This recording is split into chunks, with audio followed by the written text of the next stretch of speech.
Good morning, ladies and gentlemen. The December 6, 2006 meeting of the City Council is called to order. This meeting has been properly noticed and posted in compliance with the open meeting law.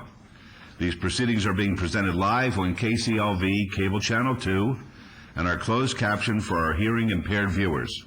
The council meeting, as well as all other KCLV programming, can be viewed on the city's website at www.kclv.tv.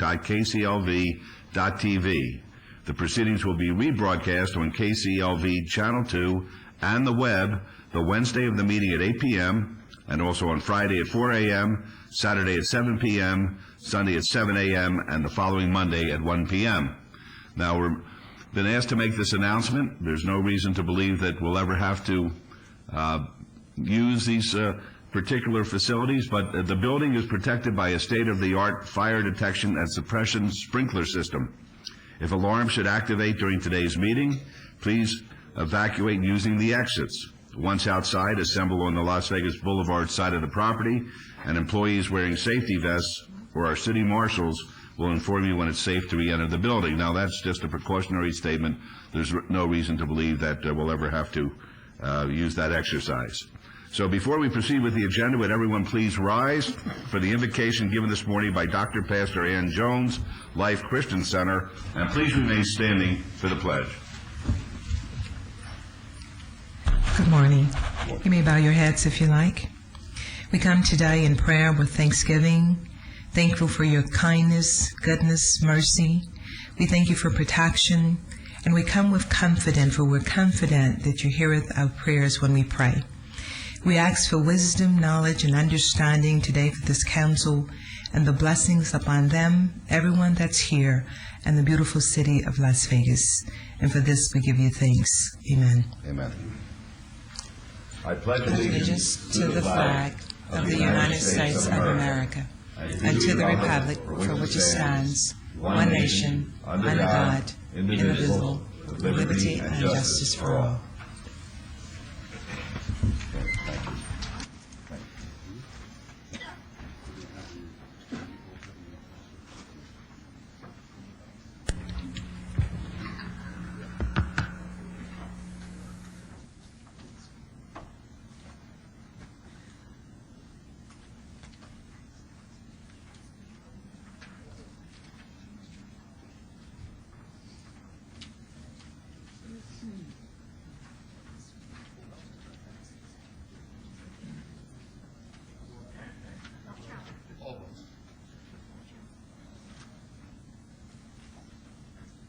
Good morning once again, ladies and gentlemen. This is the ceremonial portion of our agenda, and our first item, we'd like to recognize a group of outstanding city employees.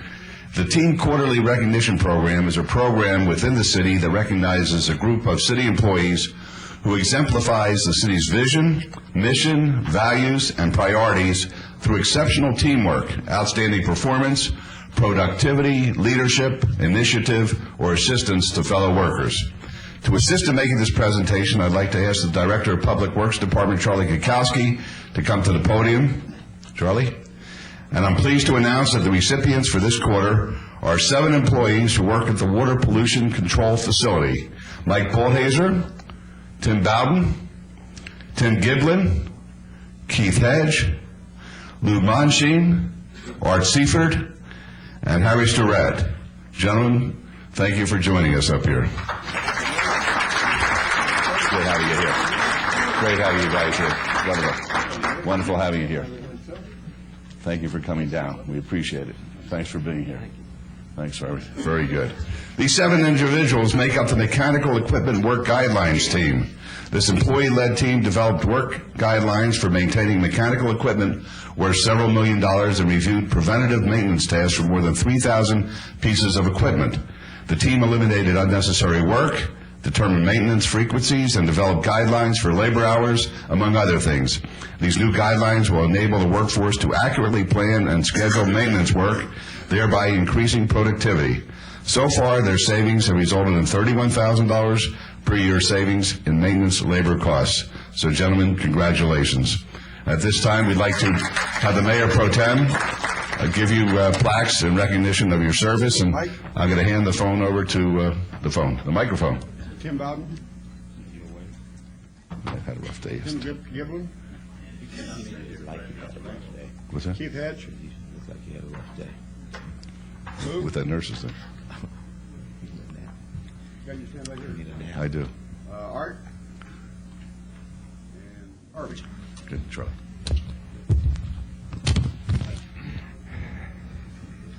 Thank you, Mayor and Council, for recognizing these outstanding employees.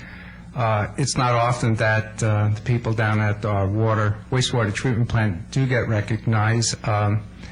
In a way, nobody thinks about what happens when the water leaves the house, flush the toilet or the shower.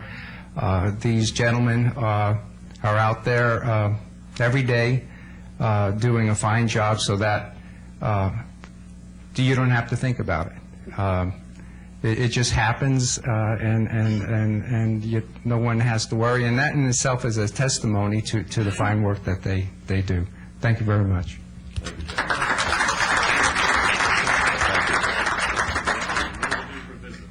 I am overdue for a visit, right? Yeah. I love going down there because it's great. They have these tanks, and they're like little fish in the tanks, and if the fish are swimming, you know you're okay.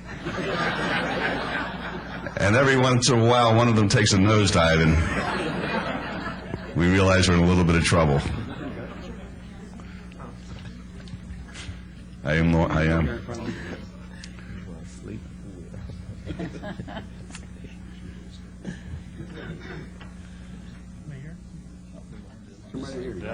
Oh, that's good. That's good. That's great.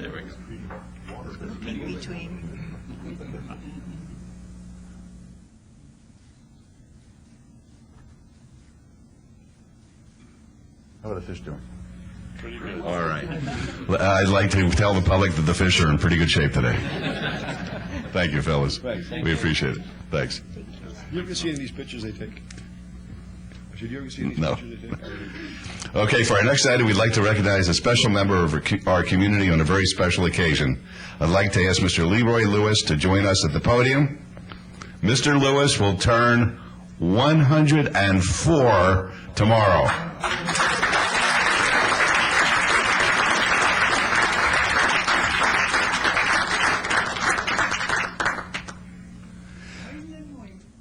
Good morning, sir.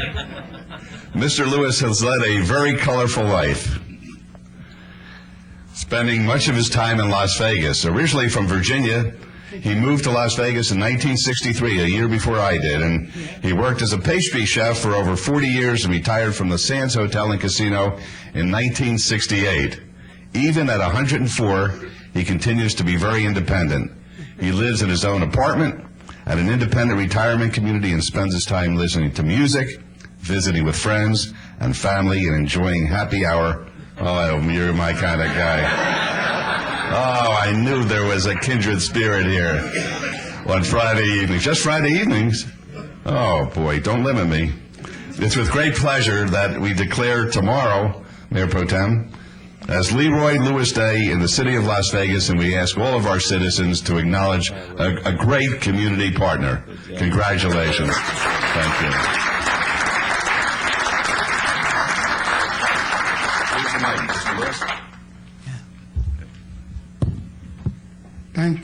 Thank you very much. I appreciate it. It's a great pleasure to be honored by such distinguished people. Okay, thank you very much. Thank you for being with us. Thank you so much. That's terrific. Great. See that? What a gentleman. That's a real gentleman. That's great. Thank you so much. Real fresh. Okay, thank you. Now for our final item, Councilman Weekly will recognize another 100-year milestone. The Alpha Phi Alpha fraternity is celebrating its 100th anniversary. Councilman? That's right.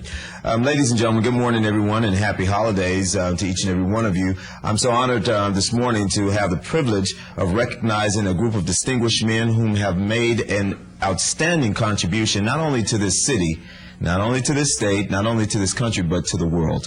Alpha Phi Alpha Fraternity Incorporated is an organization that spans the globe and have made outstanding, again, contributions and have men to bag up what I'm talking about. But to give you more information and give you some more history of this organization, we have the president of the Theta Pi Lambda chapter of Alpha Phi Alpha Fraternity Incorporated, Mr. Rodney Jordan. If you please come forward and recognize your brothers. Good to see you. Hi, good morning. I'd just like to let you know that the brothers Get it right. I gotta get it right. Turn around. all right, that the brothers of Alpha Phi Alpha definitely privileged to be here.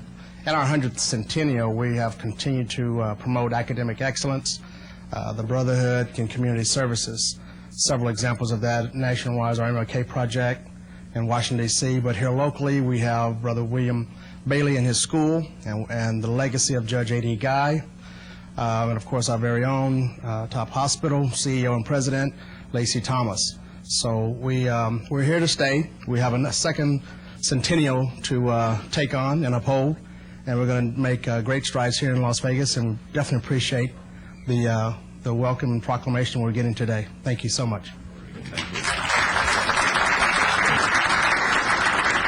If the men of Alpha Phi Alpha would please stand and be recognized for 100 years of service. Ladies and gentlemen, let's give them a nice round of applause. This is our local Las Vegas chapter.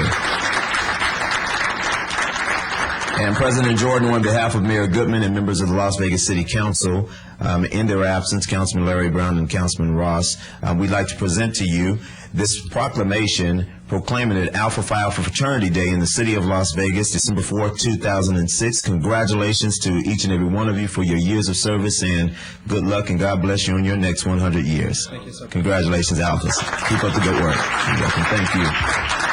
That's it. Congratulations. Thank you. That's great. Want to do a photo? Yeah, that'd be nice. Sure.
Thank you.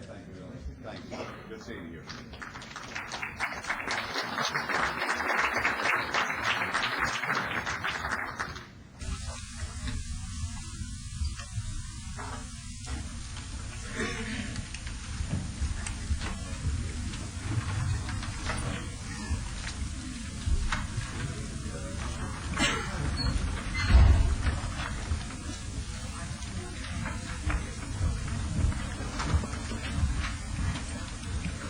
Madam Clerk, will the record reflect that Councilman Larry Brown and Councilman Steve Ross are absent today? They're excused, of course, because they're at the Nevada League of Cities meeting and National League of Cities meeting. Very good. And they wanted to be here, but can't be at two places at one time, and they're representing the city well, I'm sure.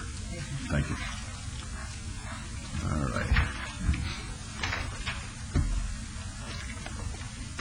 We'll go to item 9. Any items from the morning session that the council, staff, and/or the applicant wish to be stricken or held in abeyance to a future meeting may be brought forward and acted upon at this time. Mayor Pro Tem. Thank you, Your Honor. We have item number 49, is appeal of work card. Cheryl Sagahan, Metro's asked to strike. Item 51 is appeal of work card. Tracy Lynn Huey, Metro's asked to strike. And item Item number 52 is appeal of work card, Claiborne Romaine Ellis III, Metro Zesta Strike. Council members, are there any other items we need to bring forward at this time? Seeing none, Your Honor, I make a motion we bring these three items forward and take appropriate action, please. All right, very good. Let's vote on that. Opposed, please. Motion carries, and it's a good time to welcome our city clerk back. Ronnie Ronimus was tending to family matters back east, and we missed her. Everything is working out fine on her mission back there, and we want to thank Bev Bridges, who was in her place instead and did a yeoman's job. So welcome back, and thank you, Bev. You're welcome. Item number 10 is approval of the final minutes by reference of the regular city council meeting of October 18, 2006. Yes, Your Honor, no additions or deletions. Make a motion for approval of the minutes, please. All right, let's vote, please. Opposed? Motion carries. Thank you. We'll go to our consent agenda. Items 11 through 42 are on the consent agenda. They're considered to be routine. They're recommended for approval by the departments and may be enacted in one motion. Are there any items that the council wishes to bring forward at this time? All right, seeing none, Mayor Pro Tem? Yes, Your Honor, make a motion for approval of the items 11 through 42 with all conditions, please. All right, let's vote on that, please. Opposed? Motion carries. Thank you. We're moving right along.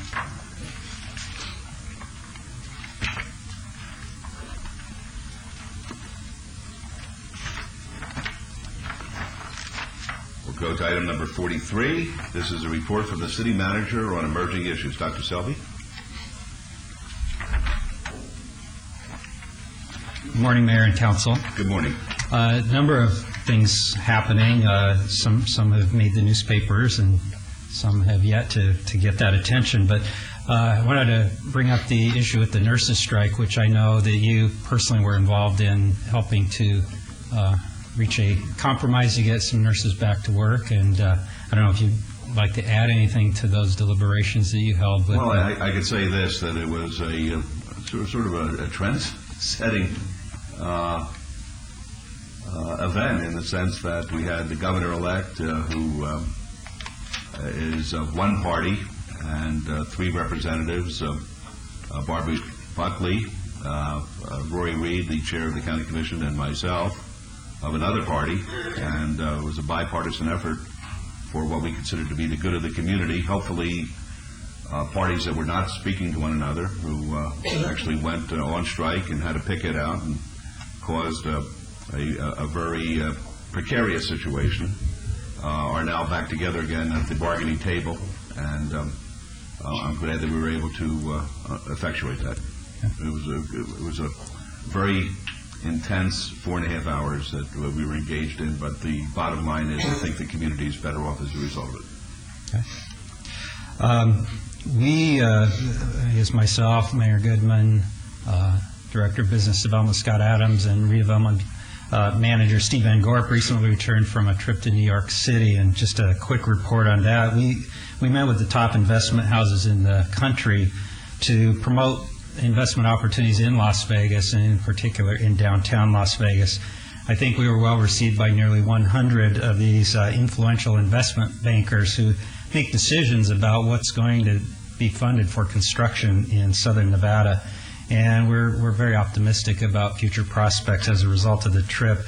The conclusion of a number of meetings, I think the highlight was a presentation by Mayor Goodman to a cross-section of the investment community at the prestigious Harvard Club in New York City. And we believe this set such a good trend that we'll probably want to repeat these kind of trips periodically. I don't know if you had anything to add. No, that was it. It was a good trip. I can assure everybody that the taxpayer dollars were well spent. Dr. Selby and Scott Adams and Steve Van Gorp worked very, very hard, long hours, very little time for fun. We were going from one house to another, making one speech after another. I think we made about 8 different appearances, yes, if I'm not mistaken, and I think we came away with a great deal of support from Wall Street and from the investment community that they are true believers in what we're trying to do here in Las Vegas. Thank you. On Circle Park, as you're aware, we temporarily closed Circle Park last week as a result of escalating crime problems in the park that were culminated with a homicide in the park. It was a brutal attack, and it really just capped off a history in the park of a lot of problems that we devoted a tremendous amount of city resources to, from our outreach people reaching out to the homeless to the city marshals trying to patrol the park and keep it safe. Unfortunately, none of that was working, so the last recourse we had was to close the park temporarily until we can come to terms with this issue and figure out what to do that would allow us to reopen the park so that it's no longer a safety threat or a negative impact to the neighborhood. I know, Councilman Reese, you attended a meeting Monday night that you may want to share. The meeting, Dr. Selby, was set before we closed the park, and it was over situations that had arisen in the neighborhoods along St. Louis. We did have a fatal stabbing over on St. Louis and 10th Street. There's just a lot of problems over in the area. I want to thank Metro as well as the city marshals for their quick response. I want to thank you and the mayor supporting the closure of the park. I tried to get to all the council members and let them know what was going on. So if there was question, they would know why we was doing this. It's really a shame that we go in and we invest money to rehab a park and then not have the neighbors be able to use it. And I think every neighborhood in Clark County has neighborhood parks. And it's really a shame when people in the vicinity of the park can't use it for fear of reprisals and serious or damage to their bodies or their possessions. Metro went in and they had foot patrols, they had slow patrols throughout the neighborhood. I think they're probably still doing it. I think everything has been done that can be done. I just hope that we come up with some type of closure to this where we can reopen the park and make sure that it is used for what it's intended for. And with that, I just, again, want to thank you for your leadership on something like this. And so I think it was necessary, and again, thank you. And I might add that we've received a lot of support from the neighborhood with regard to the action. At the neighborhood meeting, there was about 75 to 100 people there, and all of them, one way or another, let us know that they supported the closure of the park. I'm still receiving emails and calls and stuff. I've had people tell me that we just need to go in there and blacktop it and make it a roadway. And we can't do that, of course, but those are like some of the responses that we're getting. And it's a shame that these people can't use the park. But everybody over there is supportive of what we've done. Thank you. I'd also like to take this opportunity to point to some programs and expenditures that we've had. We have a PowerPoint that summarizes the city's expenditures on activities to keep people from becoming homeless and to support people who do become homeless. I might add that it's not the city's responsibility. The care for indigent and the mentally ill really rests with the county or the state yet. Cumulatively, we spent about $17 million since 1999 on things directly related to keeping people from becoming homeless and helping the homeless to be sheltered, fed, and taken care of. And this graph just represents a summary of those expenditures. A portion of that was federal funds, but a good portion of it was general fund diverted from other city activities. So I just wanted to bring that to everybody's attention in the audience. Mr. Mayor? Yes, Council. In our strategic meeting that we're going to be having next week, we're going to discuss some of the work with the legislature and bills accordingly. Is there a way that we can ask for some help from the state on this problem, maybe through a bill that would give us some additional funding? Or, as I've said before, to me, you don't just have one entity that's the homeless. You have maybe 2 or 3 different entities within that. And maybe just start with one of those entities, which is those who are mentally ill. But what I'm wondering is, this seems to me an appropriate time to ask the state to step in. And if we're going to be discussing this type of legislative working together next week, if maybe that could be part of it. That could be one of the items. Okay, our agenda's tight, but we'll make sure to raise that opportunity because we will be talking about legislation. So I think we'll be able to squeeze a little bit of time in to talk about this topic. We do have a history, though, as the City of Las Vegas and collectively with other entities of asking the legislature for support, especially for the mentally ill programs. And it might be time for people who have been complaining a lot to step forward in this. And we might be able to take that segment of the homeless and give help, which would reduce the total number, and then work on the next group. I mean, because you do have the varying groups. You have the mentally ill, you have those who want to transition but need help, and you have those who don't want to. And if we could maybe chip away at it, but right now it seems we're just we're giving all this funding, we're giving all this help for one big glob of need, and it seems to me we need to focus more on what are the individual needs within that big glob. Right. Ms. Treadwell? I thought it might be informative for the council to know that last session the legislature did set aside $4 million for, in partnership with Clark County, to establish a pilot program for homeless services intervention. And a unique coalition of service providers have been working over the last, I would say, 12 months to really make inroads into taking a holistic approach to addressing homelessness. $4 million is probably not going to solve the problem, but it's probably a good test case for us to evaluate how well this unique approach to providing housing, transitional care, job counseling, helping people with documentation, helping them enter into the mental health system, whatever support network they need, including housing, how well that has worked over the last, probably by the time we get to the legislature, close to 18 months of performance, to see if continuing that investment would be worthwhile. We can see how well it's been working. I will tell you, Councilwoman, that the last report that I saw from the coalition who's working with us to deploy those services had some really high success numbers. As you know, this is a service-resistant population. It takes a lot of intervention. The mayor and I, we've been visiting other places and learned from various communities that oftentimes it takes 4, 5, 6, sometimes in the 10s and 20s of intervention times to try and get a person off the street and into a self-sustaining or a sustained situation where they're not as dependent on government services or living on the street.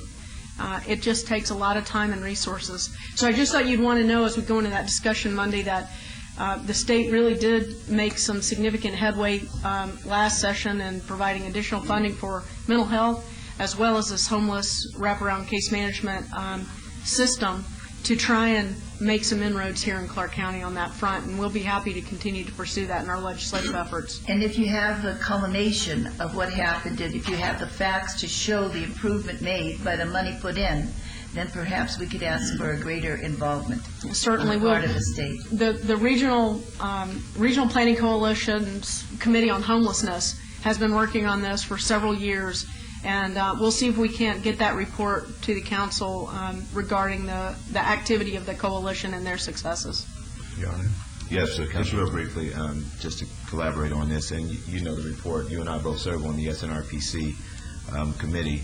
One of the things, Councilwoman, that we're really excited about is the fact that, as Betsy indicated, with the allocation of the state funds, which kind of came under the auspices of then County Manager Tom Riley, now under the guidance of Darrell Martin, Deputy County Manager, they've made some significant headway. And I know that with the collaboration that's going on through the SNRPC, we had an opportunity there, and you may want to maybe expound on it as well, with the homeless stand down. This was probably the most organized and best homeless stand down that I've seen, when all of these collaborations have come together under one roof to kind of model after what we've seen happen over in Northern California and San Francisco.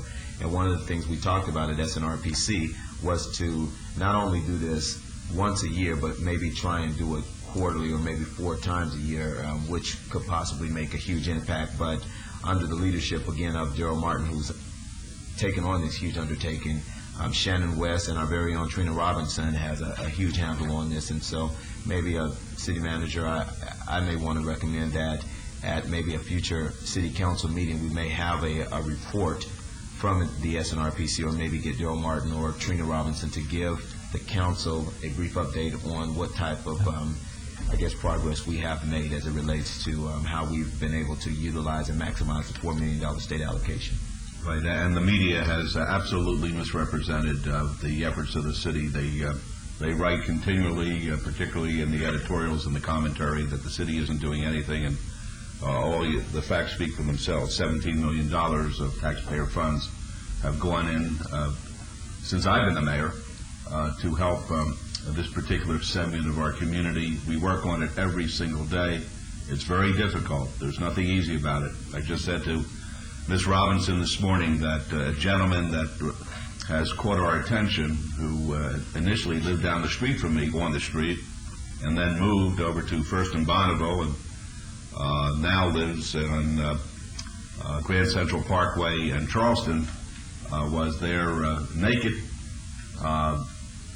basically the day after Thanksgiving, and since that time we have talked to him, we've helped him, we've counseled him, and he's right back where he started. And it's very, very difficult. And these are the kind of folks that we're working with. He doesn't bother anybody, but he is a person who we cannot, because he is so service resistant, we can't do anything to make his life more compatible with what we consider to be a quality of life. So every day we try.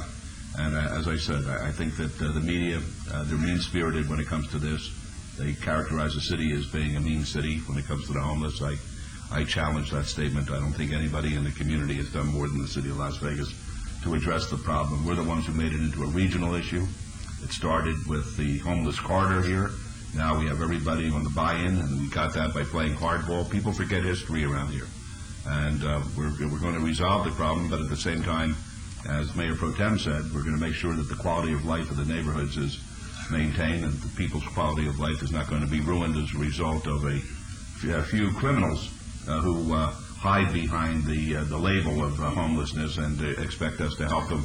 I remember when I was growing up, we didn't try to protect drug users and flat-out drunks. And now, because they claim to be homeless, we owe them a certain responsibility. So these are not easy issues, but we're not going to shy away from them, that's for damn sure. No. Manager's report, yes, sir. Another item that's possibly taking effect on December 8th is the ban on tobacco use. However, that's been challenged. Before the challenge, even though, there's a lot of questions about the enforcement of that new initiative that was passed by the voters, 54% of the voters on November 7th. Specifically, it prohibits smoking inside any place of employment other than a casino floor or in bars that do not prepare their own food. And of course, it's raised a lot of issues with regard to how we regulate our businesses in the city of Las Vegas, those big taverns, supper clubs, and so forth. The action is now being challenged in court with municipalities around the state and staff members being named as defendants. City Attorney Jerbick and Detention and Enforcement Director Karen Coyne have had the privilege of being personally named in that suit. So I think this will just have to work its way through the system. I don't know if Brad has anything that he'd care to add at this point. Mr. Jerbick? I can report to the council that I met yesterday with Ben Little, the chief of our criminal division, Dave Minkiewicz, the head of the criminal division for the Henderson City Attorney's Office, and the Clark County Health District to discuss the implementation of Question 5 on Friday. I can tell you honestly, between all of us, we didn't have a problem with many of the issues that have been raised in the lawsuit. Of course, that's going to be up to a judge, and I'm not going to litigate it here at the council level. But we all discussed certain things that we all believe to be true. One is that this is enforceable only by police departments and by the health district. I don't know why Karen Coyne is named in the lawsuit, quite frankly, because our detention enforcement doesn't have enforcement authority regarding this particular language. But the effect goes into the ban goes into effect on Friday. We all believe that the persons to be cited will, by and large, be individuals that engage in acts of smoking in places where they shouldn't be smoking anymore. There are certain circumstances under which tavern owners themselves or their principals could be cited, specifically for not erecting signs or for not removing ashtrays and smoking paraphernalia, or for encouraging individuals to smoke in the bar, some overt act that might rise to the level of aiding and abetting. Other than that, I think we're all pretty much on board with how to enforce the law, how the law will be cited, how individuals will issue citations to the various courts throughout the valley. And with that, we feel pretty comfortable that we're ready for Friday, Your Honor.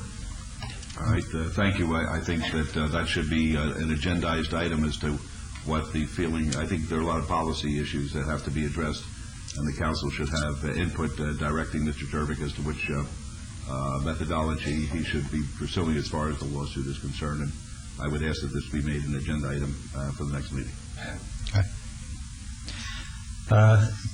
Yet another topic that's garnered a lot of attention is the FAA's decision to implement the right turn, where the City Council has taken action and passed a resolution in opposition to that proposal, which would, by our own research, take a large number of passenger airplanes over some of the most densely populated parts of the city.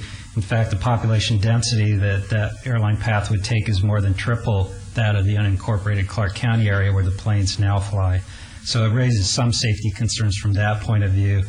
It also would have a disproportionate impact on our minority community, who comprise about 31% of the population in the affected neighborhoods. These associated with some of the technical analysis of our own consultant, who suggested there may be conflicts with this new flight pattern and the very heavy use at North Las Vegas Airport and even potentially Nellis Air Force Base, continue to have us concerned about this issue. We plan to bring an item forward at the next council meeting for your consideration. We're still working with the City Attorney's Office on the best approach to this. We have until January 11th to file legal action on this item. Mayor Goodman? Yes.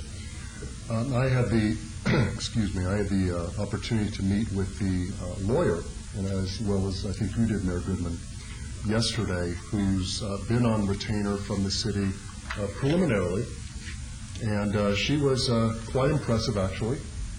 She indicated to me in the presence of Mr. Jervik that her firm specializes in aviation law, has a lot of experience in these types of lawsuits and related lawsuits, and gave me some encouragement, actually. She indicated to me that if we are going to challenge this, something must be filed, I think, by January 11th. She recommended that it would be filed with the Ninth Circuit, but there's some preparation involved, because there have to be actually named plaintiffs, persons in the community, City of Las Vegas residents who have or might be affected by this action and have given testimony or evidence on the various issues that we plan to raise in this challenge. So she still has a lot of the original $25,000 retainer remaining, and I think Mr. Jervik, you and I directed her to go ahead and make some preliminary contacts with persons who would be interested in serving as plaintiffs in this lawsuit. So I think that we do have to have this on our next agenda, because I think a decision has to be made by the 20th to give this lawyer enough time, should this council vote in this direction, to file the necessary paperwork. And then I want to add, I had one of my town halls last night and had a pretty good attendance. And Mr. Jervik, again, was kind enough to come and address the people at the town hall and give an update on this FAA issue. And there were a significant number of people attending the town hall who were very concerned still about the FAA's proposed right turn. And I asked this non-scientific group, if you will, that if the city had to fund this type of legal challenge in an amount that could approach $500,000. I mean, this lawyer told me that she doesn't know how much it's going to cost, but her fees could approach $300,000 or more. Plus, there's the expert that we have to have on board. So this could approach a tab of $500,000. And I asked the people at my town hall, would they be willing to support a vote of this council to spend taxpayers' money in that amount? And all of the people that were concerned raised their hands. They're willing to fight. They're willing to have us pay for this fight. So I thought it was very interesting that there wasn't hesitation on these people that attended my town hall last night to voice their concern to the city to have us fight this fight. I think it's a fight that is worth fighting because this affects, in my opinion, two things. Directly, the quality of life of the residents of this city, as well as public safety issues. So I'm looking forward to this item being on our next agenda. All right, thank you, Councilman. I'm pleased, Dr. Selby, that you pointed out that 31% of the area that would be affected on the public safety issue is not the most affluent segment of our community here. Once again, the media really tried to characterize this as a rich issue and rich people trying to stop it, when in fact it's a safety issue for our entire community, affecting each and every one of the citizens who live under that flight path. That's the way it is. And Mr. Mayor? They can't change that. Yes. And when you talk about that, where these accidents from North Las Vegas Airport have occurred, that's not in a highly affluent area. These are very middle class or lower socioeconomic areas. And I think that's got to be a big emphasis when we talk about the safety, because that's a big problem. There isn't any place else where that turn is now that has another airport of that size that has had problems that rank them number one in the country. And that's, I think, a very critical thing we need to emphasize. Mayor Goodman, if I may, just briefly. I don't want to leave anybody with the impression that this proposed action by the FAA only affects the constituents in my ward. Councilwoman Tarkanian, you've spoken appropriately in the last few months on this issue because it affects residents in your ward, and Councilman Weekly as well, because this is a large area that this proposed right turn is going to affect. So it's not just the people in Ward 2 or Ward 1. There are other people affected as well. Thank you. In fact, I should say we had Mr. Mayor, we had Helen Cannon, who was here today, with some other people that were here because they heard it might be on the agenda, and they're very, very concerned about it, too. These are a lot of senior citizens in the area. Okay, thank you. Another item is just to follow up on an action request that Councilman Weekly initiated regarding ice cream vendors.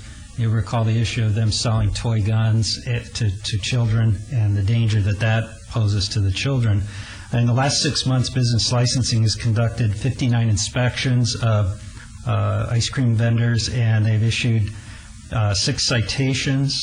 They've issued 29 notices of violation, and about half the vendors, about 41%, received no violation notices as a result of the inspections. We think that's a sign that they got the message, that it was received loud and clear, and that they're cleaning up their act. There were no toy guns found in those inspections, and there was no drug paraphernalia, which is the other thing we were looking for. But we'll continue to monitor them and stay vigilant on that topic. Very good. Thank you. And just the last thing, a good news item, the Las Vegas Marathon takes place Sunday, December 10th. Begins at 6 a.m. That's a 26.2-mile course that winds its way through Las Vegas, including coming through the downtown area. More than 25,000 people are expected to participate in the race, and it's become really a national event, so it adds to our menu of national sporting events that we're hosting as the Southern Nevada, Las Vegas area. Right, thank you. Are there any questions for Dr. Selby or comments? All right, thank you very much for the report. Item 44 is discussion and possible action on a presentation and final report from CSL Consultants and the Special Events Center Task Force on the possible development of a new Special Events Center in Southern Nevada. This pertains to all wards. Mr. Christensen. Good morning, Your Honor. Good morning. Good morning, council members. My name is Pat Christensen. I am the president of Las Vegas Events. 8 months ago, the city and the county created the Event Center Task Force. I was asked to chair that task force. The purpose of the task force was to study the feasibility and make recommendations on a new arena. Serving on the task force, in addition to myself, were Rossi Rollencotter, who is the LVCVA president. Rossi's here. Virginia Valentine representing the county, Doug Selby representing the city, Jerry Bamati representing UNLV, Keith Smith representing Boyd Gaming, and Carlos Hossein representing Harris. To assist the task force, the city hired a consultant, city and county hired a consultant, which is a Convention Sports and Leisure International, to assist in the collection and analysis of data. Bill Rhoda from CSL is here today to present for your consideration the key findings as recommended by the task force. So I'll turn this over to Bill Rhoda. Thank you, Pat. Good morning, Mayor and council members. We've put together a brief presentation that walks you through the key findings over the last 6 months of research that we've put together in conjunction with the task force members. The project team that was associated with this project included a number of consultants working with the task force. CSL International, we were the primary consultant that oversaw the whole project. We also had IFG, International Facilities Group, that played a role. Hobbs Ong played a role as it related to the funding analysis of potential funding vehicles. And then HOK worked on the existing facility, potential renovations, as well as potential facility design for a new facility and what that may cost. We also worked with UNLV Center for Business and Economic Research as it related to the economic impact of the existing operations of the TMC and the economic impacts of the new event center and any professional sports tenant. The primary purpose of the task force was really to understand the market viability of the existing facilities in the marketplace, Thomas and Mack Center, other entertainment venues, and really what that market was for a new event center, from the perspective of other events at the facility to the perspective of a professional sports tenant. To conduct an economic impact study of the existing situation as well as various future development scenarios, determine the viable locations for this facility. One of the things that the task force did not do was come up with one specific site. We didn't come up with the most viable site, but a list of viable sites. And then evaluate financing models that have been used throughout the country and ones that may be appropriate in this marketplace. The first key finding that the task force and we came up with was that TMC has generally accommodated the current market that it is hosted, but the design, condition, location of the venue will not enable it to continue to accommodate potential event markets in the future. Those event markets include things that are being hosted today, the NFR, PBR, major events that have a significant economic impact on this community. The facility obviously also would not be able to accommodate a professional sports tenant in its current state. TMC has been well maintained by the university. It has done a tremendous job of accommodating a variety of events and having a significant economic impact on this community. The facility has a number of shortcomings that are very difficult to overcome. The building's about half the square footage that you would expect to find with a new state-of-the-art venue. The rigging is half of what you would expect to find for a major facility of its size. Traffic. Pat asked me to go to the NFR last night, and I think I know why now. It took me 90 minutes to get from the Venetian to the facility. Traffic is an issue. Parking is an issue. All of these are major issues that will impact the future viability of that facility continuing to accommodate the event load that it has. HOK, IFG took a look at the renovation costs. We also worked with Turner to come up with renovation costs. The renovation cost to make this facility, I won't say state-of-the-art, but to get as close to state-of-the-art as possible was $125 to $150 million. That really doesn't address issues such as the parking, the traffic, and it really doesn't provide you with a building that would be 750,000 square feet capable of accommodating a professional sports tenant. Key finding number 2, the Las Vegas market is a growing market that is comparable to other markets in the country that currently accommodate or support a single tenant. So that would be markets like Salt Lake City, Charlotte, Memphis that accommodate one NBA or one NHL franchise. Obviously, this is a very unique market that I think it's safe to say is not like Charlotte, is not like all of these other markets, and that it has unique attributes related to the tourism and the entertainment options. Demographics generally are comparable to those many NBA only and NHL markets. The current population is 1.8 million, expected to be 2.7 within 10 years, and is expected to double by 2035. And then obviously the key tourism indicators have all demonstrated steady growth over the past couple of years and in the future. Key finding number 3, the Las Vegas market is potentially capable of supporting a new arena with and without a professional sports tenant. Based on the current population, the current corporate base, those are all comparable metrics to what we see in the marketplace of other markets that are supporting these types of venues. The franchise would obviously face limited competition from a sports franchise, but it does face quite a bit of competition in the marketplace from entertainment spending. We did upwards of 1,000 surveys, interviews with general population, the corporate base of the community, and then tourists on the strip that are in town to really ascertain their level of interest of supporting an NBA team, an NHL team, a new facility, buying tickets, buying suites, and we found an overwhelming level of support in this community for both a new building with and without a franchise. As you can see here, I know it's kind of hard to see, this shows our summary of event center event estimates, projections. Under the scenario where there is no competition with TMC, it's estimated that the building would do about 151 events, which is an increase from 125 events at TMC, but it's interesting to note that our 151 events obviously doesn't include any UNLV tenant events, which is about 35 total events. That represents about 1.1 million people on an annual basis, with a professional tenant that goes up to about 1.5 million, and the event load goes up to about 165. However, the university has stated that they anticipate keeping TMC open, so obviously there may be some level of competition as it relates to concerts, family shows, and other sporting events. In that situation, we would expect the building to do about 123 events if you didn't have a professional sports tenant, about 1 million people total annual attendance. If you have the professional sports tenant, it goes up to about 1.4 million in total annual attendance.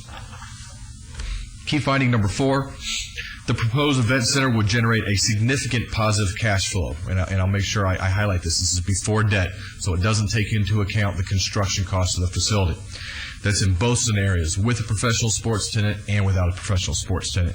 As you can see here, the operating income without a professional sports tenant is about $18 million per year. This is in the scenario where there is no competition with TMC.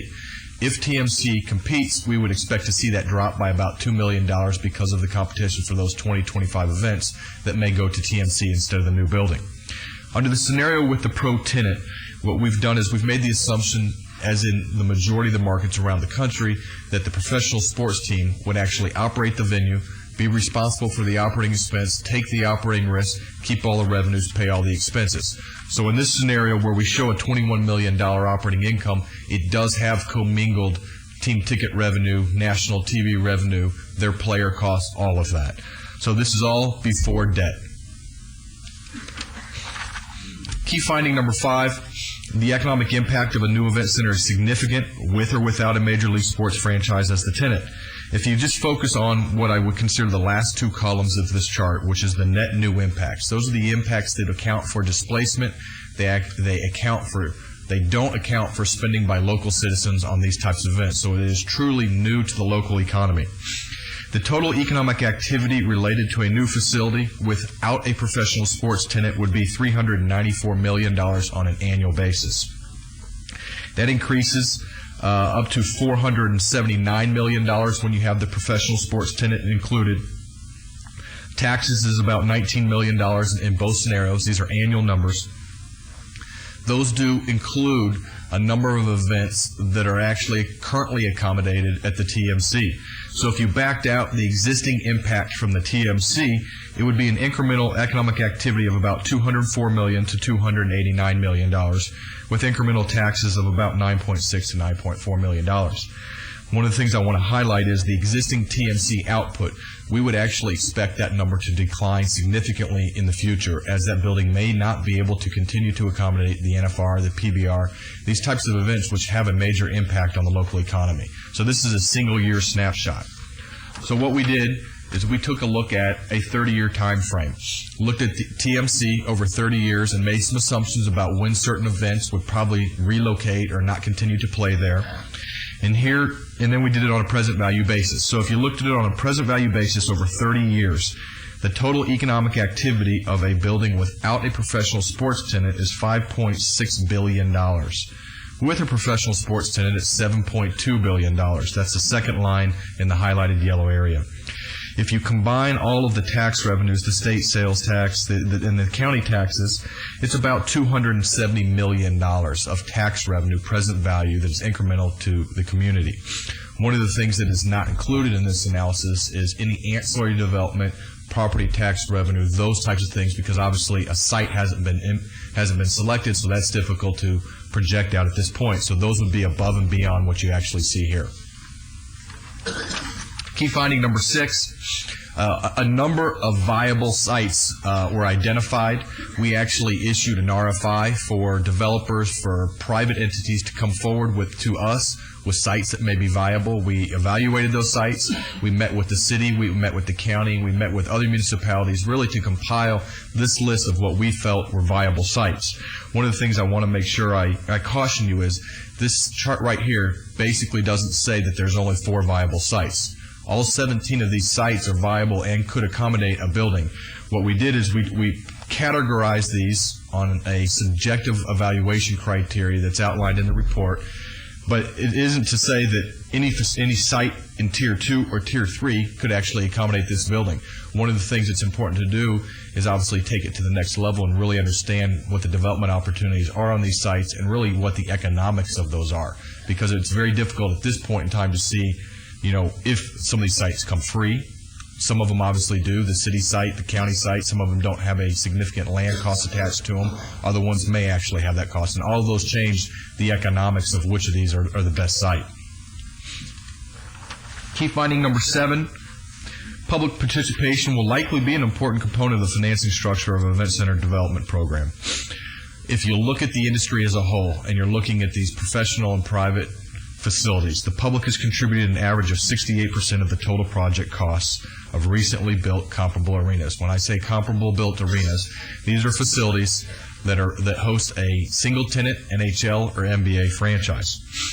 Several potential public and private revenue sources that could be used to fund the event center include auto rental tax, ticket tax, hotel motel tax, entertainment, sales, food and beverage, property.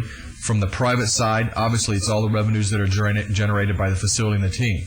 Naming rights, sponsorship, premium seating, which is your suites, your club seats, your Lowe's boxes, team equity, concessionaire contribution, and parking revenues. As I mentioned before, the public traditionally has been responsible for 68% of the construction of these private professional sports facilities. This chart here just shows you the actual range based on the individual buildings that have been built in the NHL and the NBA, and you can see there's obviously a variance of some facilities that are almost 100% publicly financed, and then you actually do see a number that are largely privately financed. So it's not to say that a venue in this marketplace couldn't be privately financed. Rose Garden is an example of one that is largely privately financed. Because of that, it wasn't able to support its debt service. It's gone into bankruptcy, and now the team is in significant trouble as well because it doesn't have access to those cash flows. So there is a danger when communities do force upon a team to 100% privately finance a facility. One of the things that we did, as I mentioned before, is we had Turner Construction and HOK take a look at the potential construction costs of a new facility in this marketplace. As you can see on the top line, estimated construction cost is about $405 million. That assumes a start of 2008, completion of 2010. That number is based on about 5 of the most recently built NBA, NHL facilities, adjusted for time inflation, and then adjusted for market differences between Las Vegas and those individual markets. So what we've done is we've created a couple scenarios. If you looked at the scenario where you didn't have a professional sports tenant, so obviously you don't have somebody contributing money up front, the construction cost is $405 million. The annual debt service, if you just took it at 30 years, 6%, the annual debt service on that would be $29 million. The operating income, if you remember from a couple slides ago, was $18.5 million. That leaves us with what I'll call a revenue gap of about $11 million. That $11 million, if you assumed that the public was to subsidize, would in return generate estimated annual net new tax revenues of about $19 million per year. So for $10 million the community is getting back $19 million in annual tax revenue, and it's getting net new total economic activity of $405 million. If you look at it from the professional sports side, and you say, this is a relocation market on the extreme side that we're forced to basically publicly subsidize this building, but we're able to take $2.7 million of ticket tax revenue dedicated towards debt. Obviously, we have a fairly large funding gap of $27 million. Basically, those same metrics with the net new tax revenue, total economic activity is a little bit higher, $525 million. On the flip side, if you said we're able to get 32% of this project funded by the private side, by the team that's relocating to this community, that leaves you with a funding gap of about $19.9 million, which is basically covering the net new taxes that are generated for the project in the same 525 of total economic activity. One of the things that I would like to caution you as well is the $405 million is a construction cost, hard and soft construction cost of that facility. At this point in time, there is not a site, so we don't know what the site acquisition cost is. We don't know if there's parking needs, parking garages, surface parking, and then infrastructure. So all of those things would also need to be considered in addition to the $405 million for the facility. The last slide that we have for you today is really taking what the task force approved, which was the moderate number. Then I've had questions about, okay, if we were able to achieve or exceed the projections that you've laid out, or if we didn't do as well, what would happen? So these are numbers that I've taken from the task force report and put together really just for this presentation that says if things went really well, if we were able to sell double the suites that we thought, sell them at a higher price, sell more club seats, do 200 annual events, basically what I call my stretch analysis, what does that mean? Well, it means the operating income would be about $32 million, which is sufficient to cover the $29 million in annual debt service that would be required for that building. So basically at that point, you have no revenue gap. But on the low side, obviously things don't work out as well. You're not doing as many events. Your premium seating doesn't sell as well. You end up with a $25 million funding gap. So that just tells you the sensitivities of how you could get to the various ranges of these scenarios.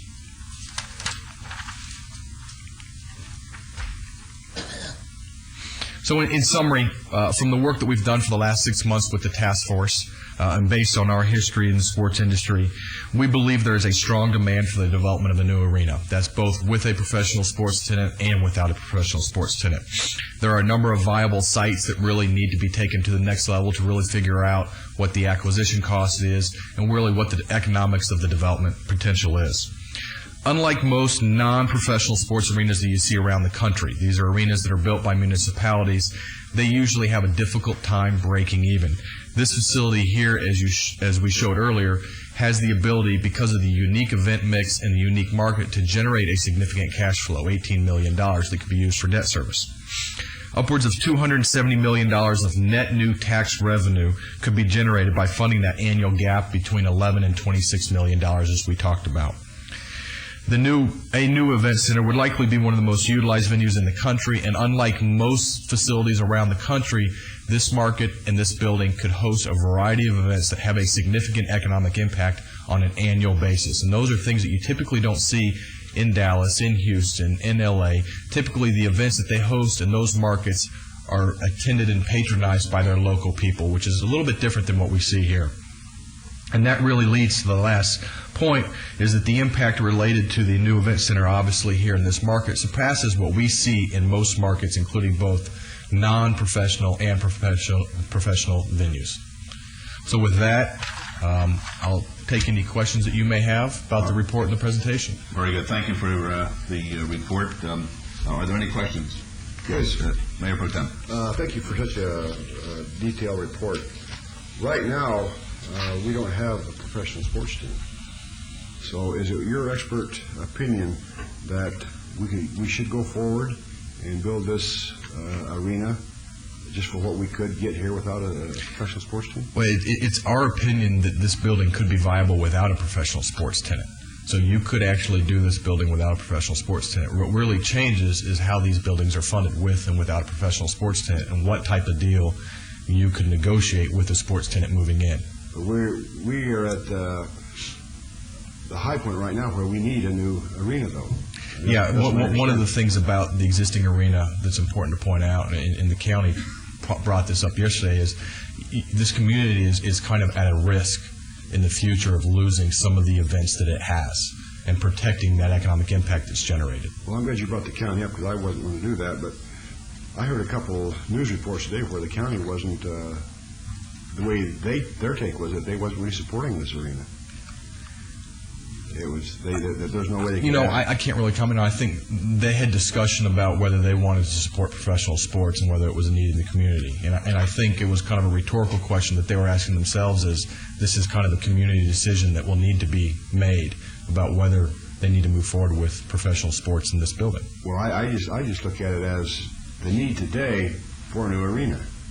And if we build a new arena, I think it would behoove all of us to make sure that it could support a professional sport team.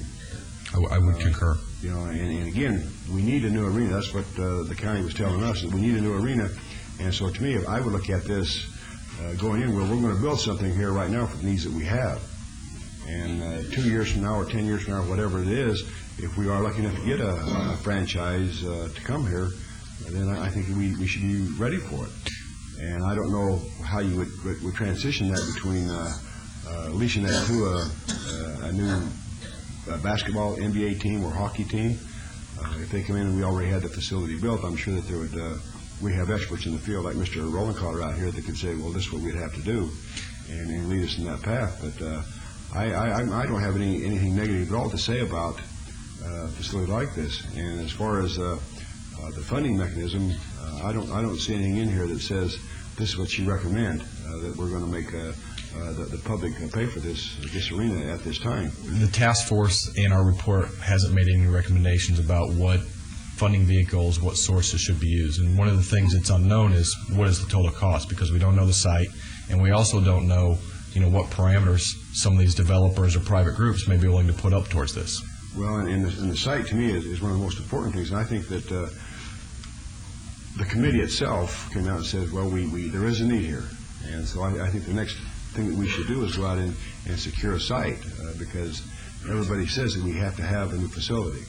And to me, you don't start worrying about the funding until you have a site proposed or a site acquired to build something, whether it's site 1, 2, 3, or 4, whatever, And the one thing I look at is I want to make sure that it's not like Sam Boyd Stadium getting in and out, and like you mentioned, going from your hotel over to TMC Mac, and I've always had a problem getting in and out myself. So that is concerns that I have, is the location, the access, and the egress of getting in and out. And to me, funding is always important, yes, and I don't downplay that at all. But I'm sure that if we had a site picked out and it was everybody agreed this is the perfect site, and then we start worrying about how we're going to fund it. And I just think the need is here. I've seen I've been a part of a lot of discussions, even on the new arena we were just going to put to the west of us here, and we lost out on that. And I think that we lost a big part of our redevelopment speed that we had going on downtown when we lost the arena. Mm-hmm. And so I'm really, really in favor of going forward with something like this, Your Honor, and making sure that it is built. But again, that when we do build it, that it would be able to house an NBA or a hockey team. Thank you. Real quickly, yes, Kevin. I just want to echo some of the comments that Mayor Pro Tem Reese said, but I want to emphasize something, and I'm not sure what the county is thinking. I didn't watch the presentation and their comments last night, but I think we should take the lead. I don't think we should sit back and wait anymore. I think the city of Las Vegas is in a position to take the lead on this. I think we should be forward thinkers.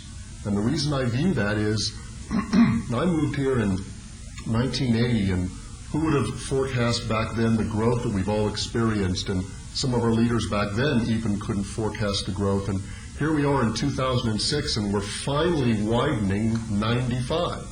And why did we wait so long? Why did it take so long? We're suffering now because of the failure to forecast back then. Perhaps nobody could have forecast the amount of growth, but I don't want to be having a discussion in 5 years about the need for this thing. It's obvious to me from your report that there's a need, there's a genuine need So my position is that I think the city should take the lead and be forward thinkers and start moving forward. Thank you. All right. Councilwoman, did you want to say something? I just wanted to ask a question. If we have this new arena and it takes in some of the musical productions and things like that, which is what you're counting on in your report, does this cause a conflict with our Performing Arts Center? I mean, I don't know. I just wonder. No, you're really looking at two different event types. I mean, this is a building that truly accommodates between 10 and 20 concerts, concerts, orchestras, and things like that in the other. It's not competitive with the performing arts. Okay. Thank you. All right. Well, I have very strong feelings, as you know, about this. I think I'm speaking on behalf of the City Council. I hope I am. That we have a vision of being a world-class city, the world-class city. And in order to do that, you have to have world-class venues.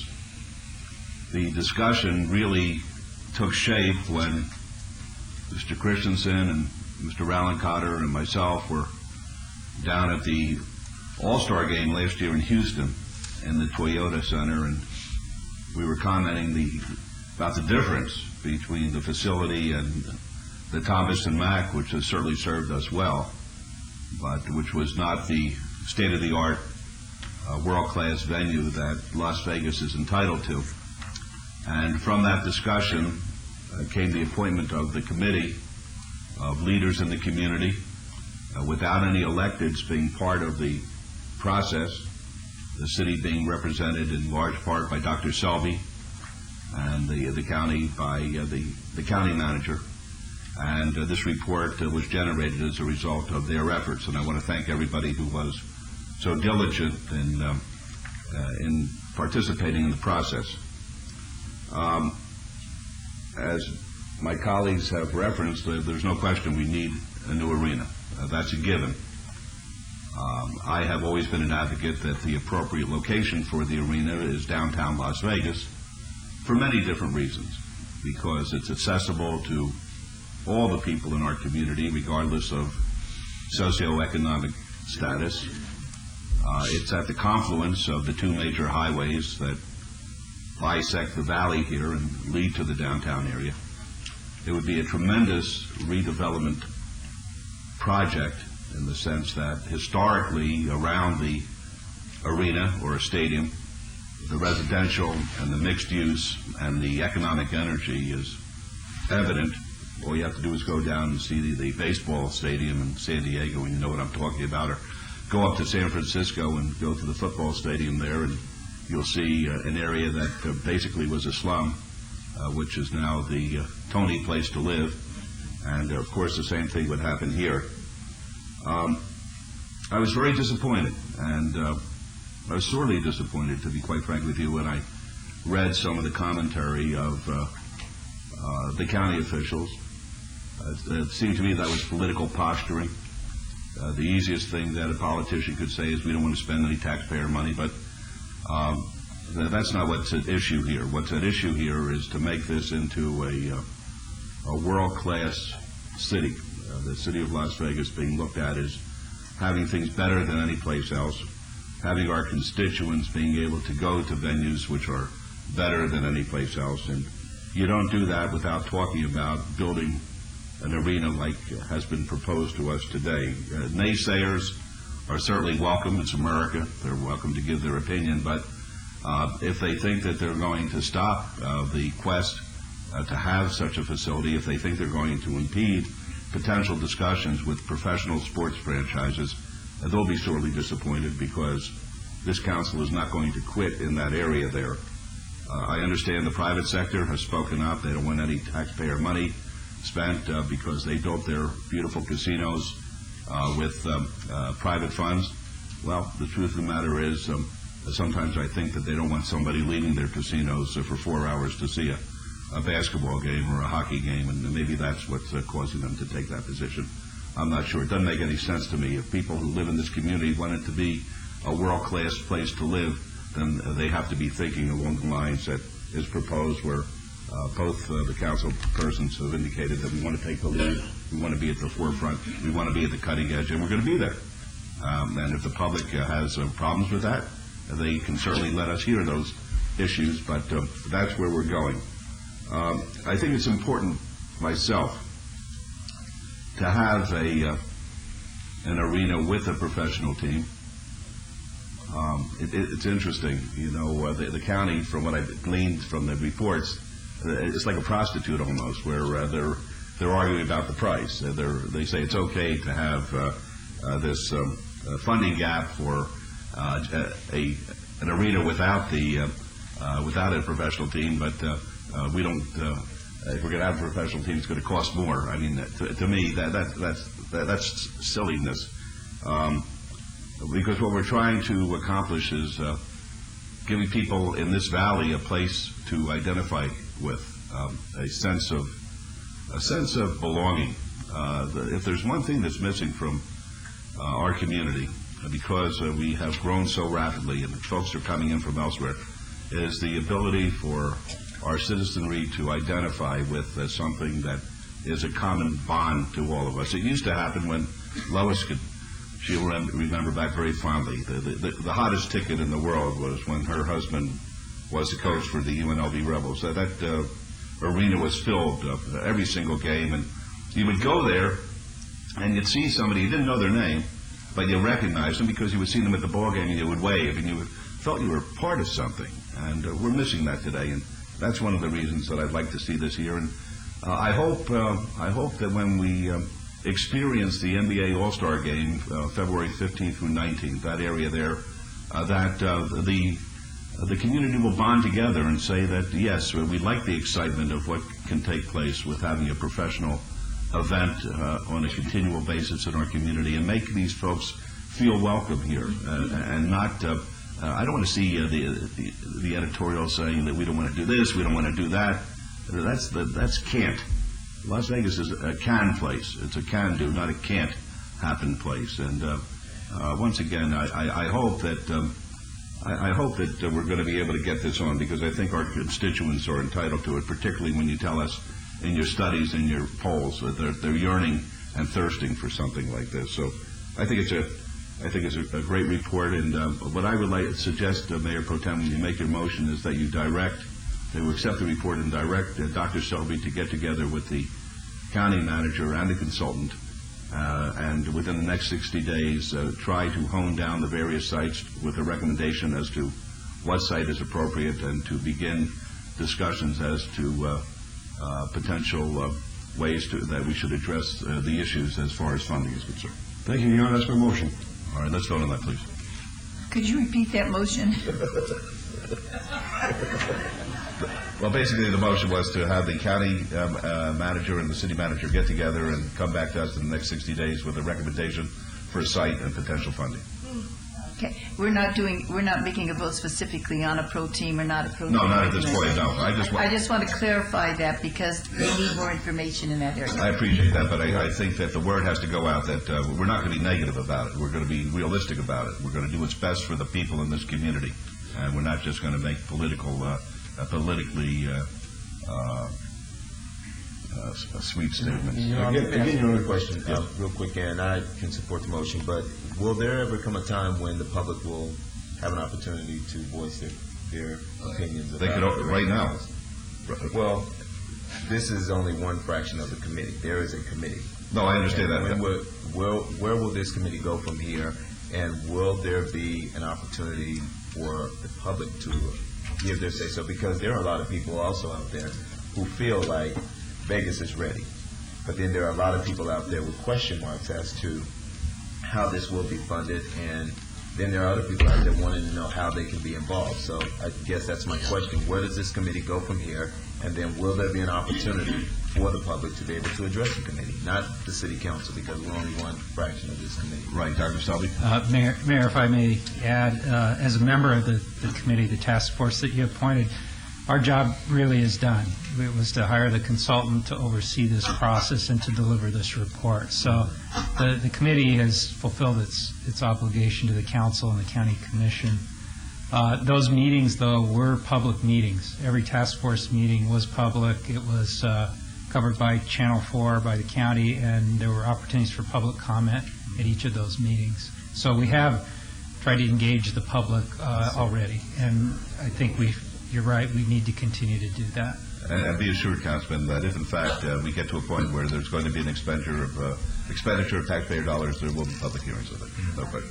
Yeah, that's the critical aspect. Right, there's no question about that. But I'm just saying this, that the message has to be loud and clear that we are behind this, that we're going forward vigorously in order to accomplish this, if it can be accomplished. And again, Your Honor, I base my comments on the fact that the task force deemed it necessary that we have a new arena. And that's what I would like to see in the motion, is to make sure that we get an arena built. And in my comments earlier, I said I hope that when we build this, it would be able to house an NBA franchise or a hockey franchise. But again, the need is here, and it's just like I supported the arena over here on Main Street, 3 or 4 years ago. There is a need for a venue like this downtown, and I think that if we can get a sports team here eventually, I think it would just be a boon to all of us if we could get that, have that happen. Very good, Mr. Chris. Let me just clarify one point. The design, $404 million, is an arena that could accommodate a professional sports team. Everything in it could accommodate either NHL, NBA. There may need to be some adjustments in locker rooms, but the model that's out there, the SBC Center, the Toyota Center, all are models that work. You can pick them up and put those in Las Vegas, and they'd accommodate all of our special events with some modifications. But what we asked them to do was to look at accommodating both. Not that it necessarily had to be funded initially for one or the other, but that the building would be able to, if you built it 4 or 5 years from now, and elected not to do professional sports right now, 4 or 5 years from now, the opportunity's there. You could, if everyone agrees, the building would be built so that it could accommodate a professional sports team. And so that's in the funding mechanism. And I'll state this, when Mr. Rollencutter and myself were over with NBA Euro, we spoke to the NBA, and they said that they're happy to lend us their consultant so that whatever is going to be built will be NBA compliant. All right, so there's a motion. Let's vote, please. And Mr. Mayor, just quickly, what we're saying is the committee is giving to us a recommendation that we need an arena. That's what the facts are showing. That's what we're voting on now. We're not voting on a pro team or not a pro team. We don't have a pro team that we can vote on at this point. Okay. Well, and also what I want to make sure, Councilwoman, is that a pro team, if they're interested in coming here, is not going to sense a negativity on the part of the city to have a legitimate discussion with them. Well, but I have a very big concern that if we do get a pro team, we don't end up where some other cities have ended up, where they sort of blackmail you into giving additional things, and it then siphons off money. But that's in the future. We're talking about right now a positive move forward on an arena that's needed for much in addition to a pro team, and it's needed now in the community according to this committee. That's correct. Thank you. All right, let's vote, please. Opposed? Motion carries. Thanks a lot. Thank you. Thank you. Item 45 is discussion and possible action regarding the Second Amendment to the Project Management and Consulting Agreement among City Parkway 5/8, the City of Las Vegas, and Newland Communities, LLC, for the site known as Union Park, located at the northeastern corner of Bonneville Avenue and Grand Central Parkway. This is in Ward 5. Mr. Adams. Good morning. Scott Adams, Director of the Office of Business Development. With me up here is Rita Brandon, who is the Director of Development for the Union Park Project with Newland Communities. Actually, this is one of 2 items that are companion today. This is item number 48, which funds this amendment. As you know, back in December of last year, we entered into a project management and consulting agreement with Newland Communities that provided for Newland serving both as our consultant on the Union Park project as well as a master developer for a portion, 6 blocks of the Union Park site under their master plan. Our experience over this last 10 or 12 months has led to certain items in that agreement that need clarification. This is a very complex project. As we go forward, we're finding things that need to be clarified in our current agreement with them.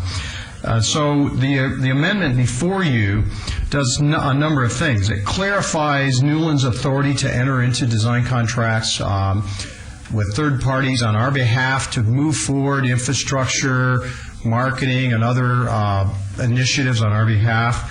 It clarifies our authority to reimburse Newland and third parties for their expenses they incur under the agreement. It fixes the Phase 1 infrastructure cost to $40 million, the amount that you've already approved in a bond issue for the Phase 1 infrastructure. We wanted it to be very clear that there's no more money for Phase 1 infrastructure than what you've already approved for that. And then it also gives us direct review and approval authority under contracts, and one of the means or mechanisms that will do that under this amendment is attaching a rider to all of the agreements that they enter into with third parties and incorporate certain provisions that we want to see in those contracts to be sure they comply with the things that we need in those contracts. So those are things that this Second Amendment does that clarifies the relationship between Newland and the city that we believe important to better affect our relationship as we go forward in the administration of the Union Park project at this point forward. Staff does recommend approval of this, and Rita's here to answer any questions that you might have with regards to their administration. Okay. Any questions of Mr. Adams or Ms. Brandon at this point? All right. Seeing none. Mayor Pro Tem, Councilor Weekly. Yes, thank you, Your Honor. First of all, I'd like to thank you all very much for meeting with the other council members and getting them up to speed as to where we are with this project. And if there be no questions, comments, I'll make a motion to follow staff's recommendation for approval, please. Thank you. Let's vote on that, please. Opposed?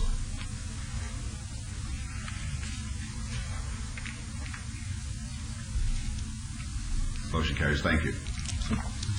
Item 46 is discussion and possible action regarding a real property exchange and purchase and sale agreement with T-BREO Roman numeral II LLC for 10 parcels of land 1 block east of City Hall, generally located at the intersection of 6th Street and Stewart Avenue. This is in Ward 5 as well. Mr. Adams. Okay, this is an item regarding our potential both exchange and acquisition of some parcels in 2 blocks of real estate immediately east of City Hall, and actually they are located within the 2 blocks that have been designated, I believe, as site number 1 in your previous presentation on the arena project.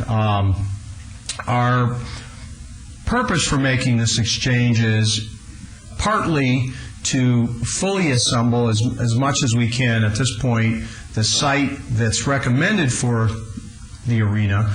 But if we don't get an arena, we believe that this acquisition is a very good redevelopment acquisition, that these 2 blocks, when fully assembled on Las Vegas Boulevard, on an interstate interchange, become a tremendous redevelopment opportunity for the city of Las Vegas, in spite of whether an arena goes there or not. I do need to, before we move forward with this item, read a few matters into the record. I'm going to give some green sheets to the city clerk for distribution. We are under the gun on this item to close by the end of this year.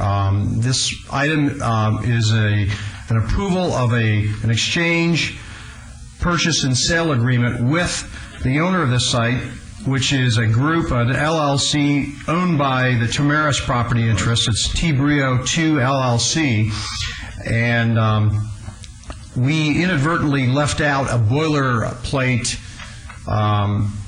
grant, bargain, and sale deed from the purchase and sale agreement. And so what I need to read into the record is the fact that item number 24 in the agreement, in the first paragraph in the second sentence, will add the word Exhibit E, and item number 28 in the first sentence will add also the word Exhibit E.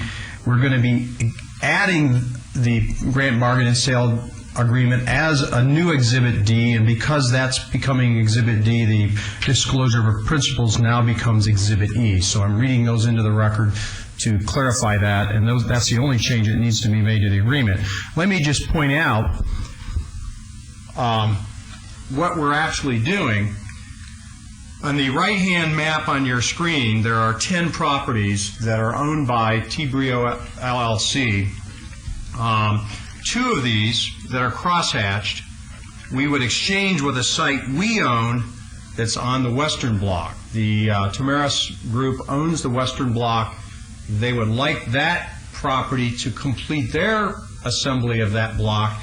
Likewise, we need these 10 parcels on ours to more fully complete our assembly. So we'd be exchanging these 2 parcels and then acquiring the balance of the parcels, the other 8 parcels, for a purchase price that equals $91 per square foot, or a total of just over $4.4 million.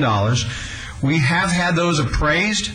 The appraisals ranged, and it's quite a variance, from $73 per square foot to $160 per square foot. The average, now when we get a wide variance like that, we usually use the average of the 2 appraisals. The average of the 2 appraisals is $116 a square foot. So at $91 per square foot, we believe this is a very good acquisition. That's, I think, one of the things I mentioned at the outset. Should we not go forward with the arena, we believe this is a very good acquisition for the city in terms of potential redevelopment of the site. With all these matters taken into consideration, what we end up with is a much more fully assembled site when you add this acquisition to the parcels that we already own, and we really headed very quickly towards full assembly of the site we need for the arena. With those matters into consideration, I would recommend approval. Thank you very much, Mr. Adams. When the trade is done, is it virtually dollar for dollar? Yes. Yeah. We have worked with the attorneys on this, and as you know, we have a new state law regarding sale of property, AB 312. It does provide for exchanges, and like-kind exchanges. We believe that the exchange of the 2 that they have and the 2 that we hold are just that, and they're of equal size and value. So we believe we're complying with the AB 312 law in terms of making that exchange, and they were not governed by AB 312 on the acquisition of the site. I think the concern I had, and when I was briefing all of you, was that our purchase would be consistent with appraisals. We now have those appraisals. The average of those 2 is well above what we're buying is for, so we believe this is a good acquisition. Very good. Thank you. Mr. Leslie? Yes, Mr. Mayor, Bruce Leslie appearing on behalf of T-Brio 2, and I think that's been a wonderful presentation Mr. Adams has made, and for the record, we'll make it clear that we wouldn't sell the properties without the exchange parcel being part of this transaction. And I'm here to answer any other questions anyone might have. Very good. Any questions? Yes. Scott, you do this a lot more than I do, obviously, but I don't understand how we can have 2 appraisals that are so far apart.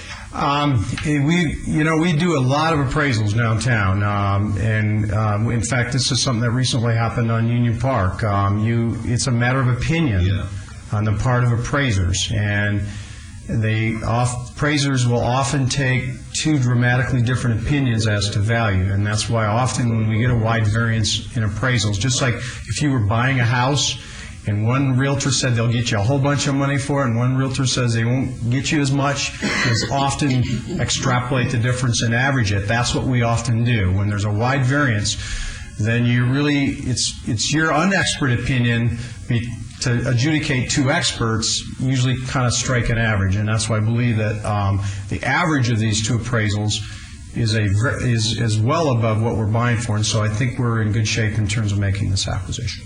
And I certainly appreciate that, but if I go buy a house and I rely on a realtor to give me their opinion, they go to comparables. Right. And do they do that process as well? Yes, they do, and that's and when we were. I don't believe we would have gotten into this trade and the purchase if we didn't believe that comps in the vicinity of this site and in the downtown area that would affect the appraisal of this property were sufficient to support this purchase. I think that's what they look at, and we've got appraisers that looked at a narrower band of comps, and you've got appraisers that believe that the opinion of value was based on a wider range of comps, and there were comps that were very, very high on the one appraiser, and there were comps that were lower on the other appraisal that led to them making different opinions as to value. And it's hard for us to sit back and judge the appraiser's judgment of value. And that's why we have to sometimes look at the average of the two. And Your Honor, just for the record, I'd like to ask Mr. Adams, have we consulted with the city attorney to make sure that we're kind of in line and in compliance with AB 312? Absolutely. We had done that research very early on in this process. That was a concern we had. We were governed now heavily on our disposition by AB 312, and there was a provision in the law when it went through the legislature that did provide for exchanges. And Your Honor, I just want to commend Mr. Adams and his staff, as well as Rita, for making a lot of headway with Tamaris. I know we had some major concerns for a while, but it seems as if things are starting to move forward. And I think with two comparisons, to come up with $91 a square foot is something commendable, in my opinion, based on the numbers that you have to deal with. So with that, Your Honor, if there are no questions, Councilwoman, you good? Okay, no questions. I'd like to follow staff's recommendation for approval, please. Very good. Let's vote on that, please. Opposed? Motion carries. Thank you. Your Honor, if I could, I'd like to have my vote show on item number 45 and approve it, please. All right. Very good. Thank you very much. Thank you. Item 47 is discussion and possible action regarding a third amendment to the exclusive negotiation agreement, amendment of Frank Wright Plaza LLC to negotiate a disposition and development agreement for parcels located at 4th Street and Stewart Avenue totaling approximately 5.49 acres. This too is in Ward 5. Okay, this is a simple extension of time to the existing exclusive negotiating agreement that exists between the city and Frank Wright Plaza LLC, which really consists of a lot of the interests of the Lady Luck Group, for the block that comprises the Postmodern, the bus terminal, and Frank Wright Plaza Park. That agreement was struck back in 2005. June of 2005 was extended again in May of this year through the end of this year, and what we're asking is extension of this agreement through April of 2007 to give us another 120 days to complete pending negotiations with Frank Wright Plaza for a development agreement for the sale of property on that site. This has been a very complex transaction. It's involved things such as their walkway that is on 3rd Street.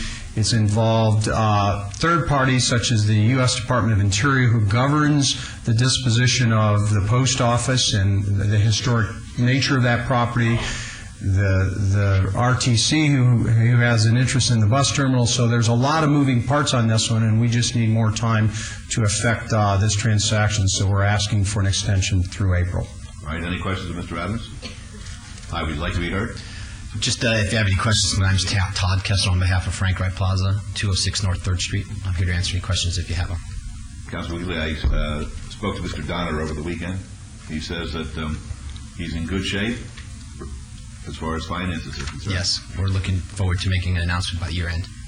That's good. That's good news. That's great news. We were talking about that when we were back in New York with the investment bankers back there. They're looking at that development very, very closely. Man, we've heard some positive remarks back to us since your visit, so that's good. Excited. Yes. Maybe we made it done. Yep. Very good. Councilman? Your Honor, thank you very much, and I appreciate Mr. Adams pointing out the fact that we need to have some time to work out a lot of the concerns. I know we all had a big roundtable meeting to discuss whether it be the post office, whether it be the bridge. That's a concern of the city, as well as RTC, and to have all parties involved before this huge decision is made, because it's a beautiful project, but there are too many other people involved in this for us to make a haphazard decision. And so I can respect the extension of time on this, and I'll support that 100%. So I move for approval on the extension of time, please. Very good. Let's vote on that, please. Opposed?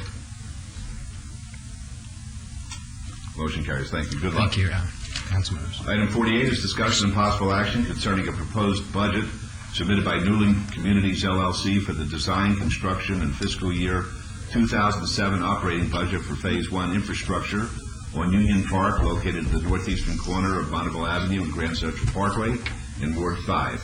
Mr. Adams? This is the item that I mentioned earlier that was companion to the prior item that was the amendment to the Newland contract. That contract amendment gave Newland specific contract authority and limits them to certain budget authorities. What this item seeks is your approval of budgets and funding to support that contract and support moving forward with budgets for the implementation of Union Park. What we're asking for is approval of 3 budgets and then sub-budgets within those 3 that affect the City Parkway 5 operating budget, which you see on the overhead in the left-hand column. That's the budget of the nonprofit corporation that you control that owns Union Park. That includes items for legal expenses, consulting expenses, and other things. The center column is the budget for the infrastructure of Phase 1, the $40 million that was comprised partly from bonds and cash that will implement that Phase 1 infrastructure program that gets us going with streets and underground utilities needed to do the RUVO project, the Performing Arts Center, and other facets that will become part of Phase 1. And then in the right-hand column is the carrying forward of expenses that Newland will occur as the project manager. If you remember a year ago, I told you that we wouldn't be paying up front Newland's staff and overhead expenses, that rather we would fix those and carry those to the first closing on properties. Whether it's their purchase of property, there would be a credit of this expense, or by third parties, they would get paid out of their success, which is manifested in the actual sale of properties. What we didn't want to do is get to a closing and then surprise you with numbers that they had incurred and accrued over that period of time. So what this represents is the total budget for those. This next series of budgets are a sub-budget of those. These are the things that we are specifically authorizing Newland and approving as budgets for third-party contracts and overhead that tie back to that contract amendment. In the left-hand column, there's our consulting and legal and other expenses for City Parkway 5. The same is true for that center column for the infrastructure. These are the things, the soft costs, engineering, design, that we need to get the Phase 1 infrastructure engineered and designed so that we can go out to bid as a city bid-build project. And then on the right-hand side is, again, Newland's project management expenses. So we're asking that you approve these budgets that will become then ceilings or caps tied to the administration of Union Park, and staff recommends approval. All right, thank you. Any questions of Mr. Adams or Ms. Brandon? Any Councilman? Okay, move for approval, please. Very good. Let's vote, please. Opposed? Motion carries. Thank you. Thank you. Appreciate it. All right. Item number 50 is discussion and possible action on appeal of work card denial for Lisa D. Wallace. Ms. Wallace here? Come on up, ma'am, please.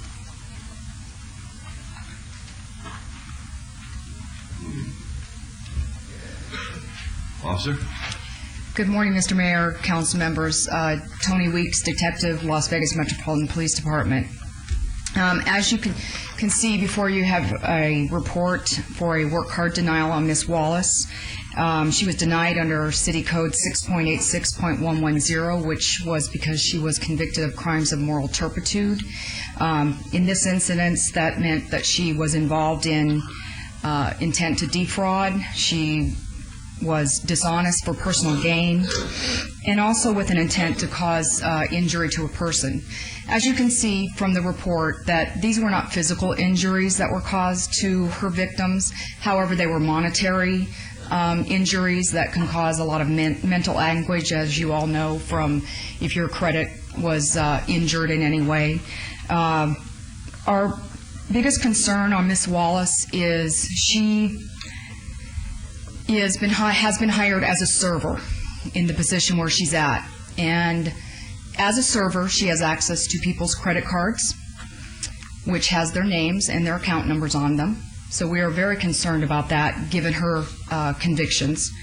Ms. Wallace was just convicted on these July of this year. These all occurred in April of this year. I had the opportunity of speaking with her probation officer on Monday. She's only been on supervision since September. They did not, although her convictions were July, they did not get her file until September of this year. So she's only been under supervision for 2 months. She has a 4-year probationary period. So we're very concerned that Ms. Wallace has not had an opportunity to change her behavior in any way. So that basically, we would recommend that the denial be upheld. All right. Yes, certainly, Mayor Pro Tem. Ms. Weeks? Yes. We do have a letter here, though, from the general manager over at Hennessy. Yes, there is. There is in favor of keeping her, though.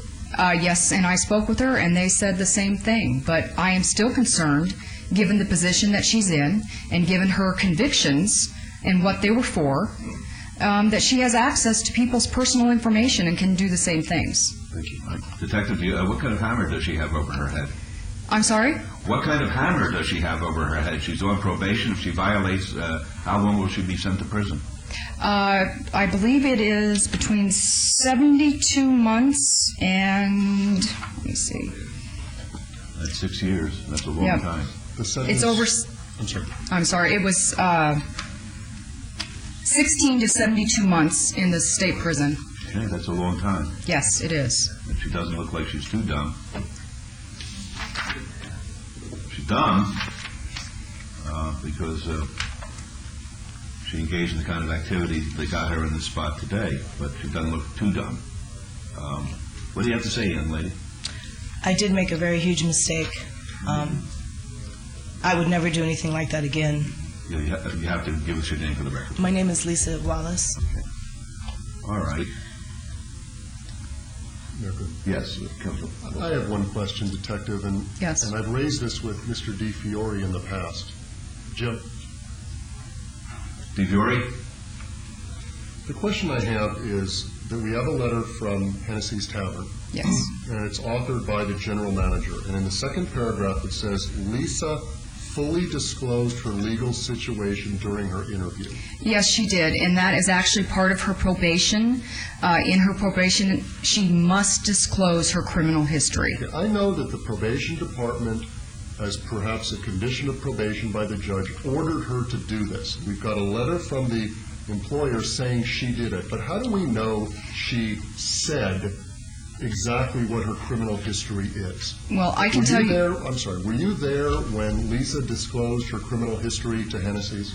No, sir, I was not. So my question is, how do we ever know that they're truthful to their employer when they are ordered to disclose this information? And I'm not saying you didn't or you weren't truthful, but as a policy thing, and Jim, we're reviewing these rules, I know, and we're going to talk about them in the future, but I just have a suspicion on some of these cases that the potential employee is telling the truth or not to their employer, because, you know, they may want to downplay, I was arrested once and it's under control, versus exactly what happened. So what kind of safeguards do we have to make sure that they fully inform their employer the truth? As part of the investigation, what I do when I'm doing the work card investigation is I call the employer. And that's the question, the first question I ask. I cannot disclose their criminal history to the employer, but I can ask, what did, in this case, Lisa tell you that her criminal history was? Because you are aware she was denied because of criminal history. In this particular case, the general manager was right on the money. She did disclose the information. However, you are absolutely correct. In a lot of cases, the employee, potential employee, does not tell the owner or general manager the correct information. They certainly do try to downplay it. And if that were the case, would we have something from you, Detective, indicating that the work card appellant did something like that?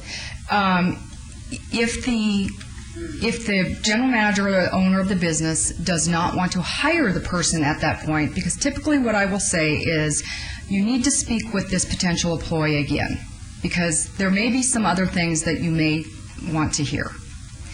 And at that point, they either say, were they lying to me? And I say, well, you'll have to ask them that. And then within a day, they call me back and say typically that they are not going to hire the employee because they have discovered on their own that the employee lied to them.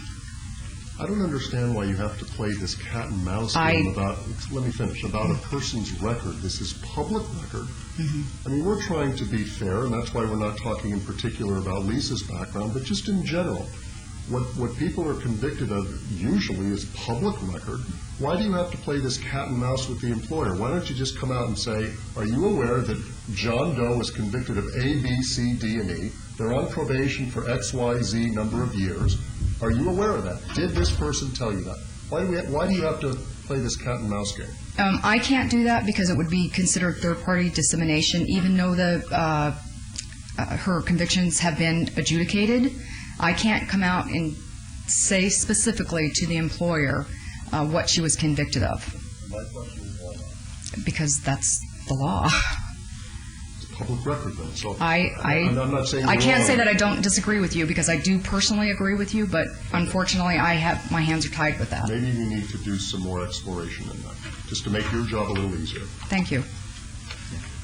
Anybody else have any questions? I have a comment, and that is the employer appears to think she's a great employee. I mean, she goes to work, she does the right thing, nice person. She's got to make a living.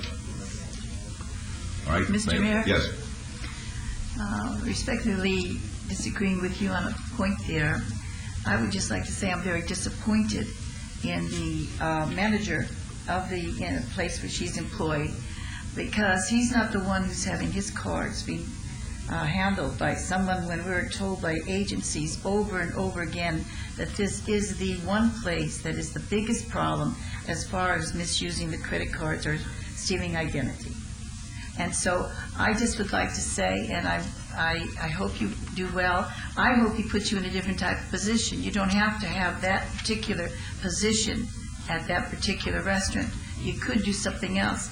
But we have, over a period of 8 months, you were involved in several different types of violations. And they were very serious. Some of them which caused, as it was noted in the report, and I know from personal experience in my own family, traumatic reactions when that type of identity is taken away or that type of action against them, an illegal action is taken. And now you've had 4 months where you've been working, and that's good, but it seems to me that I would agree that it's a start, and that if they could, at your restaurant, have you in a different position for a while and see if you can continue that and not revert back to what happened so many times in such a short period of time, I would think that would be a better way. And I just wanted to explain my feelings there. I, too, feel you need to work, and I, too, feel you must have a wonderful personality, and you must be showing some really strong means of showing that you can do better. But I just agree that it should be a little longer because of the seriousness of some of the actions in the past and the numbers that happen in such close correlation with each other. Thank you. Right. Mayor Petro? Yes, Your Honor. This week, I'm going to make a motion for denial. I got to agree with Councilman Tarkanian, what she's saying. It would just take 1 or 2 times to take a card and steal the identity, and I just can't put in that position. So I'm going to follow staff's recommendation on this week's recommendation for denial on this item. All right, let's and again, vote. I want to thank Ms. Harvey, the general manager at Hennessy. This is what we asked for, but in this case here, I just can't go along with it. Let's vote, please. Vote.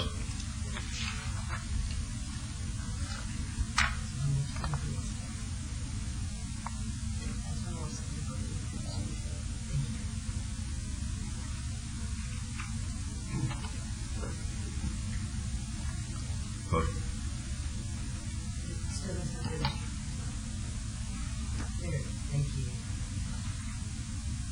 All right, motion carries. Hopefully you'll get a different position there. I hope so. How long would I be able to? Once you go back to your employer, tell her what happened, and say that could you have a position that doesn't put you into access with credit cards, and then I think if you come back here, the rest of the council will feel more comfortable. Thank you. Thank you. All right, item 53 is a hearing, discussion, and possible action regarding complaint seeking disciplinary action against Mulugeta Bauer, doing business as Oki Discount Market at 1616 Las Vegas Boulevard South, Las Vegas, Clark County, Nevada, for violations of the Las Vegas Municipal Code and Nevada revised statutes. This is in Ward 3. Mr. Henry. Good Mr. morning. Bell here? Yes. All right, and his attorney, Mr. Bell. Mr. Bell, why don't you identify yourself for the record, please? Rex Bell on behalf of the respondent here. Very good, thank you. Mr. Henry. Good morning, Mayor, Councilwoman Tarkanian, Councilman. This complaint for discipline was approved by the council on November 15th, and the mayor signed the order approving complaint and notice of hearing on the same date. An investigator from my office served the order approving complaint and notice of hearing the next day on November 16, 2006. The order approving complaint and notice of hearing relevantly contained these notifications to Mr. Bauer on page 2. You are further notified that within 20 days after service of the complaint for disciplinary action, but not later than 5 days before the hearing date, you must, and the word must is underlined, file with the city clerk and serve a copy upon the city attorney of your answer to the charges made in the complaint for disciplinary action and set forth any affirmative defenses you intend to raise. The next paragraph reads, you are also notified that your failure to file an answer to the complaint for disciplinary action or to appear at the hearing shall, and the word shall is used, constitute an admission to all the matters contained in the complaint for disciplinary action as provided by Las Vegas Municipal Code 6.88.100. No answer to the complaint. Can I see the document that you were reading from, please? Yes. Let me give that to the clerk as well as the affidavit of service.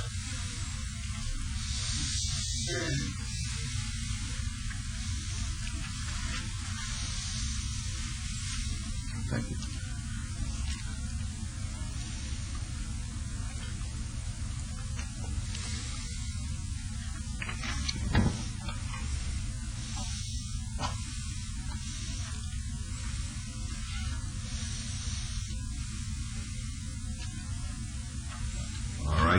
Mr. Bell, are you familiar with the order approving the complaint and the notice of the hearing? The language contained therein is identical to what Mr. Henry represented. Mr. Henry has pointed that out to me. He is correct. I did not see that. I knew we were here today for the hearing. As other hearings, I knew all about the complaint and what was in that. In fact, we went and saw Mr. Reese on it. I did not know or realize we had to answer it in writing. We were ready just to come, and most of it is in the complaint was generally correct, but we had some arguments about it, and so I failed to do that in writing. Okay, well, basically what this says on its face is if you fail to answer the complaint or to appear at the hearing, so it's either or, shall constitute an admission of all the matters contained in the complaint. All right, that's your position then, that the complaint is then admitted to in effect. Is that correct, Mr. Henry? It has to be because it's the city ordinance and it's not discretionary. You don't have much discretion on this one. Mr. Jervik, I know you're in a tough spot, but would you tend to agree with that it is mandatory? I do, and as an advisor, I have read it, and I have looked to see if there was any exception, and it appears to be mandatory, Your Honor. All right. Then Your Honor, if I might, I would point out that the second half of 6.88.100 says that, in essence, despite this, that the City Council may permissively then determine what to do with the licensee, in essence, just because that they have admitted to the charges. I admit that. I have no problem with that. I just wanted to make that clear. Certainly, Mr. Bell could argue for mitigating circumstances and the like. It's just that the complaint as put forward is basically admitted as far as the factual allegations are concerned. Right. Right. Understanding that to be the case, there's no need for a presentation of any kind of evidence by the folks who are here, we accept everything that's in the complaint as being true.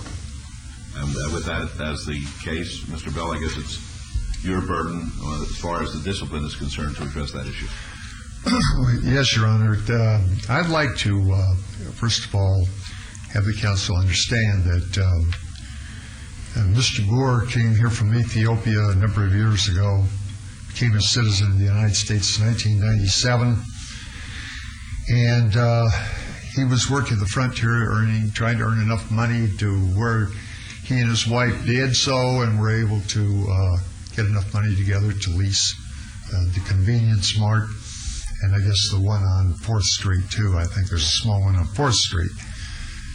They have 2 young children. They're twins, 16 months old. I would like to notice the council that where Mr. Boer's store is, there's also almost across the street on both sides, the corners are offset. There's a 7-Eleven market and there's an AM/PM market. Now, part of the things in this complaint was the fact that Mr. Boer sold an undercover agent. The undercover agent would have stated that he asked Mr. Boer for a setup, and that Mr. Boer gave him this Brillo pad and this little tube with a rose in it.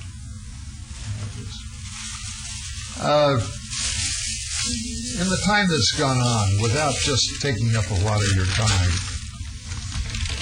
behind Mr. Boer is the service station, and he went over, and in these packages are the receipts.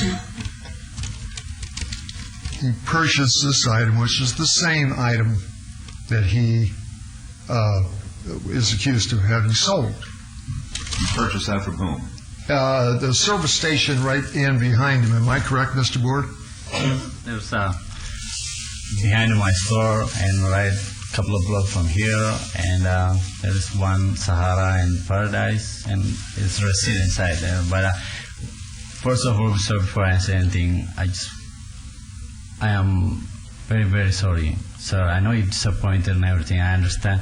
I sell that showing glass to begin with. When I opened my first store over here in downtown, we're not supposed to sell it, I agree. When I opened that one, everybody in the neighborhood was selling, and I start selling it too. I understand. I'm totally sorry. I apologize for that. It's my mistake that. But the rest of the store, everybody around there, they're selling it, everybody selling, they only get citation. Right, you're Mr. Boer, correct? Yes. And also, Mr. Boer, we purchased at other places this item, which is just what exactly... What are they used for other than for drugs? What do people use those things for? Well, Your Honor, according to, I talked to even the district attorney's office, and I talked to Mr. Henry, and I've even talked with the police officers, not the particular ones involved in this, and they claim that these items, the one with the rose in it, that they have no earthly use and are sold strictly for the use of drugs. They evidently put a little piece of Brillo pad down in them, a little cocaine, and they smoke them. But I want to point out that right in the area, this same item, same size, this is a pan. And you're left with the same thing, and that's sold by the stores right across the street from him. Now, my only point is that all these things can be used as drug paraphernalia, not just necessarily, and Brillo pads they're everywhere. One of the other arguments they had was the packaging, and I asked about the packaging. The Brillo pads come 24 to a package. This other item, there was 200 and some of them of the roses. He sells Brillo pads either sometimes in boxes, but individually. And I point out that in all kinds of stores in this town, you can buy Brillo pads individually. I've seen them in bins. You have too. Convenience store over by my house, the one that's on Shadow and Charleston. They got the rose over there, only it's in about double the size. And there it is, glass tube with a rose, only bigger. And one time prior, I appeared before this council in another case, and that was considered narcotics paraphernalia. It was even a bigger tube with a big red rose stuck out.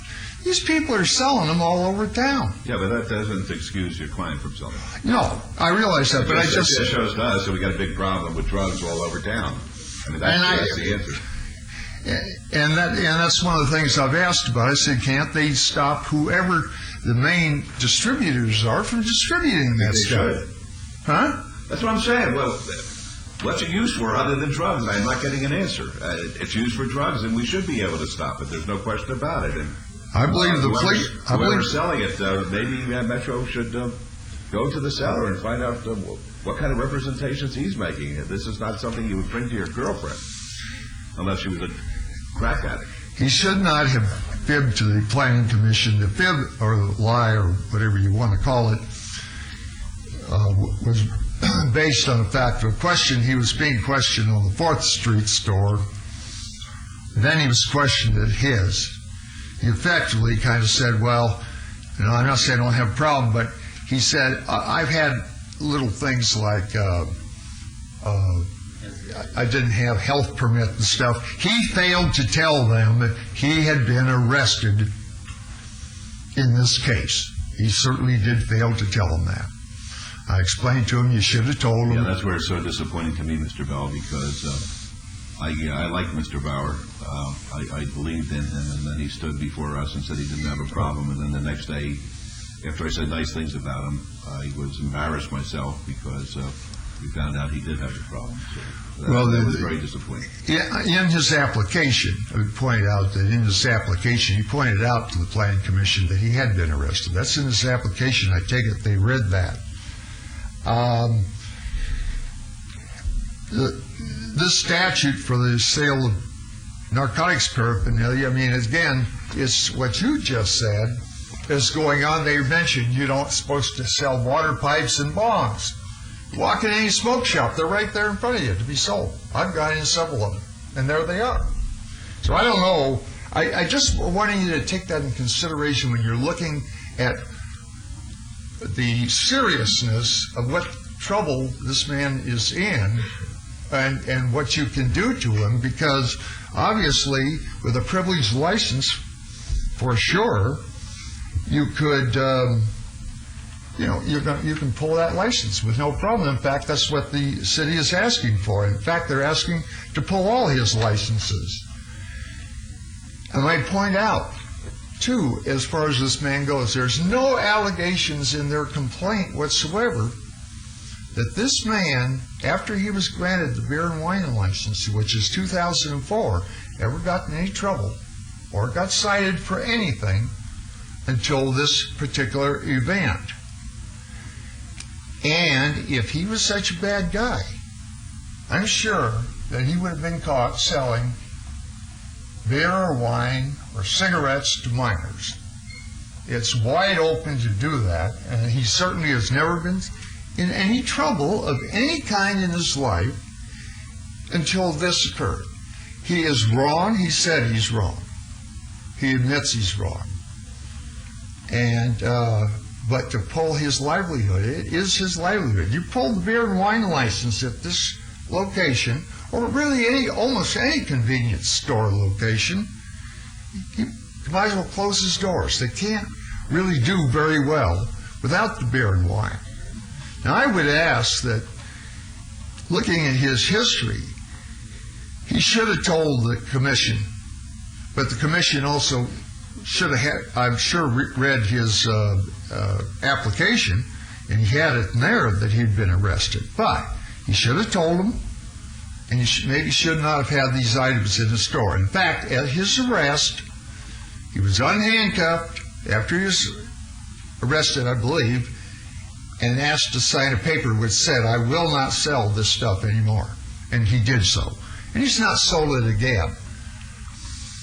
You know, there's still, and the only other alternative I could ask that is, I'm trying to save his beer and wine license to be if you all would consider, if you're going to have, you feel he must have that pulled, that he at least be able to keep his license to run the store and his tobacco license.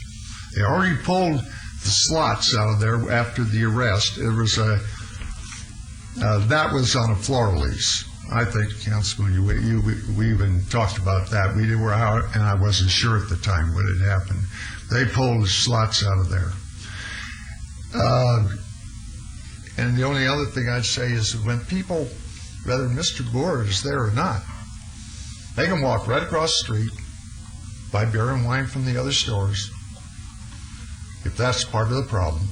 And the other thing is, and I'd only point out to you that if you look at these items I've showed you, the other stores are selling, they're selling the pans now. That's a good way around it. We don't have a rose anymore. It's a pen that's usable. You pull it apart, it's exactly like the same one as the rose. I ask for this man and his family that, I mean, I'm not saying that you don't feel he should be punished, but in some other form, but this is his livelihood, and it's going to hurt him, and it's going to hurt him bad. He would like to say something. All right, Mr. Bauer. Mr. Mayor, my counselor man asking me on this side if I ever have traveled with the police. When he asked me that, I told him yes, I have a travel. I get a ticket down here. That's the worst thing ever happened to me and my life and everything. I can't tell him I was arrested. It was shame for me. I'm sorry. I don't mean to disappoint you. That's what I have to say. Fair enough. Thank you. That's about all we can say and ask of you. All right. May I be heard, Mayor? I think there's a. Are you part of this, sir? I just want to speak on behalf of Tony. Well, let his lawyer call you then, if that's the way it would work. I was here. I did not know it. All right. Well, why don't we hear from this gentleman, and then we'll hear from you, Mr. Henry. Okay. Please give us your name. Yes, my and name address, is please. Raymond McNatt. Tony and I have been friends for several years. And when I talked to him about this problem he had, he said he made a mistake. He was just devastated that he had made a mistake, and I'm hoping that he made a mistake, not just he got caught. And the whole idea is, I just want to speak on behalf of him. He's always been a gentleman. He's always been up front with me. And at times I was a little short on finances. He didn't have any trouble advancing me a pack of cigarettes. Bless you. And he doesn't sell alcohol to people who come in so stinking drunk that he runs them right off. He's trying to keep drug paraphernalia out of his place and the druggies that come in there.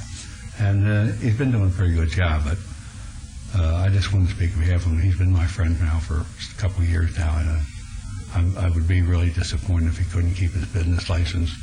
Give him a chance to straighten out. This is a country of second chances, and I don't know if he's had two already. It didn't sound like he said he's already had one, and so this is a country of second chance. I'd like to see if you give him a second chance. Thank you very much. Thank you. All right.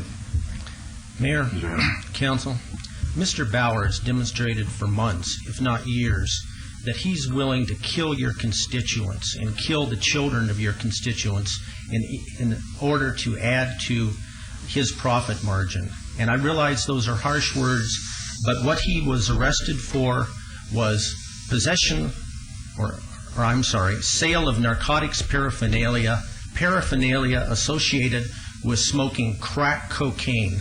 And if there's a more dangerous drug out there that has wrought more havoc in this community, I don't know what it is. Now, Mr. Bauer stands before you, and it's easy to see him and to imagine his family, and he pleads to be able to support himself and his family, but the way he's chosen to support himself in the past and his family is by contributing to the death of your constituents. Mr. Bauer suggests through his counsel that you at least leave him his convenience store license and his tobacco license if you take away his beer, wine, cooler license.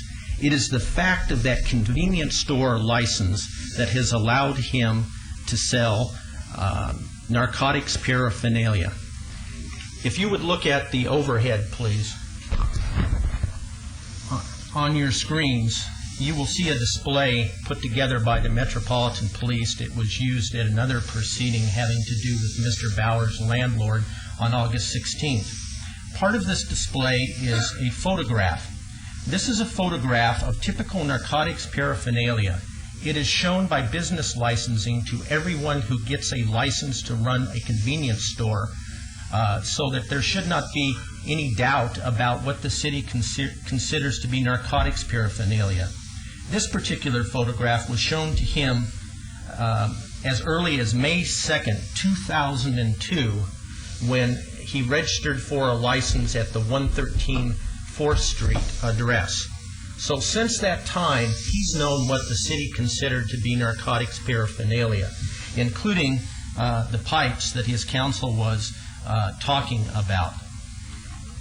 In addition to that, I am advised that some time ago, and I don't know how long ago it was, a letter went out from the city over your signature, Mayor, telling every convenience store operator in the city of Las Vegas what we consider to be narcotics paraphernalia. And these items were included. Although this looks rather innocent, as I said, it is used to smoke crack cocaine. When did I send that letter?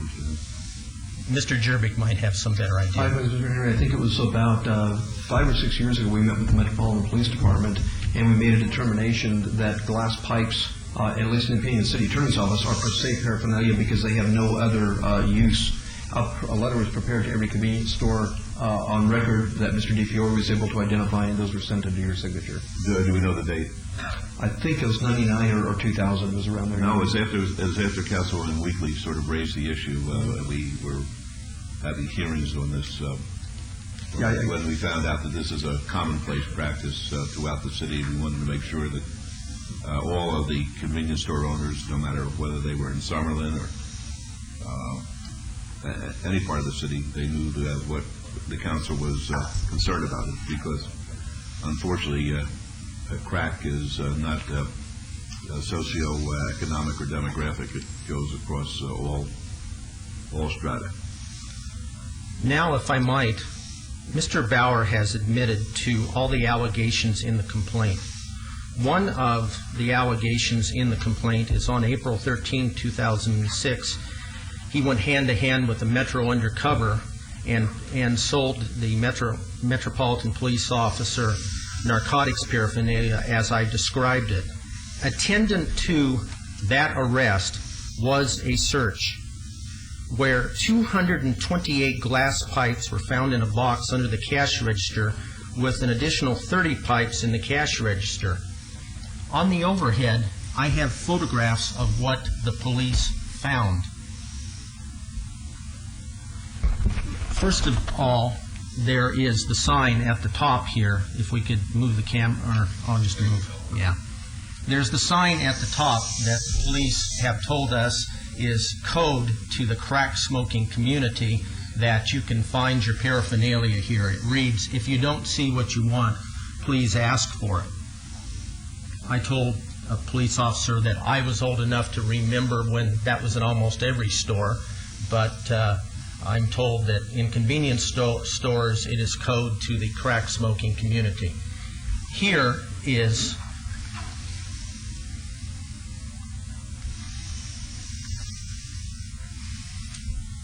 a photograph of what was found in the cash drawer, which was 30 pipes.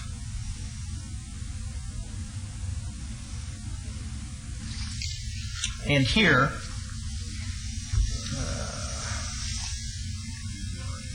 here's a photograph of boxes found underneath the cash drawer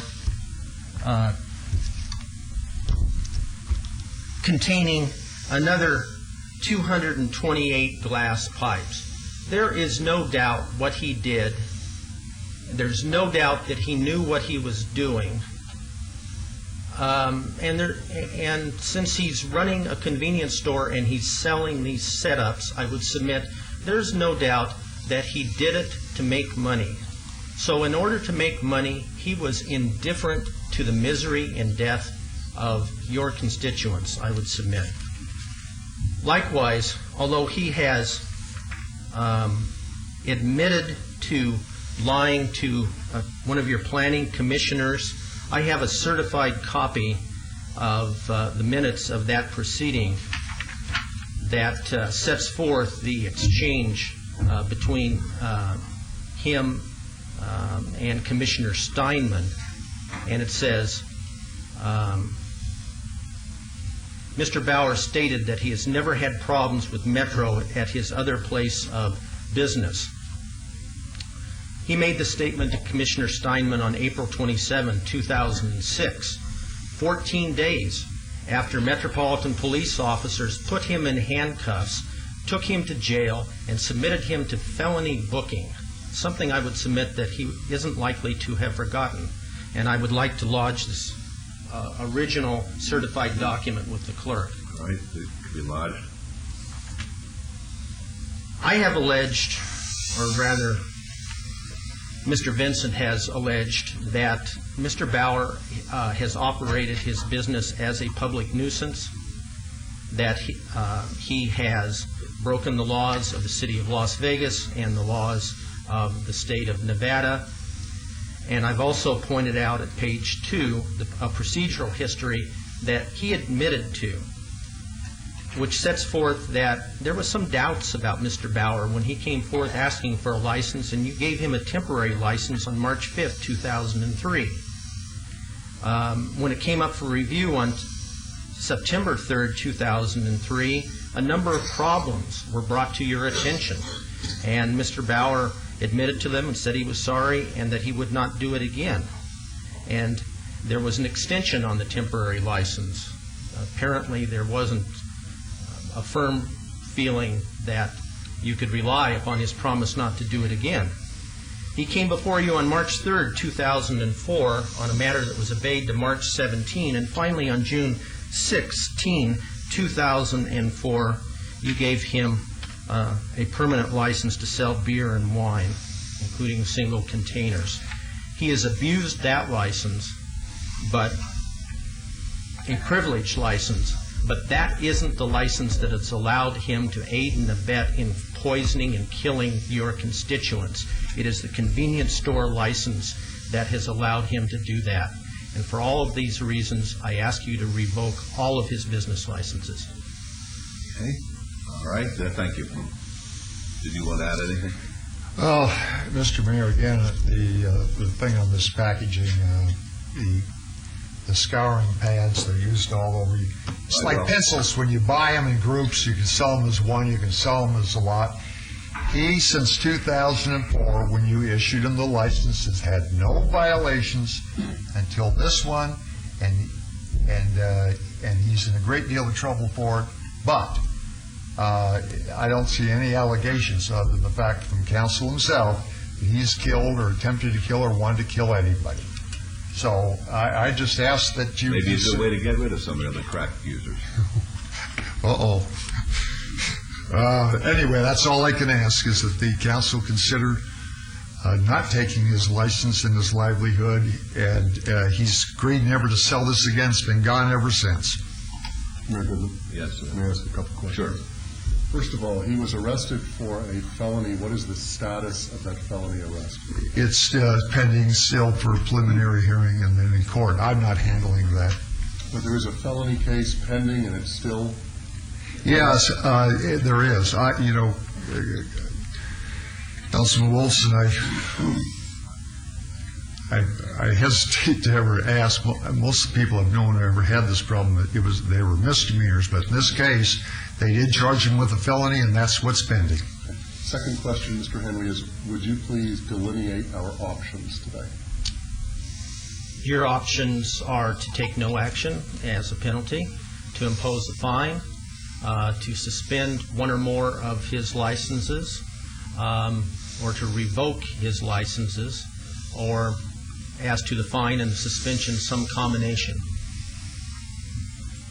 And the amount of the fine, I have not done an exact calculation, but if you found that he was, in essence, operating his business as a public nuisance between May 29, 2003 and April 27, 2006, could exceed at $1,000 a day $1 million.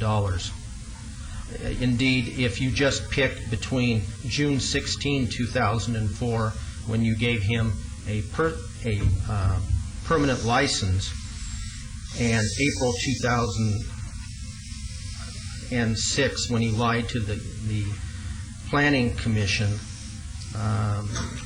the fine could exceed $600,000.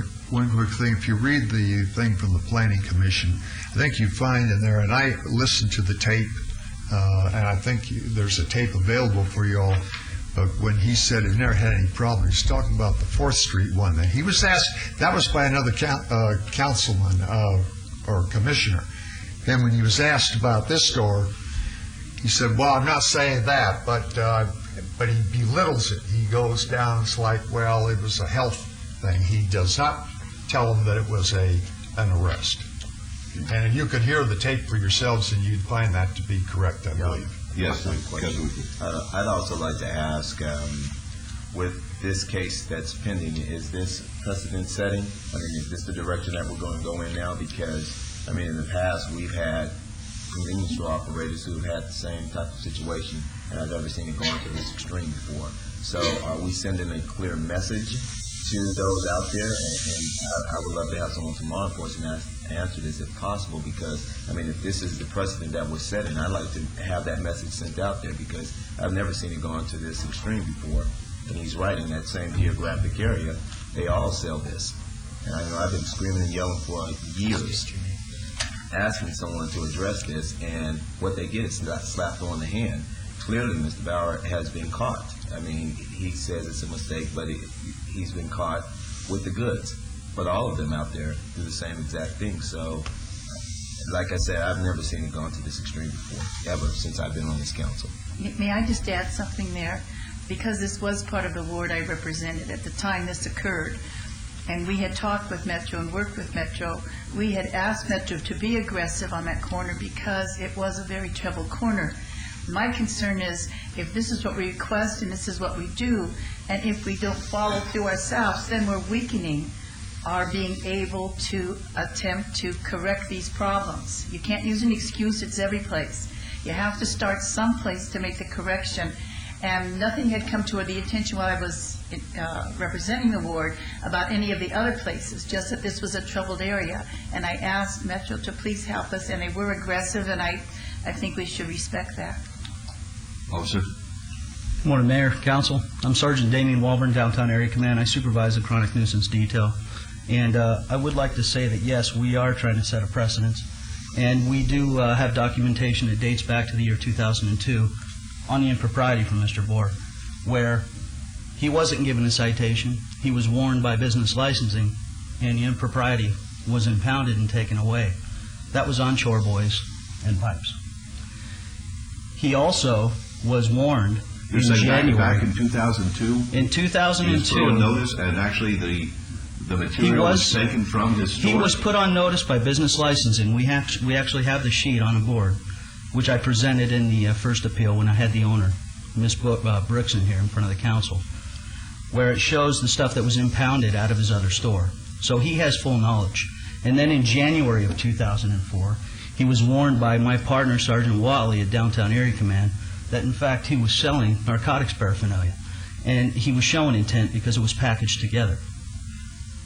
That's what started the case. Okay. All right, anything else from the council? Can I respond? Excuse me? Can I respond to that? Certainly. Please, thank you.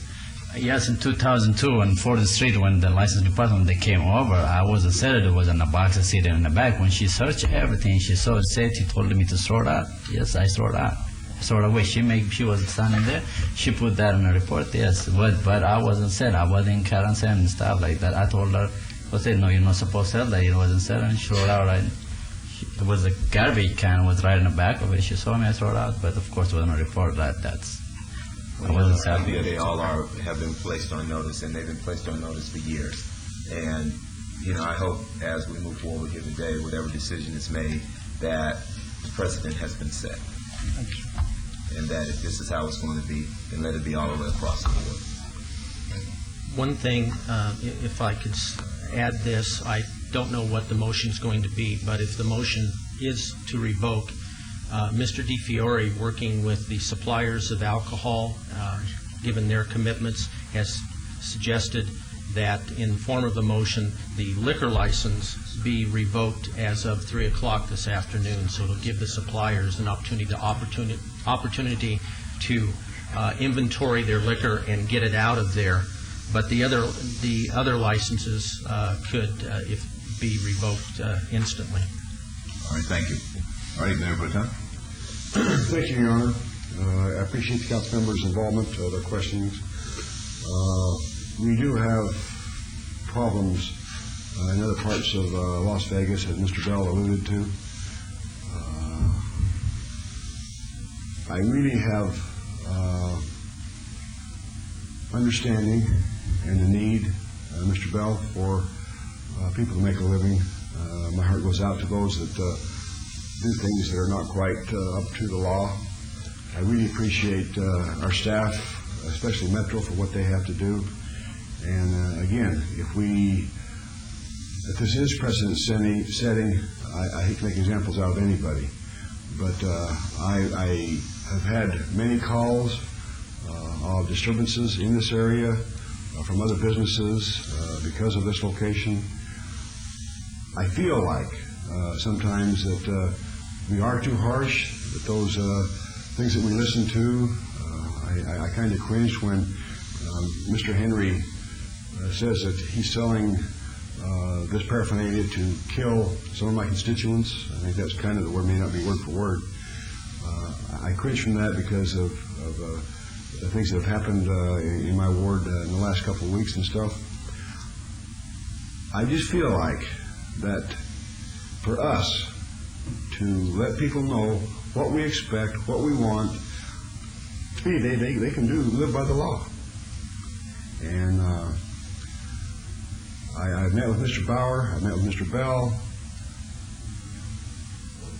Everybody here has heard what the allegations are. I've always said, praise my kids, don't lie, don't steal from me. When people lie, it makes me distrust them. Even if it's a small white lie, I distrust them.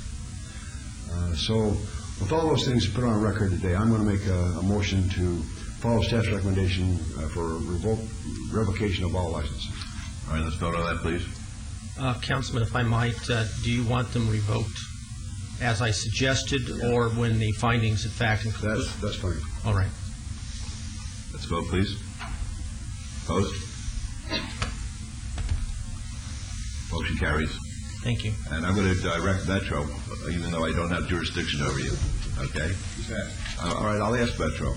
You heard certain allegations today that this is rampant in our community.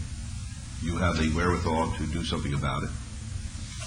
There's no legitimate use for any of these products, and I understand Mr. Bell's argument because I didn't understand it when I was first confronted with these pipes and Brillos and chars and whatever you call that stuff. But now I do understand what it is, and if it's out there, Las Vegas is a place where you can do everything in the world as long as you don't go over the brink. This is over the brink, so I would suggest that you be even-handed and just start arresting them, and I would go after the suppliers. I want to find out what they're representing these things are for. If they don't give me a real answer, arrest them. Let's do our part to start cleaning up this epidemic. I agree, Mayor. And the community is our eyes and ears. And I guess I'd like to start by asking if I could have that bag since he has receipts in it, and we'll go talk to those folks too. It's fine. If that's okay with Mr. Bell. No, that's fine. And Your Honor, while you're on that subject, I mean, the vote has been cast. But while Metro is still here, I would have the question, Sergeant. Yes, Mr. Bell, talk to me, please. That because of a long time ago, we're talking today, that tube, a small tube with that little rose in it. Then there's the tubes, the medium-sized tubes with roses stuck in them, and then, it's probably been about 3 years ago. I had a client here who got into trouble for even a bigger tube with a red rose stuck in the top, and narcotics, they considered that narcotics paraphernalia. So not only these little ones, but those others, and if there's a way to shut that off, and these store owners are not likely to go get into trouble because they can't even buy them. Mr. Bell, we've done several of these operations over the last year, and we definitely look at the totality of the circumstances. And I think when we dated the impropriety back to the year 2002, we said, how many times is this gentleman going to get a chance? Oh, I understand that. Individual merit on each property and holding themselves accountable. If they can abate the problem immediately, we'll work with them. We're firm, but we're fair. Okay, I was just wondering, you probably are aware they sell all signs. Okay. Mr. Mayor. Mr. Turbick, I'm going to ask you to draft another letter. I'm going to send another letter out and let them know where we're coming from. Well, in fact, I have a copy of the original just in blank form without your signature, but we will prepare it for a reissue, Your Honor. All right, let's send it out again. We're putting everybody on notice, and then Metro has to do its job. Very good, thank you. Mr. Mayor? Yes. I just want to state my strong agreement with Councilman Reese in taking this action, because you do have to begin someplace. We have to have it done, or it's going to continue the way it has. So I want to just say I respect that action. And also Councilman Weekly's for saying we must be careful to make sure that we're across the board, and that's something we have to be cautious about. I think those two things are very important. Thank you. And Metro. All right, item 54 is discussion and possible action regarding a 6-month review of a beer wine cooler on-off sale license for Blue Gourmet LLC, doing business as Blue Gourmet at 8751 West Charleston Boulevard. This is in Ward 2. DeFiore? Mayor and members of the council, this item was set for a 6-month review due to some administrative issues and concerns we had prior to the license being approved 6 months ago. We believe that those have been addressed, and we've inspected the premises, and we found that we have no more concerns. And my recommendation today would be to approve the permanent license for the Blue Gourmet for this beer wine cooler on-off sale license. All right. Hello, Stacy Truesdell, 3773 Howard Hughes Parkway, here on behalf of the applicant, and I am joined by Mr. Aruja of Blue Gourmet, and we do appreciate Mr. DeFiore's recommendation and would request issuance of the permanent license. All right. Is this a convenience store? No, it's the Blue Gourmet. It's on, the address is... No, is it a convenience store, though? Oh, not to my knowledge, no. Okay, no roses there. No. Okay, because they're going to say, if you have any, you better run as soon as we're through here, get rid of them, okay? All right. Okay, any questions? My girlfriend's not a crackhead. Pardon me? I said my girlfriend's not a crack addict either. And I'm glad to hear that. That's good news in our community. Okay, Councilor Wilson. To my knowledge, we don't have any of these kinds of roses in Ward 2. You're right. My motion is for approval consistent with staff's recommendations. Let's vote, please. Opposed? Motion carries. Good luck to you. Thank you. You're welcome. Item 55 is discussion and possible action regarding a 6-month review of a beer wine cooler on sale license, R&E Corona Inc., doing business at El Tapadio Restaurant at 235 Northeastern Avenue in Suites 132 and 133. This is in Ward 3. Mr. DeFiore? And Mayor and members of the council, again, we were exercising caution on the 6-month review of this beer wine cooler on sale license based upon previous ownership here. And during the past 6 months, we've had no concerns. The calls for service have been very minimal. Actually, I think only one. And we did have a condition on the temporary license, which I'd like to suggest that the council approve the permanent license with the same condition, and that would be the condition would be that they must serve beer and wine coolers in conjunction with meals. All right. Yes, folks, will you please identify yourselves? Magali Toledo Kelly, Spanish interpreter. Emma Corona. All right, thank you. Did you understand what the condition was? Yes. All right, that the beer and wine has to be served only in conjunction with meals. Yes. Okay, very good, thank you. All right, are there any questions of these folks? All right, seeing none, Mayor Pro Tem. Yes, Your Honor, I make a motion to follow staff recommendation with all conditions. All right, thank you. Let's vote on that, please. Opposed? Motion carries. Good luck to you, ma'am. Good luck. Thank you. You're welcome. By the way, the date that the letter went out to the license holders on that matter concerning Mr. Bauer was June the 6th, 2001, not only signed by myself, but by all the council members. I'd like a similar letter to be prepared with an update, okay? Doing it now, Your Honor. Thank you very much. All right. Item 56 is discussion and possible action regarding temporary approval of a new supper club license subject to the provisions of the Fire Code and Health Department regulations for Gordon Biersch Brewery Restaurant at 750 South Rampart Boulevard in Suite 16, and this is in Ward 2. Mr. DiFiore? Mayor and members of the council, the applicant today does meet the criteria for consideration of a temporary approval of this supper club license, and subject to the conditions, that would be my recommendation. Very good. Yes, sir. Good morning, Mr. Mayor and Council. I'm Carlos Perdomo, General Manager and key employee for Gordon Biersch Brewery Restaurant. Very good. Are there any questions of either of the gentlemen? All right, Councilor Wilson. Is your restaurant open yet? No, sir, it's not. It will be open hopefully January 29th. Okay.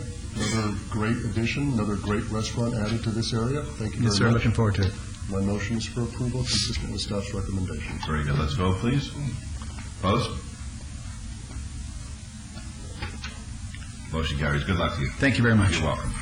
Item 57 is discussion and possible action regarding temporary approval of change of ownership for a beer, wine cooler on sales license from Gutierrez and Therese, doing business as Maria Antonetta Mexican Food, to Pimentel, Alas and Guzman, doing business as Maria Antonetta Mexican Food at 745 North Nellis Boulevard in Suite 1. This is in Ward 3. Mr. DiFiore? Mayor, members of the council, the applicant today does meet the criteria for consideration of temporary approval of this beer, wine cooler on sale license, and subject to the conditions, that would be my recommendation. All right, thank you. Yes, ma'am. My name is Blanca Pimento, and I'm just requesting my beer, wine on sale. All right, very good. Any questions of either of these folks? All right, seeing none. Mayor Pro Tem? Yes, you understand all the conditions? Mm-hmm. Okay. Yes. My motion would be to follow statute recommendation for approval of all conditions. All right, let's vote, please. Opposed?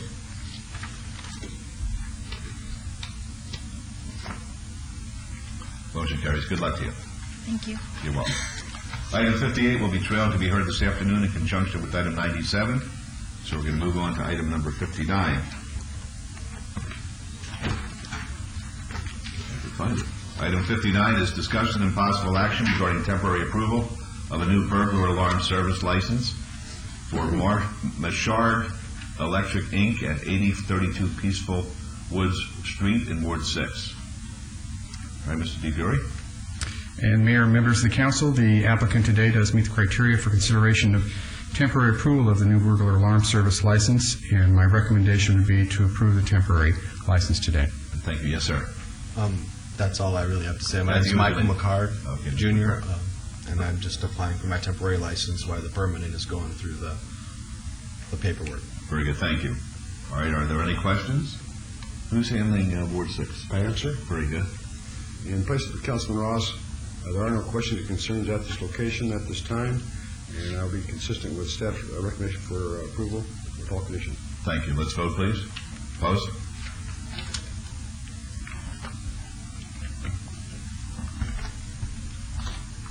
Motion carries. Good luck to you. Thank you, sir. You're welcome. Item 60 will be trailed to be heard this afternoon after item number 75, so we're moving on to item 61. Item 61 is the Park and Recreation Advisory Commission.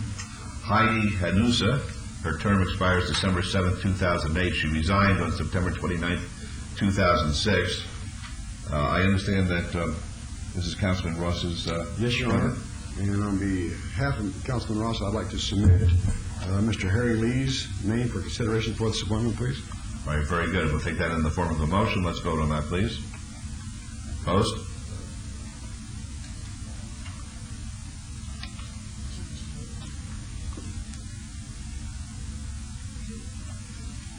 Motion carries. Thank you.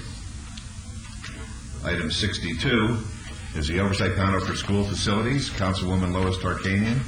Her term expires December 31st, 2006. I asked the Councilwoman whether she would be kind enough to serve again. She indicated that she would, so I move to reappoint Councilwoman Tarkanian to continue in this particular responsibility. Let's vote on that, please. Opposed?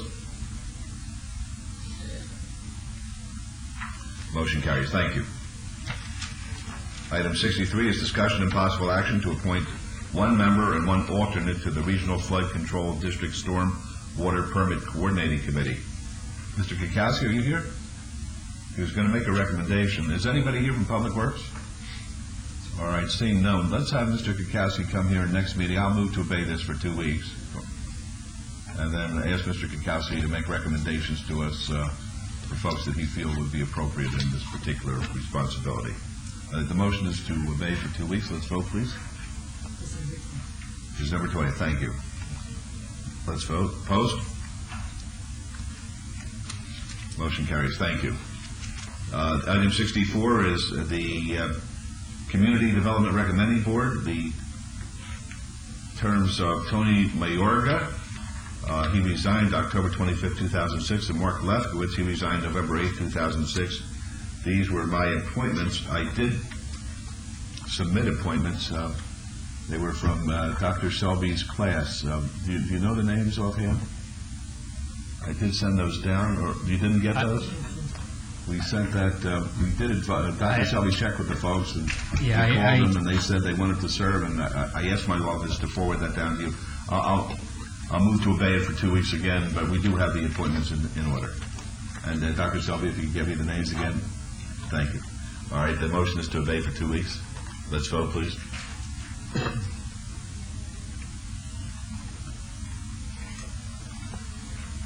Opposed? Scared me there. Motion carries. Item 65 is bill number 2006-59, establishes certain minimum community service requirements as part of the punishment for contributory delinquency or contributory neglect related to graffiti or property damage. Councilwoman Tarkanian, do you wish to have it read, please? Yes, Mr. Mayor. Thank you. Thank you, Councilwoman. Thank you, Your Honor. Bill number 2006-59, in order to establish certain minimum community service requirements as part of the punishment for contributory delinquency or contributory neglect related to graffiti or property damage and provide for other related matters. Thank you. Do you have the motion? Councilwoman? Move to approve. Thank you. Let's vote. Opposed? Motion carries. Thank you. Item 66 is bill number 2006-60, update sign standards and related approval processes for the downtown casino and downtown entertainment overlay districts. Councilwoman, do you wish to have it read? Yes, Mr. Mayor. Thank you. Councilwoman. Bill number 2006-60, in ordinance to update the sign standards and related approval processes for the downtown casino and downtown entertainment overlay districts and provide for other related matters. Thank you. Do you have a motion? Move to approve. Thanks. Let's vote. Opposed?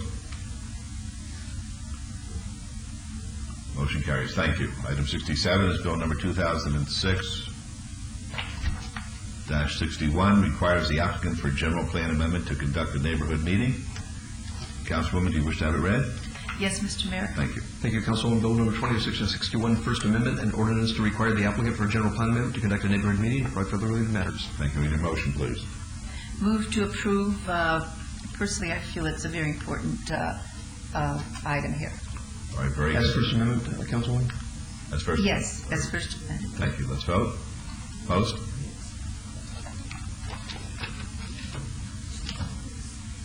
Motion carries. And 68 is bill number 2006-62, updates Title 11 of the Municipal Code relating to the regulation of traffic and parking. Do you wish to have it read? Yes, Mr. Mayor. Good. Thank you, Councilwoman. Bill number 2006-62, in ordinance to update Title 11 of the Municipal Code relating to the regulation of traffic and parking and provide for other related matters. Thank you. And your motion, please. Move to approve. Thanks. Let's vote. Opposed? I didn't vote yet. Motion carries. Thank you. We'll go on to the second book.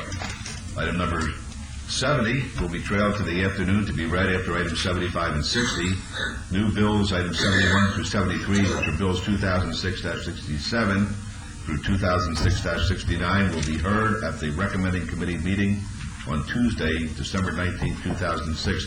Mr. Chairman, can you please read those? I'll be happy to hear Bill number 2006-67, in ordinance to adopt an updated version of the Las Vegas Downtown Centennial Plan together with related development standards and provide for related matters. Bill number 2006-68, in ordinance to adopt the Union Park design standards to integrate them into other provisions that pertain to downtown overlay district and provide for other related matters. And finally, Bill number 2006-69, in ordinance to update the remedies and procedures abating public nuisances and chronic nuisances, to add provisions to the business licensing chapter to facilitate the prevention and abatement of such nuisances and to provide related matters. I would also add for the record that the last bill I just read, 2006-69, is going to be fast-tracked, but will be eligible for adoption at the next council meeting, Your Honor. All right, thank you, Mr. Jervik. Will you be available, Councilwoman, on Tuesday, December the 19th? Yes, Mr. Mayor. All right, that's good. Do we know whether Councilman Ross will be available? I'm going to assume that he will, and I'll appoint Councilwoman Tarkanian and Councilman Ross to consider these bills. The council meetings in... Yes. Before you recess, Mayor, I have those names if you'd like to recall. Yes, item let's go 64. back there. What item was that again? That was item 64. All right, let me read it back in the record. I appreciate that, Dr. Selby. Item 64 is Community Development Recommendation Board, the terms to be filled of Tony Mayorga and Mark Lefkowitz. What are the names? Devinder Pappas. And a motion to rescind. Reconsider? Reconsider. All right, let's vote on that, please. Move to reconsider. Opposed, please. Motion carries, and the names, please. Devinder Pappas and Carmen LaShawn Miller. All right, I at this time would nominate Ms. Pappas and Ms. Miller to fill those positions, respectively. Very good. Let's vote, please. Opposed?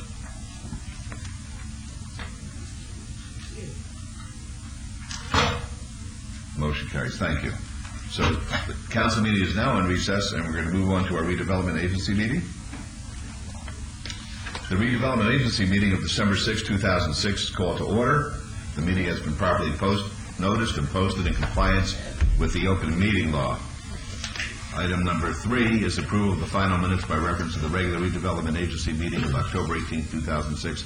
May I have a motion to approve, please? Yes, Your Honor. No additions or deletions. I'll make a motion for approval, please. Thank you. Let's vote on that, please. Opposed? Motion carries. Thank you. Item number 4 is an abeyance item, discussion and possible action regarding an estoppel certificate to MidFirst Bank concerning the owner participation agreement dated October 16, 1987 with Westar Charleston Associates. This is in Ward 3. Mr. Adams? Yes, Scott Adams, Director of the Office of Business Development. This item's been obeyed twice now, and I think it was obeyed under the premise that there was concerns that maybe the owner of this property there was evidence that maybe they were not living up to the spirit of the covenant that was placed in the agreement restricting future use of the apartment complex to senior housing. What we're being asked to do here is provide an estoppel certificate certifying that all things regarding the current agreement between the redevelopment agency and the owner are in effect in good order. And we did receive a copy of a letter from the owner that went out to their tenants indicating they do plan to maintain the project as a senior housing project, and it's my understanding that a representative would be here today to state on record that fact, and so I would defer to the representative. Okay, yes, ma'am. Amy Jerpy, agent for owner. All right, be happy to hear from you. I represent the management company, and we plan on managing the property as a senior community. Okay, I have a question, Your Honor. All right. I've had 4 or 5 of our senior citizens live at this location. They're in there on Section 8, and they have to have their Section 8 renewed every year, 2 years, whatever it is. And I think there's 19 homes in there, or 19 residents in there now under Section 8. Yeah. Is there any, at this time, is there any ideas of changing that at all? Basically, we just have our qualifications. They will be required to, fill out our application and our standards, and if they qualify, they can continue to live there with their Section 8 vouchers. Well, I don't know what the qualifications are. Okay, and I don't know whether all these 19 people could continue to live there under your qualifications? Absolutely. Well, but I'm saying I don't know what your qualifications would be, what they would have to do. But what I'm saying is that we have 19 people who have been living there, and you may come in there and have different standards that they're not going to be able to live up to. I don't want to move out of it, is what I'm trying to say. Right. I feel like that a lot of these people, they've lived there for a few years. They feel like it's home. They don't want to move. They're scared to death. And I don't blame them, I guess. If I was that age and didn't have a large income, I'd be scared where I was going to be living tomorrow, too. So my concern is if, under Section 8, if they, what would allow you, I guess, what kind of qualification would you have to make them move out? Income requirements, proving income, proving that they can afford, their dwelling. Well, but again, though, Section 8, we're helping them because they are low income. Well, we closed on this property on the 16th of October, and we've had 2 Section 8 tenants that have been renewed. So we haven't forced anybody to move. We haven't gave notice to anybody that we will not accept the Section 8 vouchers. I guess what I need is, I need assurance on record that we're not going to go in there and you're not going to change some qualifications tomorrow or the next day to not allow these people to renew their contracts. And I can understand you if you want to go in there and put higher qualifications on a new tenant or something like that. I can see that. I can support that. But somebody that's been living there and you change the qualifications to make it ineligible to live there, it would really bother me. I would feel like I'm part of moving them out. I don't want to do that. I want a comfort level there to know that those 19 people that are living there now under Section 8 are going to be able to stay there. Well, I've had 2 people that were on Section 8 that have been renewed. We gave the required 60-day notice to HUD, and they complied, and the tenants have remained there on new 12-month lease terms.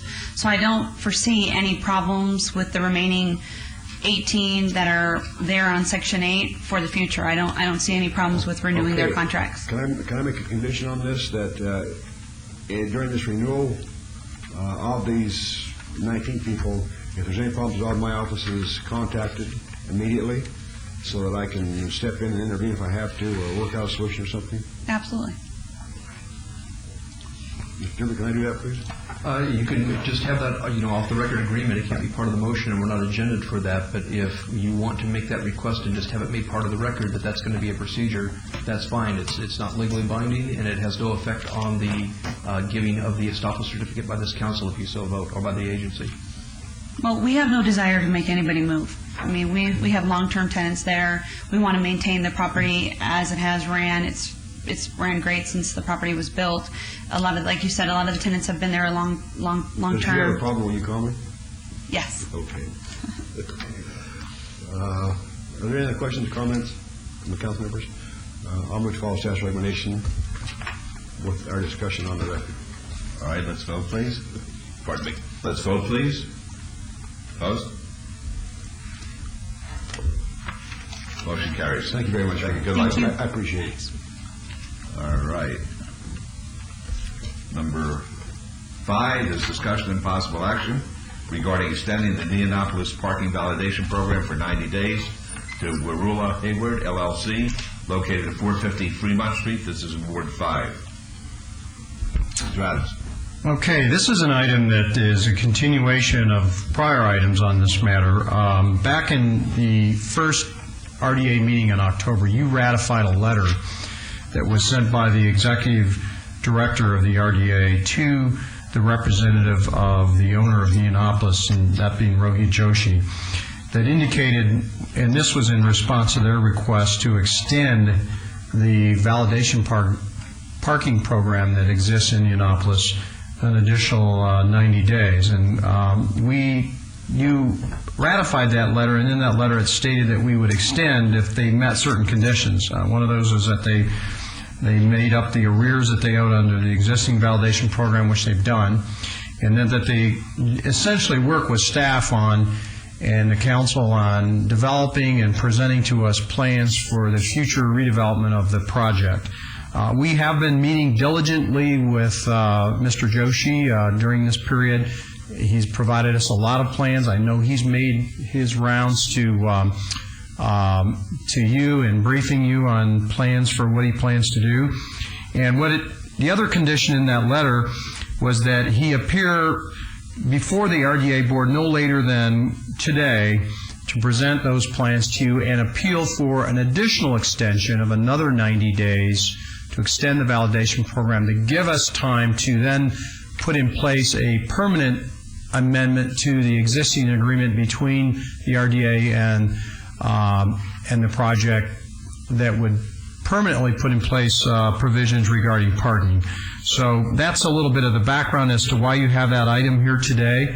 Mr. Joshi, he's behind me, is here, and certainly is here to address you regarding this matter. Thank you. Joshi, what we're interested in is finding out what your plans are for Neonopolis, and it's important that you be on the conservative side, because we don't want to have expectations that will be unlikely to be fulfilled. We've been disappointed with what's happened in Neonopolis over the years. It's been a real issue as far as our downtown development is concerned, so I would prefer, when you're addressing us, to take a very conservative approach as to what we might expect.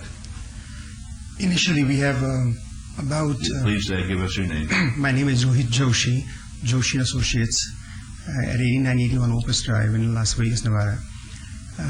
Initially, what I had done was to work on approximately 20 or 30 retail, dining, entertainment tenants, of which about 5 tenants are definitely interested in taking immediate occupation in the front Fremont Street of the Neonopolis and some of the back stores on the first floor. Second floor has been a little tough leasing. Third floor is pretty much occupied by the theater and by Poker Dome. So that will be the first phase of our leasing in the next 3 months. I hope to get approximately 5 tenants sign leases and then proceed to have their plans approved for construction, and they could open by the end of next year. So that's the initial quick plan of keeping the project alive and keeping it occupied with some tenants. Overall, though, what we like to do is to investigate either we can get the gaming overlay on the project, and for that we have done a lot of homework on the how we can go forward on the gaming overlay, and as such the important thing is to get the operator and the financing for it, and we are working on that right now to present to you in the next 3 months or so who the operator could be. We are working with one local company, one regional company, and one international company who are gaming operators, assist us in getting the gaming overlay. So that's a long-term plan for the next couple of years. All right. Are there any questions of Mr. Joshi at this time? Yes. Councilor Weekly. If you can, for the record, there's been talk that the theater is going away, as well as Jillian's, 2 of the remaining tenants that are in the building. Can you clarify that for us, please? Jillian's is not making money right now. We have a 40,000 square feet store, and the reason for that could be is that we just taken over the lot of losses from the previous managers, and we've been keeping we got coming up very current right now on the economics of the Jillian's deal. The theater last couple of months hasn't been good, but before that we had a good year, and we hope to keep that open. Both of them are being kept open as of right now, but it is losing money right now. We aren't getting any rent, and they are getting into a lot of debt, and mainly because there's not enough traffic, and the traffic is not there because the entire project is not occupied or leased. So once that is done, then we can turn this thing around. Well, I think it's important that, we are definitely informed as to if that's going to happen, opposed to, the hearsay and speculations that we're hearing out there, because we get a lot of phone calls and inquiries about, what's going on the site. And I know you've come into my office and we've seen maybe 2 different versions of what your future plans are for the site. Is there any specific plans that you kind of have nailed down and said, this is it, this is what we're going to do on the site here? We haven't nailed down a specific project yet, and I think the next 3 months, while I'm negotiating with the Business Development Department and RDA, we'll nail down a specific plan. But the initial plan was just to get a few tenants in the front of Fremont Street and existing spaces, and some in the back of it, and we are negotiating with one major anchor department store chain. If they come in, that'll be the rest of the space, so we can immediately lease everything up and get it going so that the loss factor is contained, because we are losing a lot of money, not only for upkeep, management, common area, and taxes and insurance, but we are also losing money on the parking garage because there is no income provided for the city, and your debt service is also large. So we're trying to see how best to contain the losses and create more immediate cash flow. Right. Now, Mr. Adams, could you tell us, for the record, because several of the council members may not have been on the council at the time that the arrangement was made between the city with the parking and Neonopolis as to what our agreement is and what our expectations are. What Mr. Joshi's asking be extended, and what we've been doing for virtually the inception of the opening of Neonopolis is to extend what has been the discounted rate, and I should have had that number available to you, but I don't have that right off the top of my head. As I understand it, the city built the garage under the first floor of Neonopolis. That's correct. And the city owns the rights to the, I guess, foundation of Neonopolis. We own the land and the garage, and then his partnership that he represents, Wurula Hayward LLC, owns the improvements above the garage, and then there's a reciprocal easement agreement that exists between them and us that respects how we operate these two facilities jointly, because that's complicated. You know, the roof of our garage is the floor of his building. Right. And so there's common elements like HVAC and pipes and all kinds of things, and those are all covered in that agreement.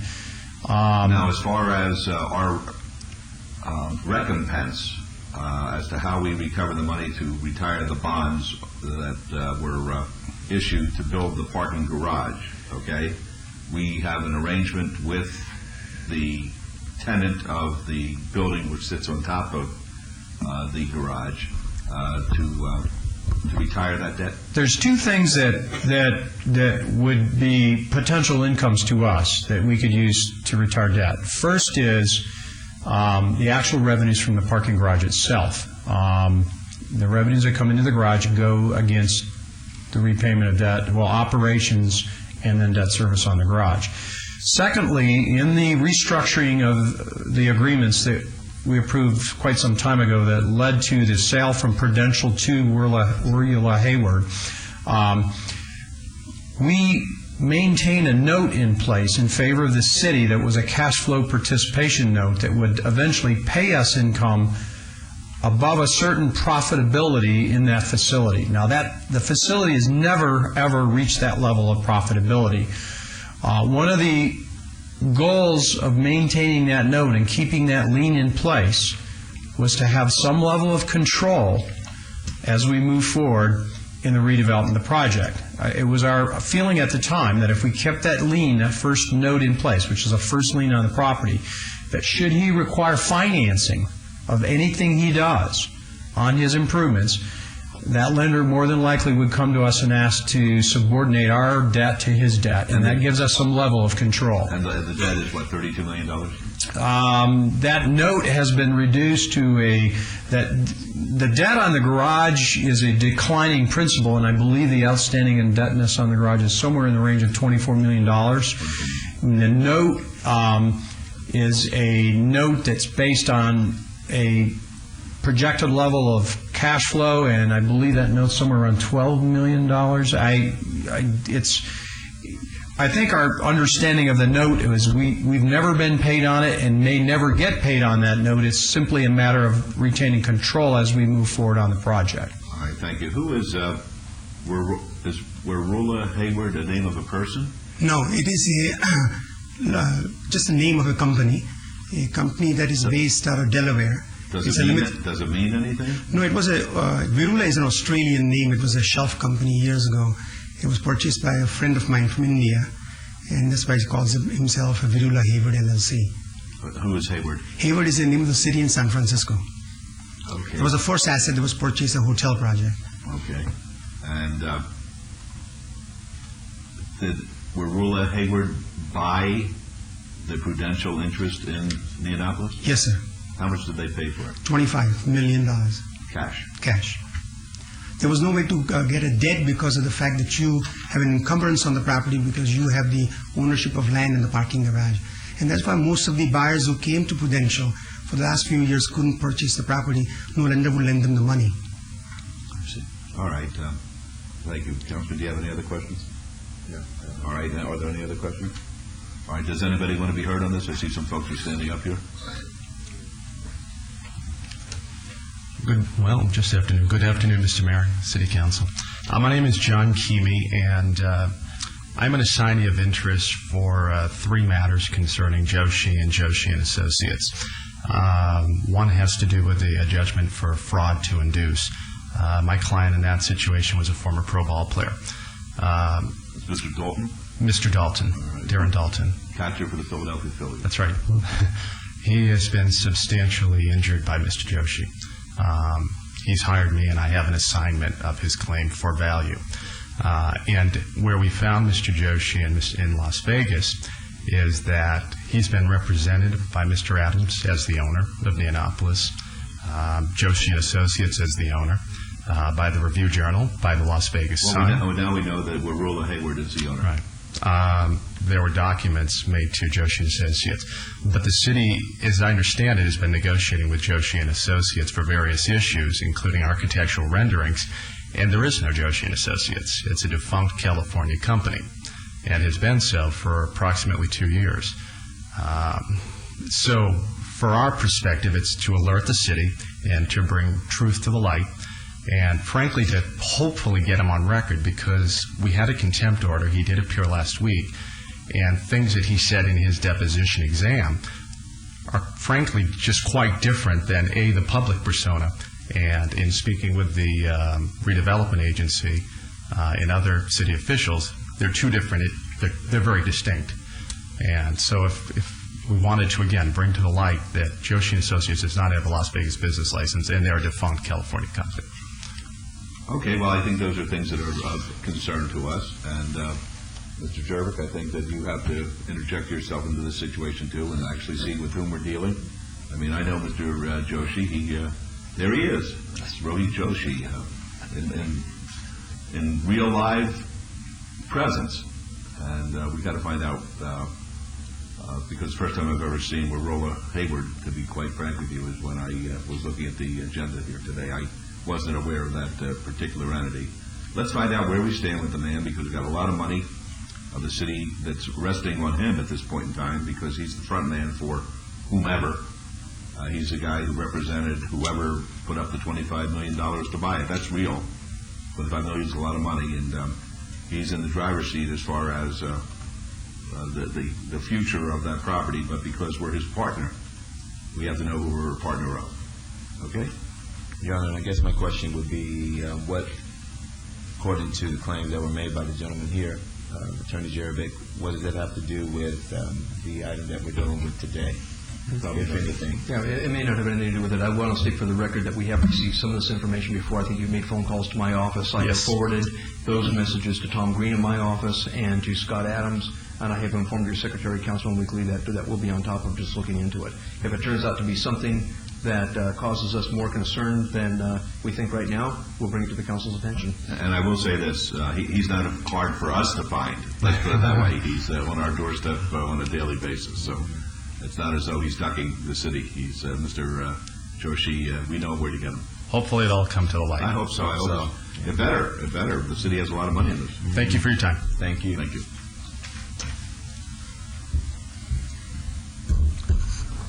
Tom McGowan, Las Vegas resident since 1954. The success of Neonopolis is key and crucial to the complete success of downtown redevelopment and revitalization of the city of Las Vegas and better. No question about that. There have been many false starts, many attempts that failed so far. Yes, the city's involved in the matter of the parking garage. There have been certain idiosyncrasies that have affected this entire process from the beginning, including the Madeline Hill, for example, the aggressive pace of development, the impetuous, if you will, notion that something can be done overnight. It can't, but that's quite all right. The important thing is the perception, accurate perception of what Neonopolis is. The facility itself, although it has sort of misleading configuration and presence, in effect, it is in reality the Globe Theater of Stratford-on-Avon, renowned. Now, you may not know what I'm talking about, but somebody may. Hopefully the owners, the operators at this point in time. What's more important, most important about Indianapolis is substantive content is much more important than supposition. I don't care how many retail commercial venues come by the wayside, come and go. The important thing is an accurate perception of what Indianapolis is and how to make it work. It is waiting to be done. And I am here to help get that done. It can be done. But if it isn't done by this administration, it will have to be done by the next administration starting next year. That's when I'll run for mayor. Because we need a mayor, period. We don't need icons, okay? We don't need publicity worldwide. If you want to make a world-class city, you need a world-class leadership. And I'm ready to go with that. I'll help Indianapolis become a success. If he doesn't want it, you don't have to have it. He just pay the bills and leave, that's all. But I think he's more intelligent than that. I do. Thank you. All right. Anybody else want to be heard from the public? All right, Mr. Joshi, what's the story with the Poker Dome? Are they doing well? They are doing 53 shows a year. About 120 people show up for every show, and they're doing well. And they are very happy with the premises. We had a little problem with the Amerisco company, which is supplying the chillers one time that was shut down, but we repaired that right away. And it was all about, we want to purchase the Amerisco plant, and we've been working on that with Amerisco company as well. We want to control all the HVAC into the Indianapolis and the Fremont Street Experience parking garage, as well as the two hotels, Fitzgerald and Four Queens. All right, are there any other questions of Mr. Joshi? All right, Councilor Weasley. Thank you, Mr. Icahn. I just want to add for the record that I really, he's an icon, Dave. I just want to add for the record that I really wish that there could be some more emphasis placed on this theater and Jillian's. I mean, you know, when we look at these young folks today who are begging for something to do, I mean, a lot of these kids don't have a clue that this place even exists. And even on December 7th, I think it is, there's going to be a big movie premiere of the Will Smith movie, Pursuit of Happiness, that deals and addresses homelessness issues. And so, you know, people kind of gradually are still hearing about this place. And, you know, I just really hope that whatever it is that you could do to save it, you know, get more locals involved in it. I think it would be beneficial to our community. And so, Your Honor, with that, I'm here, Scott, I guess your recommendation would be for approval? Yes, I think Mr. Joshi is here as a result of the letter that went out that indicated he needed to present a plan for the extension of the validation program. That we have been validating parking at Indianapolis virtually since the inception of the facility during the entire duration of Prudential's ownership and now through there. So I don't see any reason why we couldn't, to give us more time to work through permanent arrangements for parking with Mr. Joshi, as well as work with him on his long-range plan. My biggest concern would be what would be the effect of not validating on the existing tenants and businesses in that facility. I think that might be onerous for them and not good for what we're trying to achieve downtown. Yeah, I would tend to lean that way too. I mean, we're put in an impossible position here. We don't want to hurt anybody else. But at the same time, I got to say, with all due respect, Mr. Joshi, your plans are not really plans. They're precatory wishes. I mean, that's what they are at this point in time. So next time when you come back and you ask for an extension, try to give us something with more substance if you can. I agree. I mean, I know you're hustling out there. I know that. But I hope that you land some kind of a whale. I shall. Right, Kevin. Precatory. Wow. You are on a roll today, Icon. He's precatory. All right, I'm going to move to follow staff's recommendation, please. Thank you. Let's vote, please. Opposed?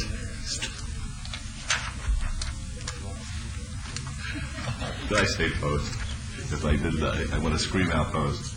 Motion carries. Thank you. All right. Item number 6 is a report and possible action regarding redevelopment agency projects currently under contract or negotiation. Mr. Mayor, in the interest of time, I would certainly be willing to offer the abeyance of this item to the next RDA meeting, if that's your pleasure. Yeah, you know what I'd like to do? I'd like you to sit down and give me the briefing, because I would like to incorporate it in our State of the City address, which is going to be made on January 10th.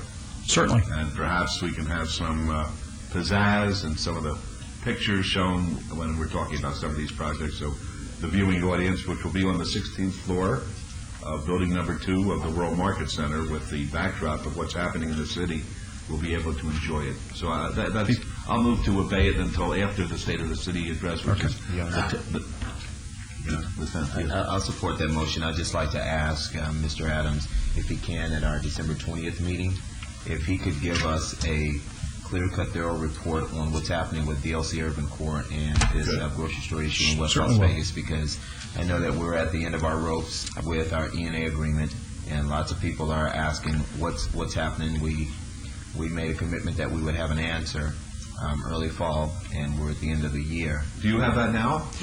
I can give you what I know. I think I'd like to wait until, and because I think they needed a couple weeks to get this final answer from these 2 stores that we have on deck. We just needed to wait for their answer, and we're at the end of the ropes with them. So I think we owe it to the community to share where we are, and then talk about what's the forecast from here. Okay, We'll be pleased to do so. Good. I'll move to obey until the first meeting after January 10th. January 17th. That's the motion. But I will be doing a report on the grocery store at the December 20th. Please, if that's okay. Good. Yes. Thank you. No. Let's vote, please. Opposed? Motion carries. Thank you. Item number 7 is citizens' participation. Public comment during this portion of the agenda must be limited to matters within the jurisdiction of the redevelopment agency. No subject may be acted upon by the redevelopment agency unless that subject is on the agenda and is scheduled for action. If you wish to be heard, please give us your name for the record, and we'll limit it to 3 minutes, okay? Limit 2 minutes. I like that better. I'll limit it to 2 minutes. Yeah, you're overdoing it with 3 minutes. 2 minutes. You're an exaggerator in the first place. 2 minutes, please. Tom McGowan, Las Vegas resident. I came up here to question whether that World Market Center is going to be open to the public on the 16th floor on Saturday the 10th, the day of your grandiose pronouncement of your mayoral address. Is it going to be open, yes or no? Hearing no response from the public, from the public question from the city council, I assume it isn't open to the public. So that'll be what the public's outlook on that will be.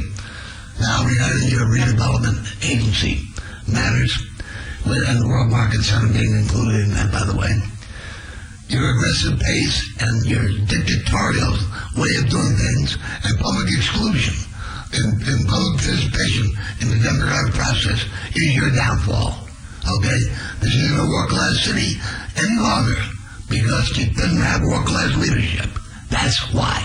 And I will replace you and put you out to pasture. You can go back home one way and permanently, where you can't hurt anybody except the ones who are closest to you. Thank you very much. You can have the rest of my minutes that are left. Anybody else like to be heard? Okay, we'll be back here, let's say, how about 1:15? Okay? And we're adjourned at the redevelopment agency. Right.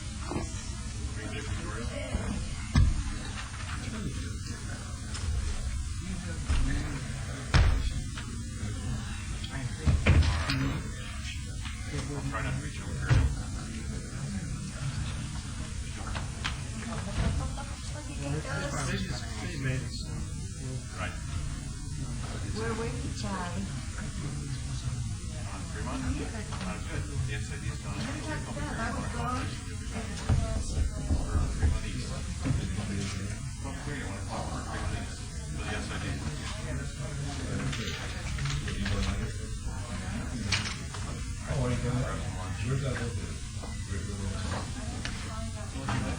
Thank you.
didn't read it.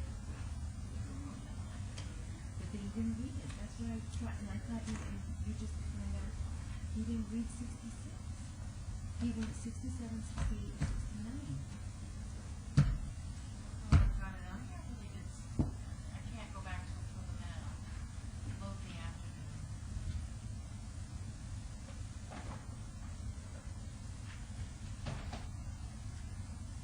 I didn't hear him say 66. All I heard was 67, 68, and 69. Unless I wasn't paying attention at that moment, but I didn't hear it.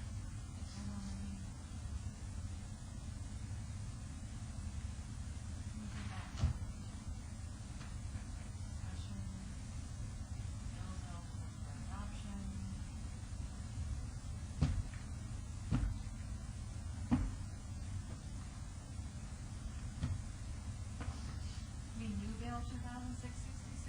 Yeah, I didn't hear him. No, because they trailed it. Oh, that's the one. Trail to the afternoon. Oh, okay, okay. Yeah. And he'll read it then? Brian's gonna have to read it.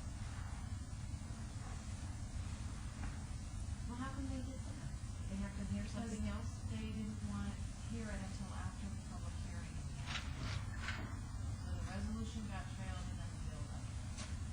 Yeah, but what do you mean they don't want to hear it? All they're gonna do is read it. Doesn't matter. The bond council said no. Bill, question for you. The board member that you did yesterday. I got it, Joe. You did. Oh, yeah. I knew it. Oh, of course I did. They don't look. Because I looked it up to see what department that was under, whether it was field ops or public works, and I made sure Charlie's name was on that email. Excellent. Excellent. And it's like, That one has something to do with that I knew before. But, it's up to him to go with his department. They're not letting us know. We're between a rock and a hard spot. But I'm glad you didn't pop up because I before had to handle his stuff for him. And on this one, I didn't know what they.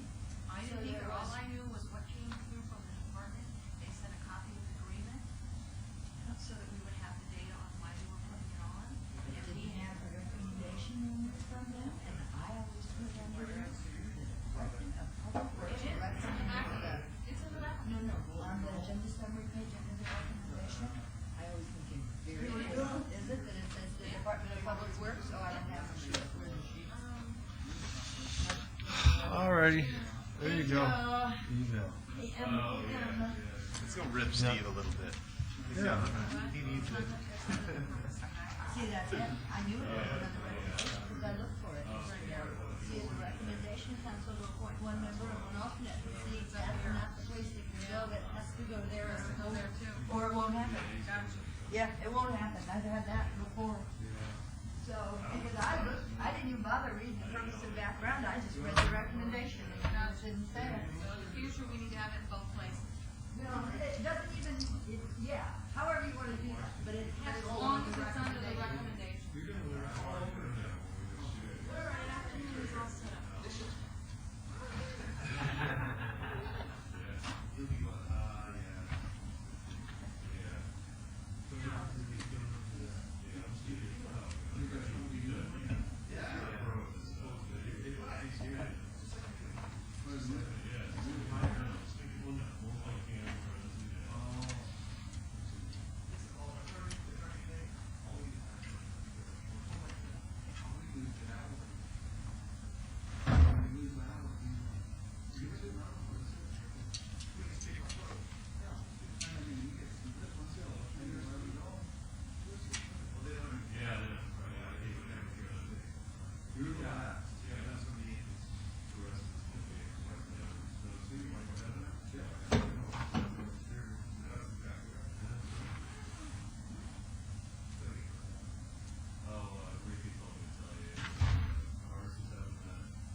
June 26th, it'll be for my anniversary.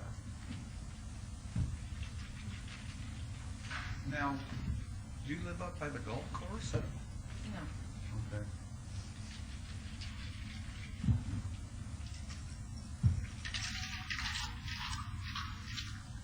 No, I live through the, you go through the little old town, Uh-huh. all the way at the end. Okay. Do you know where Wyoming is? Yes. Okay, well, you go, right on Wyoming, Uh-huh. you go all the way to the end, Uh-huh. and on the left-hand side, at the end, there's a cul-de-sac with some, new, well, they're not that new, but they're not as old as some of those homes there. Yeah. My home is like 12 years old. Okay. And, they're in there. Oh, okay. Did you buy it from the original owner? No. We're the third owners. Oh, okay. Yeah, the people that lived there before us bought it from the original. Oh, okay. Very good.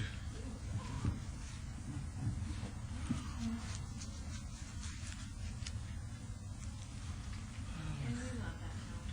What's that? And we love our little house.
good. We're much better now.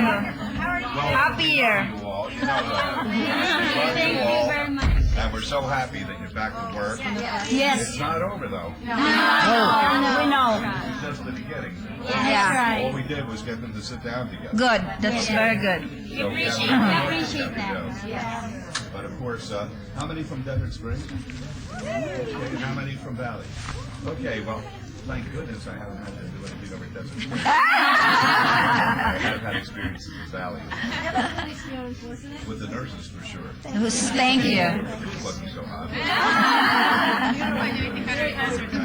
Goodman, on behalf of SEIU, the nurses from Valley and Desert Springs, the community, and our patients, we want to let you know how much we appreciate the fact that you brought us back together with a very difficult company to work with. Well, I hope that when they sit down and they negotiate in good faith. I hope they do it quickly. There's no reason to think that 60 days that we can resolve it faster than that. And of course, Jane and her crew have to also negotiate in good faith, and everybody has to be a little reasonable here. Oh, yes. Yes. And they have to listen to one another. Yes. So I was in the first meeting that they had, and I'm a criminal defense lawyer by profession. I didn't know which one I was going to represent. You know? No, I understood. I understood they wanted to kill each other. They were at each other's throats. But this is great. I really appreciate it. And that's beautiful. Thank you so much. Thank you. Thank you so Thank much. you. That's great.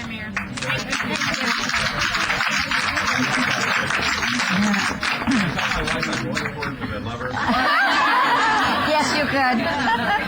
You guys move around the mayor and we'll get Okay. That's great. Thank you. How are we going to be? I just hope 60 days. I hope 60 days from now I'll be a hero. Oh, don't worry, we'll be recording. We're good for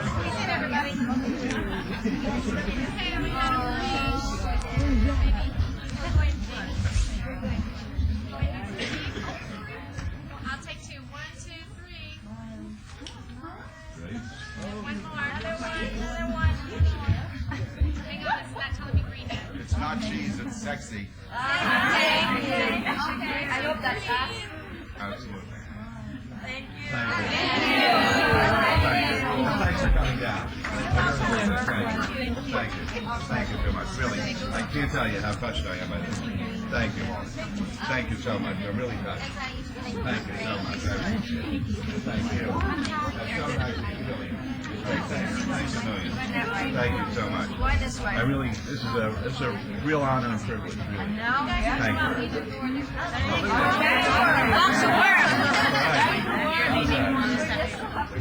I'm saying you're back to work. Thanks a lot. Thank you so much. Thank you. Wait. Oh, the other way? Very nice. Go the other way. Out this way. That's great. Thank you so much. Yeah. Thank you. There. That's nice. Thank you. Thank you so much. One more. Okay. Thank you. I gotta start the meeting here. Flower girl. All right, keep up the good work, ladies and gentlemen. Keep up. Keep it up. Because everybody, they rely on you. You're the first responder. Thanks a million. That was really good. Thank you. Thank you. What do you mean, put in the nozzles on? Yeah, they started doing it yesterday. By next week?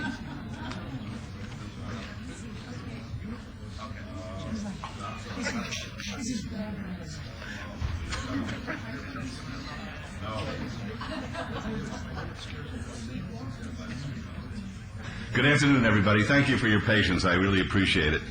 We'll call item number 74. Any items from the afternoon session that the council, staff, or the applicant wish to be stricken or held in abeyance to a future meeting may be brought forward and acted upon at this time.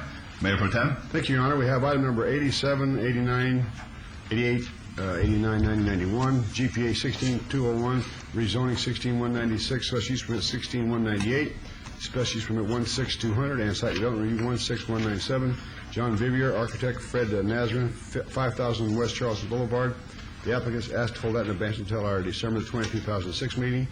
Items 92 and 93 is rezoning 15031, site development review 15030, 3100 Mead LLC, approximately 300 feet north of Mead Avenue, 980 feet west of Branchville Drive.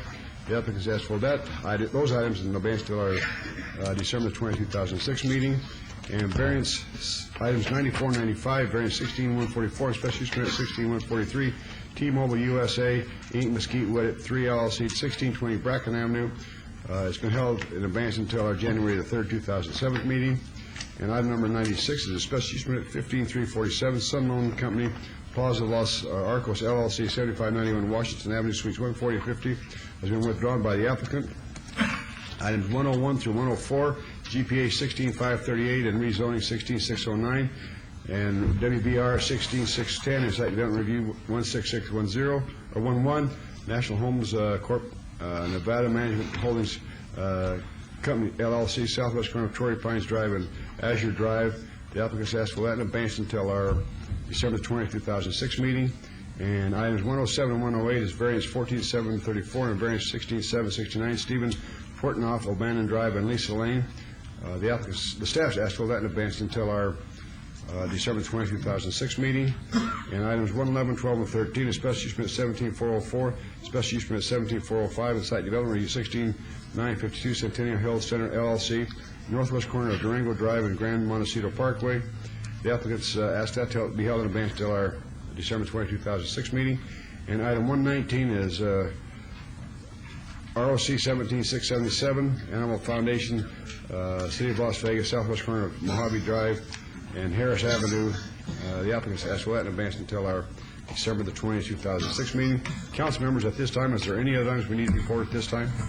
If I may, Mayor Pro Tem? Yes. I'm sorry, on item 107 and 108, I don't know what the abeyance request, is that by the councilman? From, I asked that the applicant submit a letter, and it's my understanding that he did. so that's by the applicant then? That would be my only change.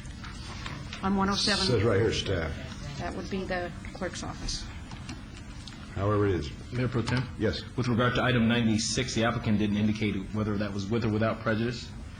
Would you like to, it normally assumes it's with, but would you like to do? If they don't indicate, we normally go with prejudice. That means that they couldn't apply for another year, or reapply for a year. Without. Withdrawn by without prejudice. Are there any other items? Yes, Mr. Mayor Pro Tem, Yes. item number 109, I'd like to obey that for 30 days, please. That'd be till our January the 3rd meeting? Yes, and that's because we've had such a difference of opinion within the neighbors. We'd just like to have a little more time there. Now, which item is that, please? Item 109, it's on Strong Avenue. And I think that if we have a chance to meet with the neighbors and they could voice their thoughts, everything could be worked out. Okay. But I would like to have that time. Okay, there's been a request by the councilwoman to hold item 109 until our January the 3rd, 2007 meeting. Item 109 is a variance 160505. Owner Alvy Cook, applicant, appeal filed by the applicant from the denial of the planning commission to a request to allow a 5-foot rear yard setback where 15 feet is minimum setback required for proposed room addition at 1117 Strong Drive. It's in Councilwoman Tarkanian's board. Are there any other items we need to report at this time? Hearing none, Your Honor, I make a motion we bring these items forward and take the appropriate action, please. Okay, thank you. Let's vote, please. Opposed? Motion carries. Thank you. Item 75 is going to be a public hearing on proposed local improvement district for Special Improvement District number 1506, Fremont Street pedestrian improvements from Las Vegas Boulevard to 8th Street. This is in Ward 5. It's a public hearing, which I now declare open. Mr. Kukowski. And friends. And friends. Good afternoon, Mayor and Council. Good afternoon, Mayor and Council. Today's the public hearing for Special Improvement 1506, which is, the project is to improve Fremont Street from Las Vegas Boulevard to 8th Street, and Special Improvement District 1516 is an improvement district to provide for the maintenance of those improvements.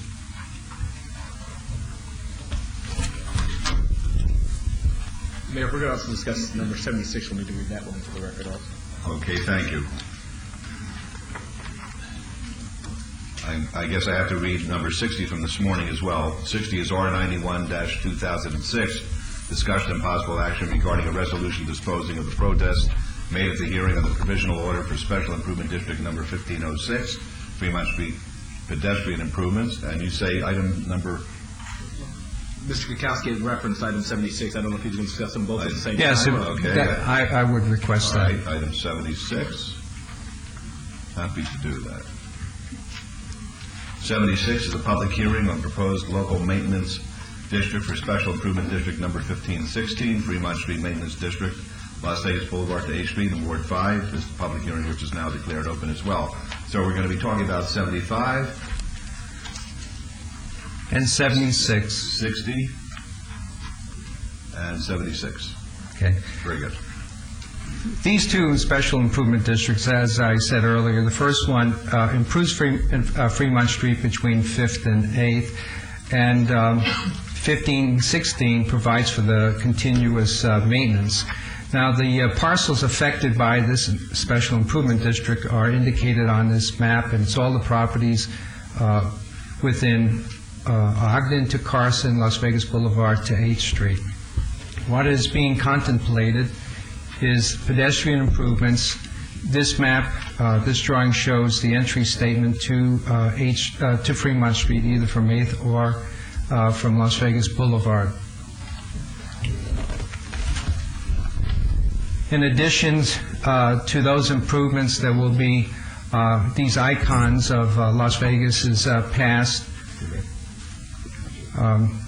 replicas of the Silver Slipper, if you will, martini glass for the mayor. Thank you. The improvements basically are where we will widen the sidewalks, install landscaping and a pedestrian crossing mid-block to facilitate the street being pedestrian-friendly. The street ultimately will be one direction, one lane of traffic each direction, except for turn lanes. We have sent out notices. We had meetings with the affected public. At this point in time, our written protest is less than 16%. To move forward with the improvements, we need to have 51% or better, which we do have, and to affect the maintenance, we would need protest 33% or more, which we do not have. Everything is in order, Mayor. All right, thank you very much, Mr. Kukowski. It's a very ambitious, wonderful project, which is really going to add to our success down here. I think it's great. When do we expect this to be completed? We would have this completed by end of summer, spring next year. We look this coming year? Yes. We will have bid opening December 15th. And will the iconic signs be up as well? That's part of the project. Including the entryway? That's right.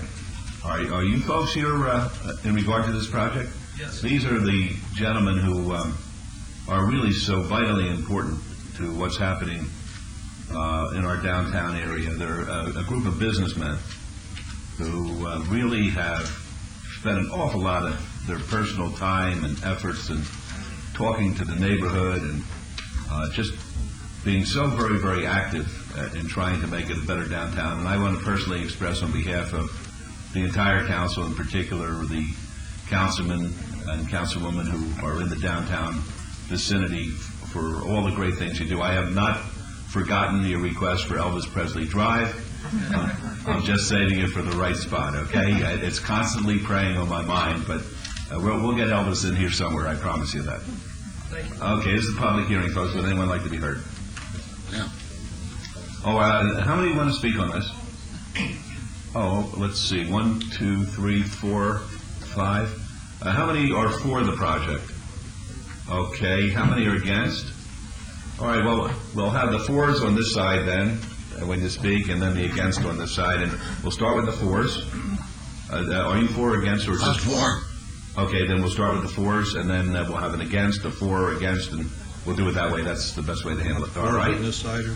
It doesn't really matter. The fours on this side are good.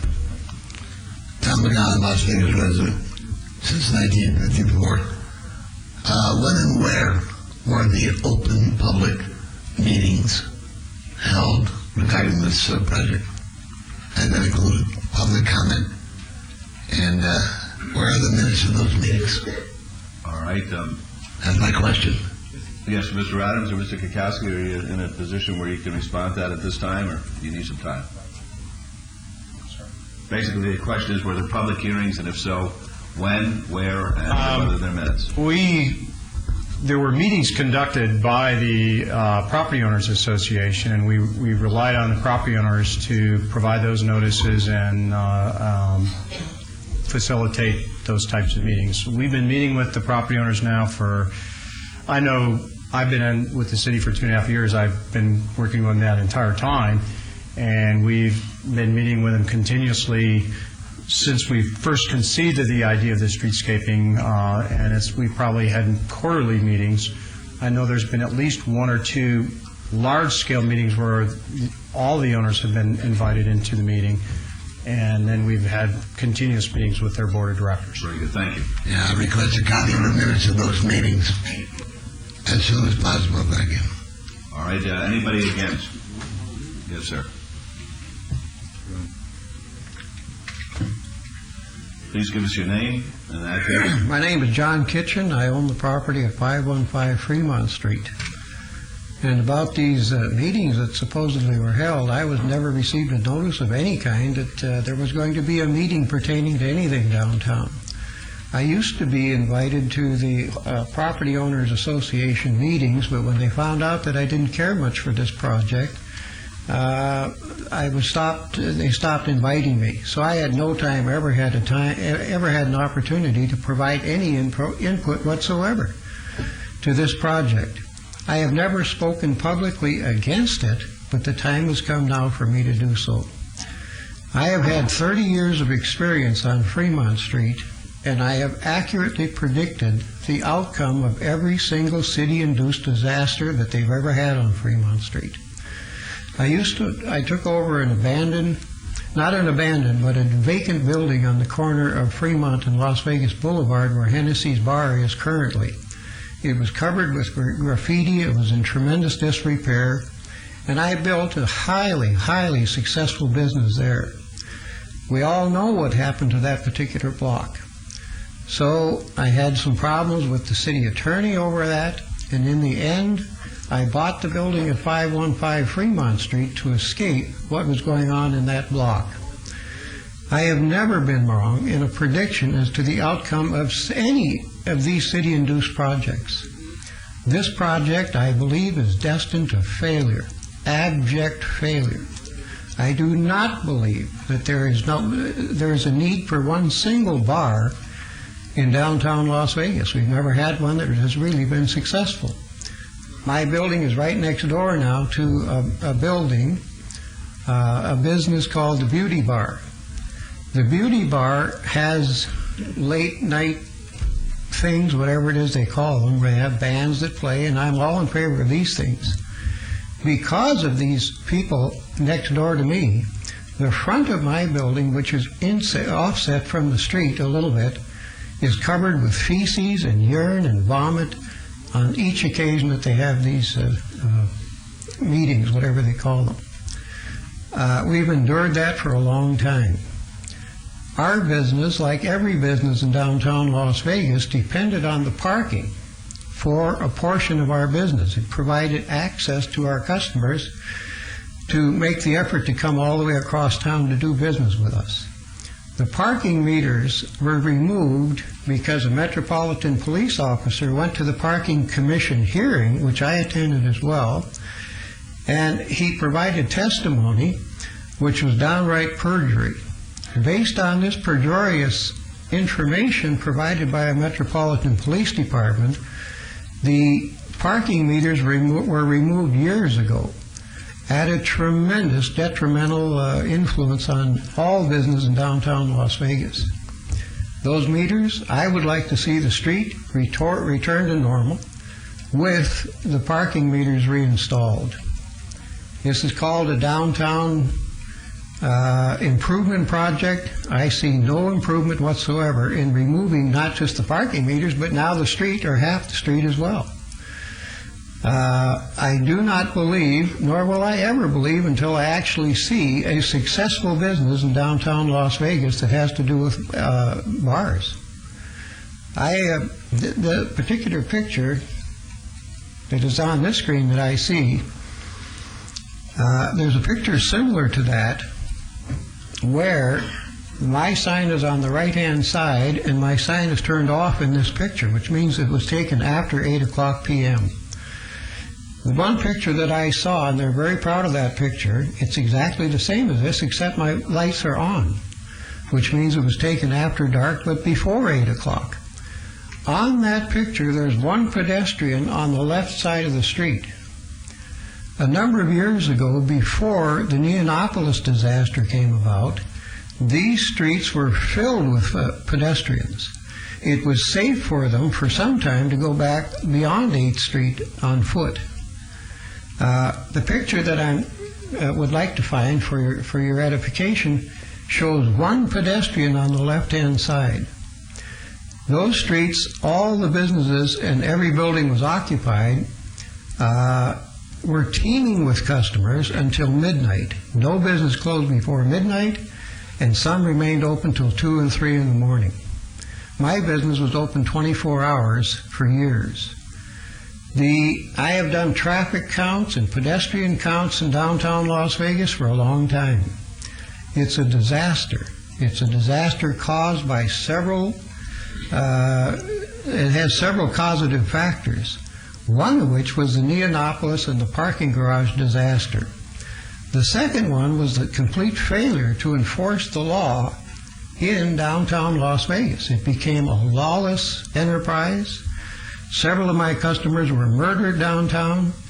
It became utterly unsafe to travel by foot on Fremont Street, and many, many, many of my customers suffered a horrendous disaster because of that. The police, in the recent city-inspired crackdown on crime in downtown Las Vegas, cited these facts. A small group of criminals that they arrested, they didn't announce the size of this group, but in this tiny little group of arrestees that they had, they discovered that there were among all of them a total of 8,000 arrests. 8,000 arrests for a tiny little group of misdoers? It's amazing. In my store, we arrest quite a number of criminals, some of them very serious criminals. And the police department, and I'm not critical of the police department, except the one policeman that committed perjury. The police department act efficiently, they act effectively, and the manpower involved in one arrest is spanning into the hours. It takes hours to do the paperwork and to do all the things that is required for them to do to make an effective arrest. 8,000 of those, that's a major, major portion of the manpower of the entire police department just to provide that service. And when you have 8,000 criminals arrested today that are back out tomorrow, I don't see any progress in that. Okay, thank you. All right, 4. I'm Frank Elam, 115 North 7th Street. I wear several hats here. I'm the president of the Owners Association for the Fremont East. I'm a property owner and I represent property owners. In quick reply to him, all the owners were notified at every meeting. In fact, I made it a point to let him know several times. But as an owner, I'm fully in support of this project. I've seen property values increase since this has started. I see all the people coming in to want to be placed in this area. I represent the owners of 111, 105 Las Vegas Boulevard, 501 to 513 Las Vegas Boulevard, 124 South 6th Street, which is Johnny Carson Hotel. I've talked to them daily, and they're in full support of this. As president of the Owners Association, we've had, again, many meetings. There's only been one dissent that I've been aware of that's manifested itself at the meetings. We all appreciate what the City Council has done, Mayor Goodman, Councilman Weekly, in supporting this. We're all for it, ready for it to open and get the fun going. Thank you. Okay, anybody against that wants to speak? All right, 4. Good afternoon. My name is Theodore Russell, a resident of Las Vegas. First of all, I beg your indulgence, please. It's atypical of me. Oh, I forgot to tell you. Come to Las Vegas, the fun capital of the universe. Our good mayor is about as surprised as one would be at the sunrise for me coming here to speak on this issue. When they said for or against, I had a sort of a mental picture of myself running back and forth, back and forth. I am for it entirely. I think it's a gem. It's evident. It's self-evident. It's verifiable, irrefutable, and researchable that this is a gem of a plan. With this proviso, it seems kind of simple to me. If you have something that works, you replicate it and duplicate it. We all know that the Plaza very graciously and very generously has given us permission to extend Fremont Street to the 61. That's excellent. I was an engineer, so therefore I consider myself still an engineer. I re-engineered Fremont Street visually, and guess what? We could extend the Fremont Street experience. This is an excellent bridge. You do not extend the Fremont Street experience overnight. But God is my witness. If it works, it works. Thank you so much. And by the way, I missed you, and I thank my friends and family worldwide for prayer and concern about my recent injury. And know this, that you are ever in my prayers, and I'm always with you in spirit. Thank you so much. We are so blessed. All right, then let me, we've already... I'd like to correct one more misstatement. Let me hear from the others, and then we'll get you at the end there, okay? Because we want to move. Anybody else want to speak for? You can show it if you'd like, rather than speak. You can raise your hands. All those who are for, please raise your hands. Okay, it looks like an overwhelming number, but you're welcome to speak as well, yes. Doug DeMacy, 1001 Ogden. I'm with the Downtown Business Operators Council, and we roughly have about 52 members. Most of those businesses are in the immediate surrounding area. Many of the members are here today with us, and we'd just like to say that we support this wholly. Think it's a great idea. Job well done. Thank you very much. All right, against? All right, for? Yeah, it looks like the against are... they've already spoken. No, I'll get the gentleman at the end. Let's hear from those who want to speak. Hi, my name is Alex Slavecchia. I represent Mr. Dario Pini. I'm the GM at 707 Fremont, the Good Day Inn. Just want to make sure that we are 100% in favor of this project. We got somebody wrote a letter, was a kind of consulting against it, but me and Dario Pini, we are in favor 100% on that. Thank you. Thank you. Anybody else like to be heard?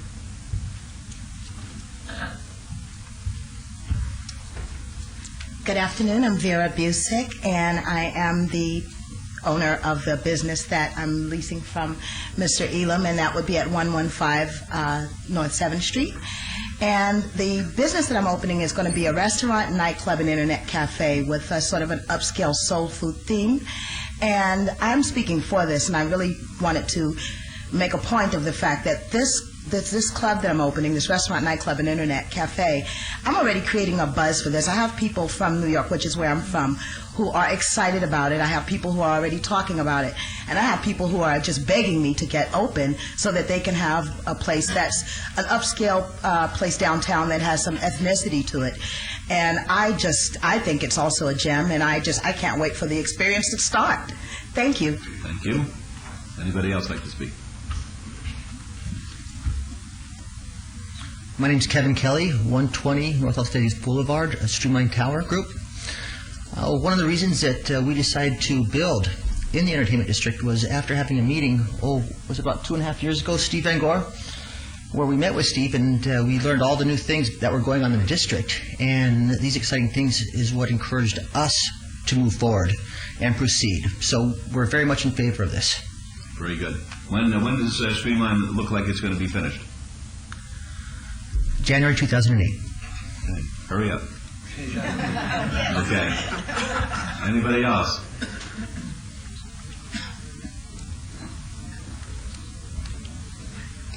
Hello, my name is Justin Martinez, 709-3731 Fremont. I agree with this project 100%. This is definitely a value added to this area. There aren't going to be any projects that are viable without this project. And I really think this is going to draw a lot of people to that area. And I agree 100%. I'd really like to show my support. Thank you. Anybody else, please?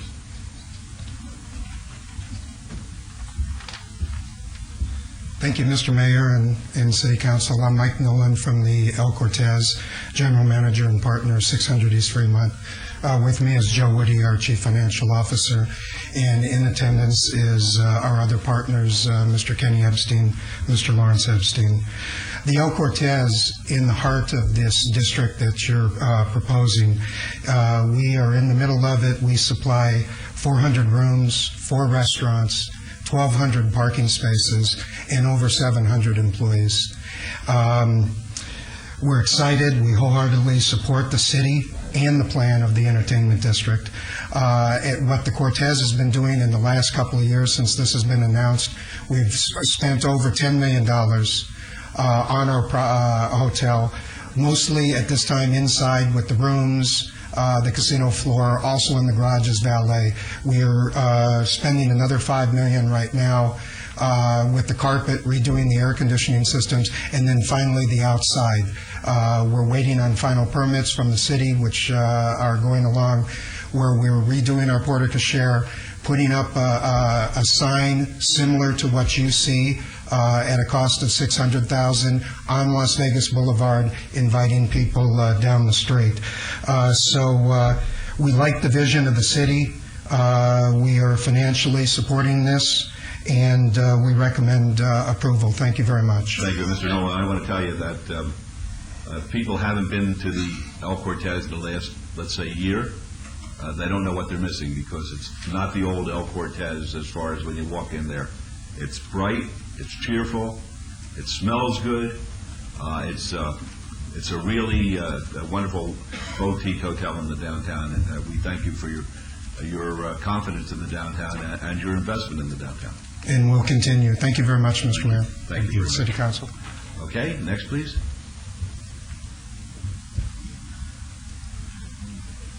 Charles Fox, Bunkhouse Saloon, 11th Fremont. We've been doing music down there for about a year, and it costs us a lot of money to advertise and bring people down. And I find it really funny sometimes when I talk to people that they've never been to downtown. And this is going to bring people downtown. And I'm really happy that you guys are doing this. And thank you once again to you. I have to say thanks for the people who came in the downtown. They put their money in the downtown. Your place is really well received, particularly by law enforcement officers who are on their time off. They love the place, and I thank you also for your work. Okay, thank you guys. Okay, anybody else like to be heard for the fours? Okay, I promised you an opportunity.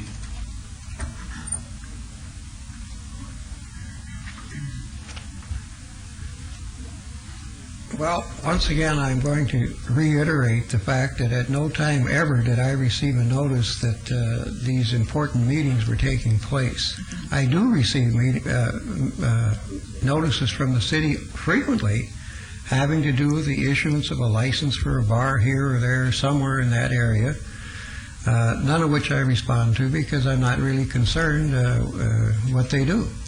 But at no time ever did I receive a written notice pertaining to the fact that there was going to be a meeting at any particular time on this issue. My business is operated at such a high level that it likely will not destroy my business because people travel from all over Las Vegas to do business with us because we do business honestly and fairly and rapidly and in a good spirit. So my business can survive any sort of interference from the city.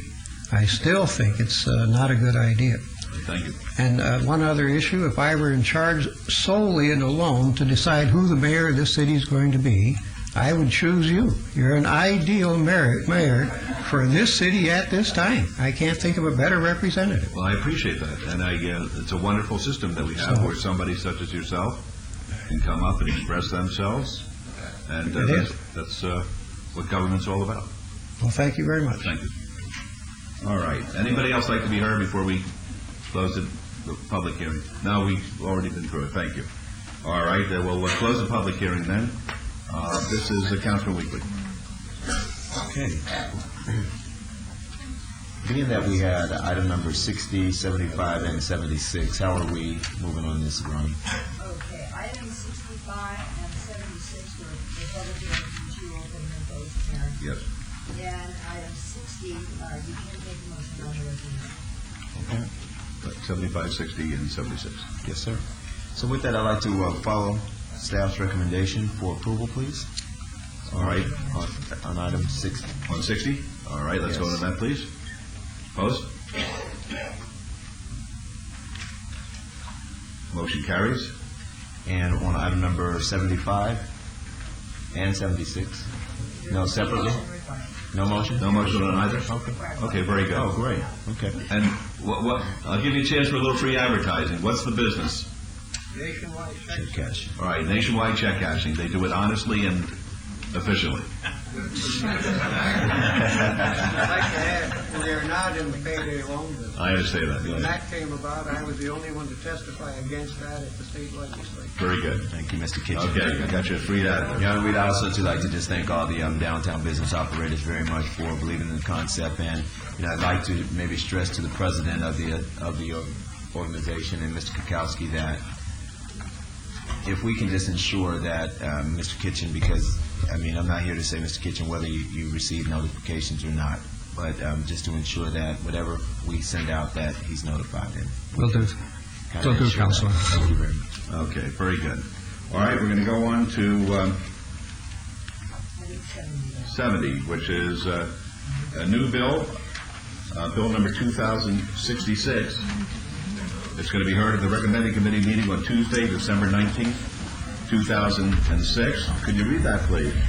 Yes, sir. Thank you. Bill number 2006-66, an ordinance creating the City of Las Vegas, Nevada Special Improvement District number 1506, Fremont Street pedestrian improvements, Las Vegas Boulevard to 8th Street, and providing other matters related thereto. All right, thank you. I'm going to assign this to Councilwoman Tarkanian and Councilman Ross, who indicated that they would be available. We'll move on to item 77. Items 77 and 80 are on the consent agenda. They're considered to be routine, and I recommend for approval by Department of Planning and Development. May I have a motion to approve the consent agenda items number 77 and 80? Yes, Your Honor. I move 12 staff recommendations for approval of all conditions, please. All right, let's vote on that, please. Opposed? Okay, it was right. It was wrong on my cheat sheet here, but the items 77 through 80 are on the consent agenda. They're considered to be routine and are recommended for approval by the Department of Planning and Development. So, may I have a motion to approve consent items 77 through 80, please? So moved, Your Honor. Let's vote, please. What happened to item 75? It was just for public hearing, no vote.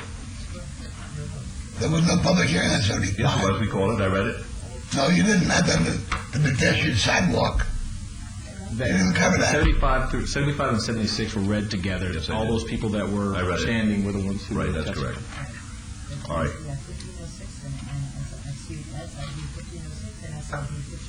Right. You didn't talk about the animals or any other improvements. All right, here we go. We'll go over that again. All right, there's been a motion to approve consent items 77 to 80. Let's vote on that, please.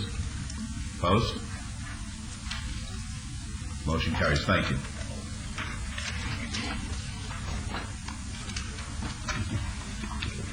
We're up to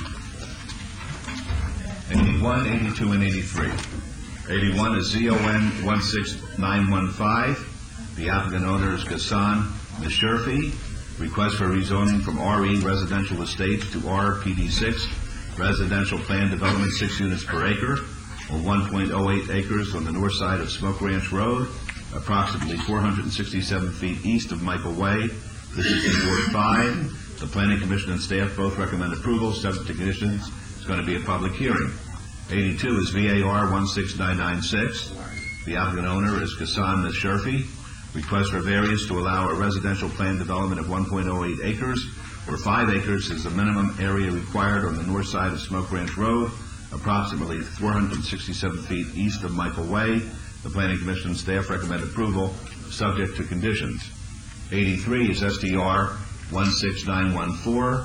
The same applicant owner requests for site development plan review for a 6-lot, single-family residential development on 1.08 acres on the north side of Smoke Ranch Road, approximately 467 feet east of Michael Way. These are all in Ward 5. The Planning Commission staff recommend approval, subject to conditions. They're all public hearings, which are now declared open. Yes, sir. Good afternoon, Mayor, Council. Thomas Hellam, 7330 Smoke Ranch Road, Suite B. On behalf of the applicant, we formally request your approval and be happy to answer any questions you have. Thank you very much. Are there any questions of the gentleman? Yes, Your Honor. Yes, Councilor Weekly. Yes, I'd just like to ask the applicant, had you all had an opportunity to meet with the residents in the adjacent area to talk about this? Yes, we have. About 3 years ago, the original developer of this property had this property all approved. All these items were approved, and they fell out, and another buyer came in, and we went through this process again. And basically, this was just similar to what was previously. Yes, sir. Exactly the same project. Yes, sir. Because I'm looking at my backup information here, and I noticed that there were 304 notices that were mailed out, and there was 0 protests, but we do have some neighbors here, Your Honor, who have some concerns about the project. And Okay, certainly. Well, it's a public hearing. I'm going to be happy to hear from everybody. Thank you, Your Honor. All right, folks, are there any other questions? All right, it's a public hearing, as I said. Be happy to hear from you. Please step up to the mic and give us your name and address. And I'm Eleanor Alvord. I live at 5425 Tessera. I'm the president of the Homeowners Association, Smoke Ranch Villas. And we do have a concern about the closeness and how this has been built and how many houses and if they're all going to be one-story. Because we are 115 little villas all together at 2510 North Michael Way. And they're all one-story, a lot of retired people, including myself. And we're very concerned about what's being built next to us and how it will affect us in closeness, in travel, parking, and because Michael Way has become kind of a speedway the last, since I've lived there. They cut off of Lake Mead and off of Decatur, and they go like 65 miles an hour at night anyway. And I think we're going to really be closed in, and I'd like to really know what size and what kind of houses are being built, because to me, I don't know what estates mean. Okay. Could someone tell me? Well, we're going to tell you right now. Good. Yeah, there would be no traffic from this development except onto Smoke Ranch. It's only a 1-acre site, and there are only 6 lots, and the homes are 2-story homes. I thought we could only have 1-story. Everything around us is only 1-story homes, all the way up to almost to Cheyenne. There are no 2-story, and there are no apartments. Okay, let's do it this way. Let the gentleman explain. Oh, I'm sorry. No problem. Let him explain what he plans. Okay. And then we're happy to hear from you and your comments about that. Thank you. Good. Yes, the access here off of Smoke Ranch into that 1 acre vacant parcel right now. And the lots are facing to the east, and they abut the condominium complex on the west side. And it is according to staff and planners in general, this project is a good buffer between the condominiums on the west and some of the RE lots east of this 1 acre site. But those windows are going to be above. Wait. We can't do it that way. No, I'm happy to hear from you, but we have to do it the right way. We're going to have the first lady get through her comments, and then we're going to call upon you, and you're going to tell us your name, and then we're going to hear what you have to say. Okay. Yes. Where are we now? Your turn. My turn? Is this really one story that you're butting up against? That's what I'm trying to figure out. This. Oh, but there are condominiums on the west. That condominium complex that's right on the corner, the northeast corner of Michael Way and Smoke Ranch. That's a condominium complex there. And we are abutting that property on the east side. And how close are you going to be, and how are the windows going to be facing, and are they one story? No, these are two-story homes. They have windows pretty much around the fronts and the backs. We are in compliance with the city setbacks requirements for this zoning, which I believe is the 25 rear, the 20 front, that type of setback requirement. So the people that are living in our complex there in the villas, they'll be waving to the people on that second floor? Or? I'm not exactly sure where the villas are. I'm sorry. Well, are we talking about you're on Sunny Harris and Smoke Ranch, which is adjacent to our property? Is that what we're talking about? No, not exactly. We are right off of Smoke Ranch, just right on the east side of the condominiums on the corner there. We're abutting the condominium complex. Right, you're calling us condominiums? Is that what you're calling us? Yeah, I forgot these? No, these are single-family residences. We're missing something here. We can't do it this way. Ooh, okay. You have to talk to me, and then I'll recognize you. That way we make a record on this, and everybody will know exactly where they stand. So you were saying that the properties are located where? I think we have, there you go, that would say where it is. Here's the condominium complex right here. And then these are all REs. Now where are you guys at? I'm not exactly sure. We're there. Could you show me here? I'm sorry. Well. Right here. Yeah, that's the map you sent out. Here we are. This is us. Oh, you're in the condominium complex. Yes, that's what I was referring to. Yes, I'm sorry. Okay, and yes, we are abutting you on the south side, approximately, I think it's about 500 feet from Smoke Ranch to the north. Okay. All right, so now you know they're right next door to you. Very next door. Right, but they have what are called setbacks, which is what the city requires, and they're complying with our setback requirements of, what would that be, Ms. Wheeler? Mayor, they are 20 feet, 15 feet from the front and 10 feet in the rear, and the rear is what would abut these homes, because as the applicant indicated, these homes are east-facing. So in other words, the back of the home, so everybody knows what we're talking about, the back of the homes would be facing the complex where you live. That's correct. And it would be 10 feet away from the wall, which would separate the two complexes. In the homes. Yes, sir. You get that? You see what I'm saying? The back side of the homes will be facing where you live. And they'll be 10 feet away from the wall, which will separate from where you live and where this project is contemplated to be built. Right. But our real concern was that it would be 2 stories, because everything around us is only 1 story. They say that they're asking for 2 stories. I know. That's a concern. Okay, I appreciate that. Let's hear from the others, and I'm sure they'll express the same concern. My name is Clara Centrone, and I live in Smoke Ranch Villas at 5424 Geneve. Is that in the same complex? Yes, same complex. Very good. And I don't know if you realize how narrow that lot is. It says it's an acre, and he wants to put all these buildings in there. 6. And 6? And it's, like she said, with the two-story, it'll actually be looking over the other people. They can see them. Is there any way that they could eliminate the windows on the back? I don't know. I'll tell you this. It's not, it's going to be the councilman's in whose word he's going to be making the motion, but Councilman Weekly and myself have spoken to some folks who were living on Shadow Lane, where there was a complex where there was 3 stories, which basically looked right into their yard, and I don't know whether that was really brought to our attention, which affected the quality of life. So we'll try to do whatever we can to make everybody happy together if we can. Will the 6 buildings be all on that wall adjacent to us? I think that's the way that it's planned, yes.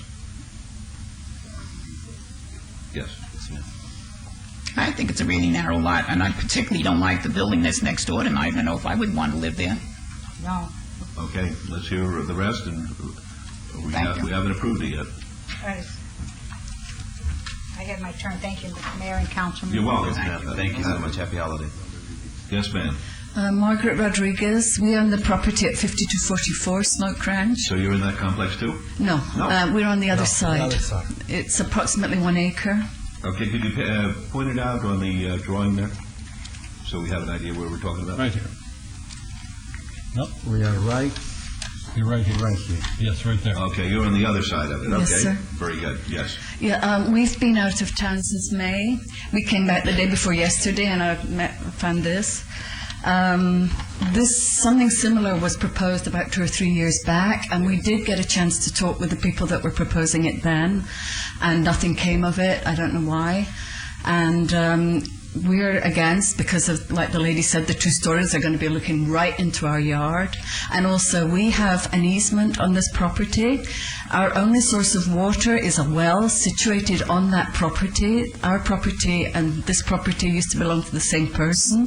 So we have an easement to this well, which is our only source of water. We also have an easement to come in and go out, because it's the only way we can get to our property from Smoke Ranch Road. So Is the well on the property that they're proposing to build the 6 houses on, yes. Okay, well, your easement's still good, that's for sure. Yeah.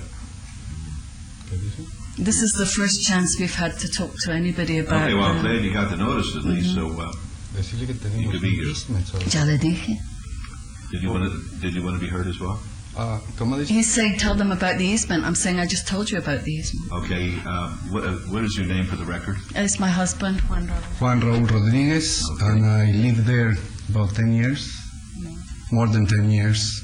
And when we bought this house, the owner was owner of this property, and he sold me the house, my house right now, but the water was from this land, and I cannot put water from city because I don't own the land, so I cannot put water in from the city, and because I don't have, I have a 9 feet easement right away to go out and in, but no utility easement. I see. So I cannot to dig there to put city water, and I have an easement all over this land to have my well.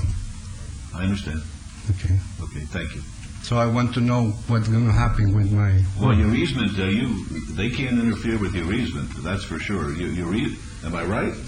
Well, it depends on what the easement says. I mean, it more than likely is a perpetual easement that serves both the property. Actually, we have a copy of the easement here. Okay, I don't want to, I don't know whether the attorney is going to be able to...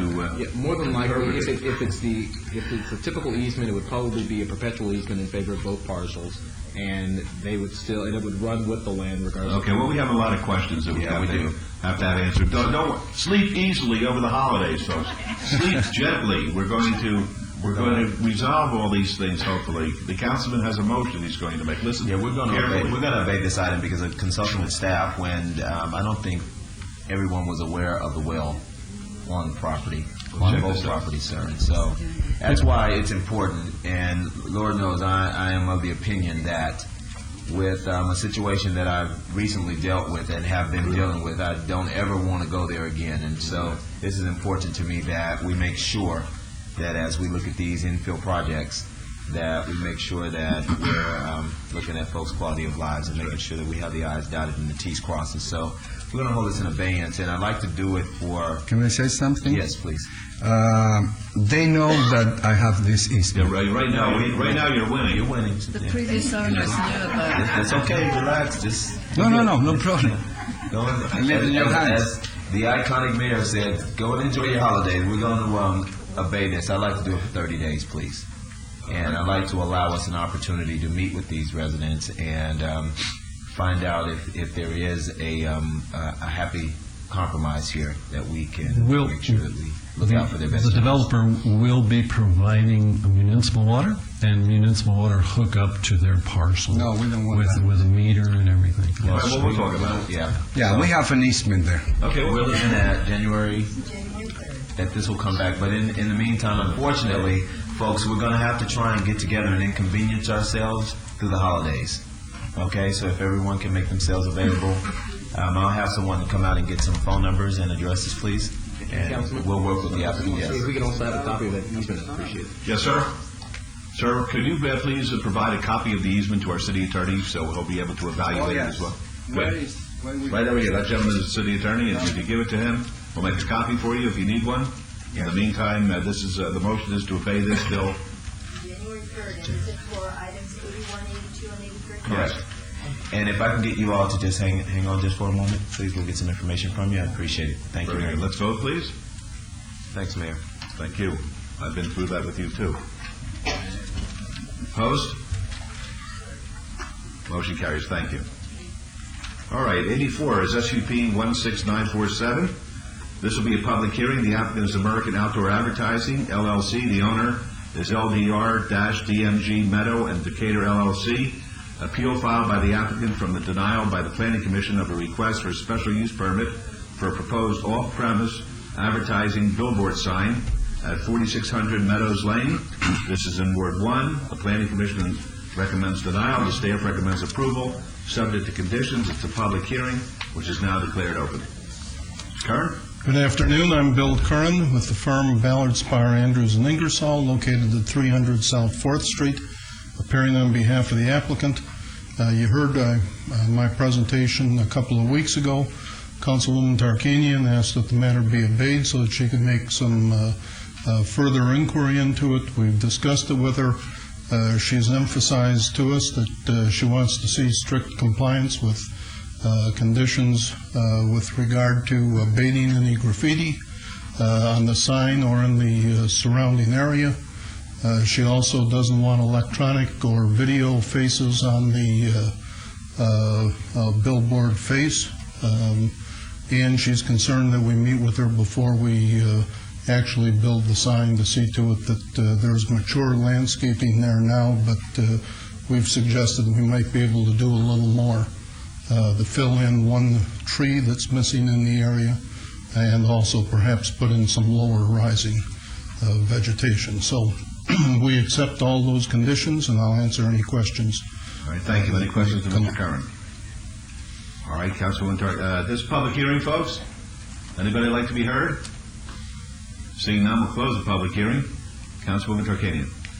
I'd just like to check if Margot could please add what we have Yes, in addition in the Councilwoman conditions. and Mayor, we would replace our originally proposed condition number 2 with a condition that reads, all animated electronic message unit signage and digital display signage is prohibited. We would add a condition that a landscape plan must be submitted and approved prior to issuance of a building permit. Said plan shall be approved by planning and development staff to enhance landscaping at the base of the sign. And those are the only 2 conditions to add. The condition with regard to abatement of any potential graffiti is already within the conditions. Is that agreeable, Mr. Curran? Yes, sir, it is. All right. And this is a true freeway sign, which will be facing traffic and not facing any areas where we have residents, and I move for approval. All right, let's vote on that, please. Opposed? With all conditions and as amended. Sorry about that. No problem. Motion carries. Thank you. Good luck. Thank you very much. Item 85 is SUP 16948. This is going to be a public hearing. The applicant is Brinker Nevada LLC. The owner is Montecito Marketplace. Request for a special use permit for a supper club and a waiver from the 400-foot distance separation requirement from an existing park on the southeast corner of Durango Drive and Elkhorn Road. It's in Ward 6. It's a public hearing, which I now declare open. Let me ask you something. Is Montecito Marketplace, is that owned by Mr. Schulman by any chance? I do not know that answer. I can find out and get back to you. Well, I'm just concerned about a potential conflict. Montecito Marketplace is an LLC. Yeah. This is a current retail development that is already up and running. All right. I'm going to rely on the statement of financial interest indicating that neither myself nor any member of the council has any financial interest in this, and I'll participate based on that. Okay, yes, sir. Be happy to. Please give us your name. Mr. Mayor and Councilman, my name is Mike Stoltz. I'm Property Development Manager for Brinker Restaurant Corporation, and I'm here to represent the here to request your approval and acceptance of a Chili's restaurant. This is a casual family dining restaurant, and we are actually going into a pre-approved overall center plan that shows supper club in our pad area. And at this time, just as a part of our building permit review process, we're asking for your SUP approval. Or so. Thank you. Any questions, Mr. Stoltz? All right, folks, a public hearing. Would anyone like to be heard? All right, seeing none, the public hearing is closed. I'll take care of it. Mayor Pro Tem is going to take care of this. There's been no problems with this application. There's been no concerns of the neighbors. Councilman Ross is excited about Chili's coming to Ward 6, and he recommends we make a motion for approval of this item for all staff condition. All right, thank you. Let's vote on that, please. Don't leave yet. Opposed? Motion carries. All right. Good luck to you. Okay, I see some youngsters in the audience here. Who do we represent? Come on up to the microphone. Come on. Don't be nervous. I'm going to make you into movie stars. TV stars. TV stars is right. Where are you from? Here, come on up. Let's have a spokesperson. Looks like the gentleman is going to take the lead here. No, the gentleman's wimping out. We're from Valley High School. Okay, what are you doing here? We have a government project. Right. So they told us to attend the city council meeting. So, what is the project? We just got to... you tell them. Okay, tell us your names. Tell us your names, and what are you, all seniors? Yeah. Okay, what are your names? I'm Rosalie Crooks. Good. Elizabeth Miller. Good. Eddie Fountain. Okay. I'm Janie Barber. All right. Mary Oliveira. Very good. And what's the assignment? We just have to watch you and write a report about it. A dictatorial icon. That's what I was called this morning. What? Each quarter we have to do a project if it's giving blood, voting, or attending meetings. What's harder, to give blood or to watch a council meeting? Well, I get to watch a council meeting. Are you learning anything? Yeah. Show them your camera phones. You all took pictures of it. Why? We were taking pictures. Okay, on three. Everybody get in. Get in focus. Hurry. You What are we ready? doing? We're taking All right. pictures. One. Look at technology, Oscar. 1, 2, and 3. Terrific. All right. Okay, well, thank you for coming down here. We appreciate it. And whatever constructive criticism you can give us, we're happy to hear. Okay? Can I ask you a question? Certainly. Can you sign our papers for proof that we were here? Is this an excuse that you need? No, just to show that we Just were here. come on this end down here. I'll get all your books. And we'll take good care of you. Thank you. Okay. That's good. Right. Okay, that's great. Yeah, she can collect all of them. Okay. Thank you. Thank you. We'll call item number 86. This is VAC 16642. It's going to be a public hearing. The owner is Kobe Creek LLC. The applicant is Bramble Homes. Petition to vacate a portion of the Gowan Road right-of-way generally located on the northwest corner of Gowan Road and Decatur Boulevard in Ward 6. The Planning Commission staff both recommend approval, subject to conditions. Yes, sir. Good afternoon, Mr. Mayor, Council. I'm Gene Frederick. I'm the VP of Operations for Bramble Development, Bramble Homes, and I'm just here to ask you for your approval for this vacation on Gowan Road. Very good. Are there any questions of the gentleman? All right, folks, the public hearing, which is open. Yes, ma'am. Mary Kramer, 5209 West Gilmore Avenue. I'm also the treasurer with the NARA organization representing 700 homeowners in the area. I just need clarification on what this is. Okay, would somebody like to explain what this particular vacation is? Certainly. All right. Pardon me. When this part of... Bart, please identify yourself. Identify myself. I'm sorry. Bart Anderson, Las Vegas Public Works. And this part of the city, as it was developed and mapped out by surveyors, the surveyors would start from different datum locations, and when they sometimes met together, they'd meet kind of off. And this is a piece of property where the center lines, the assumed center lines of two different surveys didn't quite line up. So it's been right-of-way for a very long time, but it's not an actual roadway, and it never will be. So we're fixing a bookkeeping error. Okay. So just to clarify, the existing plan by Bramble and Kobe Creek of the egress and regress to from their development is, as stated previously, only going to be off of Decatur. Is that a yes or a no? That is correct, yes. Okay. Okay. Thank you. Well, you're welcome. Mr. Malone, did you want to be heard? Okay. Thank you very Very much. good. Nice having you here. All right. Anybody else like to be heard? All right. Seeing none, we'll close the public hearing then, and this will be Mayor Pro Tem on behalf of Councilman Ross. Yes, move for approval following staff recommendation and Planning Commission recommendation for approval. Thank you. Let's vote, please. All conditions. Opposed?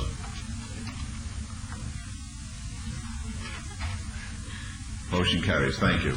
We're going to go on to 97. New book. Thank you. Thanks, my friend. Good. Thank you. Good.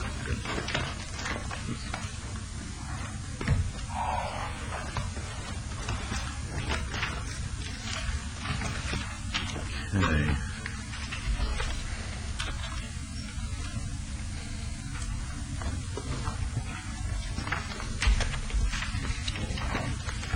$97? We up to 97? Is that correct? All right. 97 is RQR 15420. The applicant is Ramsey Suleiman. The owner is 3140 Valley View LLC. Required 6-month review of an approved special use permit that allowed a liquor establishment, beer, wine cooler off sale for an existing market at 3140 South Valley View Boulevard, Suites number 3, 4, and 5. It's in Ward 1. This is being heard in conjunction with this morning's calendar number 58, which is discussion and possible action regarding a 6-month review of a beer, wine cooler off sale license. Ramsey Y. Suleiman, doing business as Super Azteca number 2, 3140 South Valley View Boulevard, Suite 3 and 5, and 97 is a public hearing which is now declared open. These are in Ward 1. I see Mr. Brown is representing Mr. Suleiman, so I am going to abstain based on the fact that I own a piece of property with Mr. Brown in West Charleston. Mayor, Thank you. I'm sorry, Mayor Pro Tem. Mayor, we prepared, at your request, the opinion letter with regard to your abstention on items number 58 and 97, and I'll hand it to the clerk now for... Thank you very much. I appreciate it. All right, Mayor Pro Tem, it's yours. Thank you. Mr. Brown? Good afternoon. Jay Brown, 520 South 4th Street, representing the applicant. We're prepared to go along with the recommendation of staff. I've had conversations with Councilman Tarkanian on this. I thought maybe business license was going to be present for additional conditions, but we're prepared to go forward as you'd like, Councilman. Right, that was my understanding that Jim DeFiore was going to be here so that we worded it correctly. Do you want to trail this item until we get Mr. DeFiore down here? Can we get him down here, please? Yes. I think it's important we just have the No wording problem. because it's an unusual way. We'll trail this item until Mr. DeFiore can get here. All right, we're going to trail 97. We'll go on to 98, 99, and 100. 98 is GPA 16168. The public hearing, the applicant owner is John Hernandez, request to amend a portion of the southeast sector plan of the master plan from L, low-density residential, to O, office on .2 acres at 11 Prince Lane in Ward 3. The staff recommends denial. The planning commission recommends approval, subject to conditions. It's going to be a public hearing. 99 is ZON 16169. Same applicant owner, request for rezoning from R1, single-family residential, to PR, professional office and parking, on .2 acres at 11 Prince Lane. The staff recommends denial. The planning commission recommends approval, subject to conditions. That too will be a public hearing. And 100 is SDR 16174. Same applicant owner, request for a site development plan review for a proposed conversion of an existing home to a 1,186 square foot office building and waivers of the landscape, perimeter landscape requirements on .2 acres at 11 Prince Lane. The planning commission and staff recommend denial. These are all public hearings which are declared open, and the property is in Ward 3. Mayor Pro Tem? Yes. Good afternoon, Mr. Mayor and Councilman. My name is Kristen Newman, Aptus Architecture, 1200 South 4th Street. We respectfully request your approval on these items and agree with all conditions that staff has set. All right, thank you. Are there any questions of the young lady? Yourself, sir? Your name, please? My name is John Hernandez. I am the property owner, 102 Batten Court. Very good. Would you like to be heard? Just here in case there's any questions. Very good. Any questions of Mr. Hernandez? I would just like to have them put on record why they're seeking the GPA at this location. Because on this location, Charleston having the other businesses along that, to rezone that to the PR, we were required to have the GPA from the low to the office. You would live at this location? I would not. That's what I want. This property sides, it has been facing Charleston as we speak right now, and it is a residential home. I don't think anybody should be asked to live on Charleston. That's the reason why we're asking for the general plan. Correct. All right. Anybody want to be heard? It's a public hearing? All right. Seeing none, we'll close the public hearing. Yes, Your Honor. On the GPA 16168, I make a motion for approval. All right. Let's vote on that, please. Opposed? Motion carries. And on the rezoning, we are going to turn it into a professional office. I think I'll make a motion for approval of that item also. Let's vote, please. Opposed? Yes. Motion carries. In item 100, the site development review, we are going to do away with entrance off of Charleston. We're going to put access off of Prince Lane. That's correct. Mr. Anderson, is there any conditions we need to add, or Margot, please? Margot? Mayor and Mayor Pro Tem, the two conditions that we would propose to add, one is for clarification, that a waiver of the perimeter landscaping requirements is hereby approved to allow the following: 0 trees where 7 are required on the north, 0 where 4 are required in the west, and 0 where 4 are required in the east. Also a 0 landscape buffer where 15 feet is required along the northwest and east property lines. Then the additional condition that the existing chain link fence shall be removed, and that revised perimeter wall elevations shall be submitted and approved by the Planning and Development Department prior to submittal of civil improvement plans to reflect the addition of a 6-foot-high decorative block wall on the north and west property lines. Okay, but again, though, now, we're not going to have any landscaping at all in this location?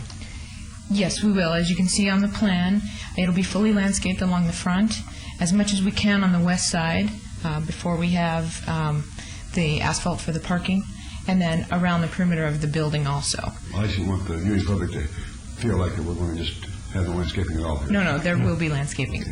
Absolutely correct. As per the plan, that will be required. Okay. Mr. Anderson, you have anything you would like to add? No, sir. Thank you. I make a motion for approval of the site development review 16174 with those corrections and added conditions. All right, let's vote, please. Opposed? Motion carries. Good luck to you. Thank you very much. You're welcome. Okay, we're on to 105. Right?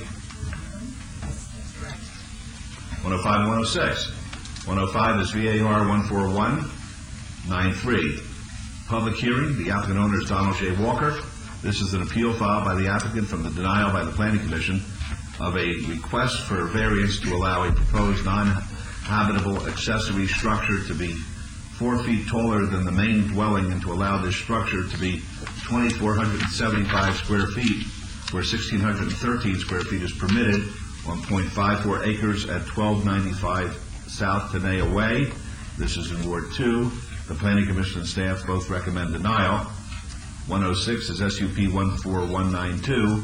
Same applicant owner. This is an appeal filed by the applicant from the denial by the Planning Commission of a request for special use permit for proposed non-habitable accessory structure to be 4 feet taller than the main dwelling at 1295 South Tenaya Way. Ward 2, the Planning Commission and staff recommend denial. These are both public hearings which are now declared open. Yes, folks. Hi, good afternoon. I'm Marilyn Walker, 1295 South Tenaya. When we first had the meeting a month ago, it was stated that it was a metal structure, and we've never intended it to be a metal structure, and I don't know where that came from, but the plans that we have submitted since then show that it's trusses and 3-coat stucco. Also, we've made some changes on it, and it is no longer 4 feet taller than the main dwelling. It is approximately 1 foot taller, and it'll be sitting back about 100 feet. So, perspective-wise, it's going to seem, about the same size as the main dwelling. Okay, is that it? Yes, sir. I'm Don Walker. I've also went to my neighbors. I've got 34 people signed saying it's approval. I give it to all the councilmen. I give it to people. I left it in the office of the mayor's office. Also, my neighbor across the street, he has his house is 30-some feet high. It's a 2-story. Mine's a 1-story. He can build his garage as high as the structure, and that's what the ruling is. But I can't, so that's why I'm in here trying to get it done. Thank you. All right. Are there any questions of the lady or gentleman? All right, folks, a public hearing. Would anyone like to be heard? Seeing none, we'll close the public hearing. Councilman Wilson. Thank you, Mayor Goodman. Mr. and Mrs. Walker, did you say that the structure was going to be wood-framed? Is that what you said? Yes, it's 2x6s. It's a regular wood building, and then I'll have stucco and sheetrock inside. I've had an estimate. It's around $60 a square foot to build. It's going to be a regular nice building. Also, my house, I redid the house, and I had to reinforce the trusses on it when I did it a while back, and I got rid of the shake roof and put on a tile roof, which is going to match the garage. So I'm trying to make it all match. I do have one thing. I have a 23 T-Buck Roadster, and I've got a Camaro, and I had a race boat that was worth about $40,000. I had this leased at a place, stored in a place. The boat got stolen and destroyed. And I've got, when I redone my house here that I've got now, we moved the mailbox over and put a surveillance camera on it with lighting, which has stopped all the theft we've had. I promoted it and had the mailbox put in the street for the whole cul-de-sac, and it got broken 4 times, so now we moved it up next to the house between our houses, and now it hasn't been bothered since then. And all my neighbors are for this, so I've got 34 signatures saying I could do it. Did anybody show up at the Planning Commission in protest of your proposal? No. And you're at 1295 Tenaya, is that right? Yes, sir. And some of the paperwork that's been provided to me shows that your neighbor, all of the neighbors in your cul-de-sac are in agreement with what you're proposing, isn't that right? All 8 of them. Yeah, the 4 of them mine and the 4 across the street. They've all signed it. Now, across the street to the north, what is that across the street to the north, Mr. Walker? That is an office building, a lawyer's office building. That dark object on the map? That's a parking lot. Oh, that's a parking lot it's a big parking lot, and then there's an office building on Charleston and Tenaya. Okay, and then what is directly west of that? Is that another park, is that more of a parking lot? That's an empty lot next to a bunch of apartments. And I've also got the people that own the lawyer's office there, Eric Taylor. I don't know, he said he was going to call down and leave a message with you saying that they're all for it. The name's on that paper. I've got Eric Taylor and all his... And your neighbors across the street to the east, are they in favor of your project?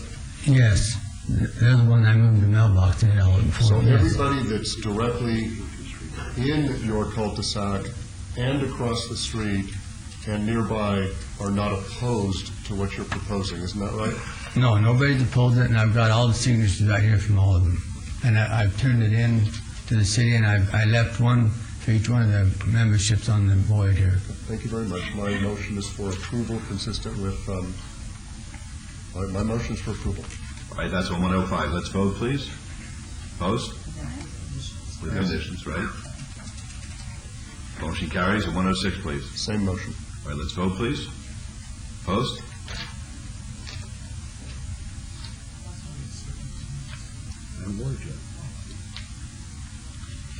Motion carries. Mr. Walker? Thank you very much. Tell me about the surveillance camera that you have there. Where is it located? Okay, we've had so many problems in that area. Mr. Wilson probably knows about it. All the mailboxes being ripped into. So we used to have separate mailboxes. So what we did is I proposed to the mail service to get a regular lockbox, a big one. So we put that in on Tenaya. Well, 4 times they tore that open. So then I did it. I went to the mail service and said, if I can move the mailbox for you. So I took a train and business, and I moved the whole slab, the mailbox and everything up next to my house, and it's between my neighbor and myself. It's on like the west, it'd be on the west corner of my house. Right. I put 8 surveillance cameras around my house, and one of them I put right on the mailbox. So in other words, somebody would be able to tell that there was a surveillance camera looking at the mailbox. Yes, and we've also caught one burglar now. The people down next door to us down there, it was on surveillance, and we caught them. They burglarized the house, and then they torched the house. And it was on our surveillance camera coming up and down our street. See, that's very interesting. So, and I've also got a strobe light that when you drive up at night, a motion detector light, it's on light, and then when somebody moves at all, it goes on real bright. So we haven't had any mail problem at all since. That's terrific. Now the mail people want me to start moving the mailboxes. Right, Mr. Mayor? Yes. Since he's on the mailbox thing, which I know you and I had received a letter on, did you need to get permission to move that mailbox? Yes, I did. From the federal government, from the post office? I went to the post office. And with whom did you speak at the post office? The title, maybe, of the person? I don't remember. You don't know their title. But you did go to the post office because we've had a quandary about what we're trying to do. Thank you. Yes. But it's great what America has become, isn't it? Oh, yeah. Okay. Thank you. Thank you. Appreciate it. Thank you. All right. Good luck to you. Mr. Mayor, Mr. DeFiore is here. Okay, so that would be item 97. All right, we'll call back item 97. That's Mr. Brown's matter, and I'll leave it in the good hands of the Mayor Pro Tem. Mr. Brown, please. Sir? Mr. DeFiore? This is a public hearing. Is there anyone from the public wish to speak on these 2 items? Seeing none, we'll close the public hearing. Mr. DeFiore, did you have any conditions you want to add to 97 or 58? Mayor Pro Tem, I would like to add the conditions to item 58. Do you want to hear 97 first? I'll ask Councilman Tarkanian. You ready to go forward now, Mr. Tarkanian? Yes. So, You mean I'm ready to go forward for him to go forward and present the information? Okay. Is that what you're asking? yes. I can do that. Yes. If you don't mind, Mayor Pro Tem, I'd like to also address, because there is some relevance to this issue today, the item that we heard this morning on another convenience store in the the revocation of that license. I'd like to suggest to the council that I will bring forward to Dr. Sylvie in emerging issues some statistics on the inspections that we do on convenience stores, the findings that we have, and what we are doing with working with Metro, Downtown Area Command, and Special Investigations on addressing some of the problems that we talked about earlier. And the reason I bring this up is because originally, August 30th of this year, we had an inspection conducted on Mr. Suleiman's convenience store, and we did find drug paraphernalia on the premises. In this case, as we do in all cases, we worked with Mr. Suleiman. We asked him to remove the items. He had brought those items over from a purchase of another store that was located in the same strip mall, and he brought them over there thinking that he could have his inventory sold there. We told him that it was in violation of state law and city code, and he removed them. And that's what we do normally with all convenience stores. We give them the first chance to clean up the problem that we see. He has done so, and over the last 6 months, the calls for service have been virtually almost zero at that location. What I'm suggesting today is just to exercise on the side of caution. I'd like to propose a couple of conditions, one which is already imposed in the special use permit condition, and one which we have already discussed here in previous meetings. The conditions, and this is a recommending approval of a permanent license because he's now at the end of the second temporary extension, so we do have to move forward either way on the license, and I'm going to recommend a permanent license with the conditions. Condition 1 would be no sale of single bottles allowed. All alcohol sales shall be in their original packages. This is consistent with the special use permit. And condition number 2 is no drug paraphernalia as defined and regulated under NRS 453 and Las Vegas Municipal Code 10.92 will be allowed to be sold. With the review of this particular license on March 7th, 2007, that would be the first meeting in March. At that review, what we would do is determine if there are any violation of the conditions, and if so, we would request any kind of disciplinary action come forward before the council at a later date. Thank you, Mr. Fjord. You understand all that? Yes, and no objection at all. Thank you. Any other questions? Councilwoman? No, I don't have any questions. We've gone over this thoroughly. It was a case of, as you said, moving the items. We couldn't be sure what the exact situation was, but there was no other problem involved. This was the first chance. This is giving the person a second chance. That's correct. And making sure, and you have assured me that you will be watching this very carefully during this conditioned permanent licensing. That is correct. So I move for approval with all conditions. On item number 97, you've heard, are there any questions on the motion? Cast your vote, please. Please post. Motion carries. On item 58, please. Move for approval. Got a motion for approval on item 58. Please cast your vote. With all conditions. Again, with all conditions. Please post.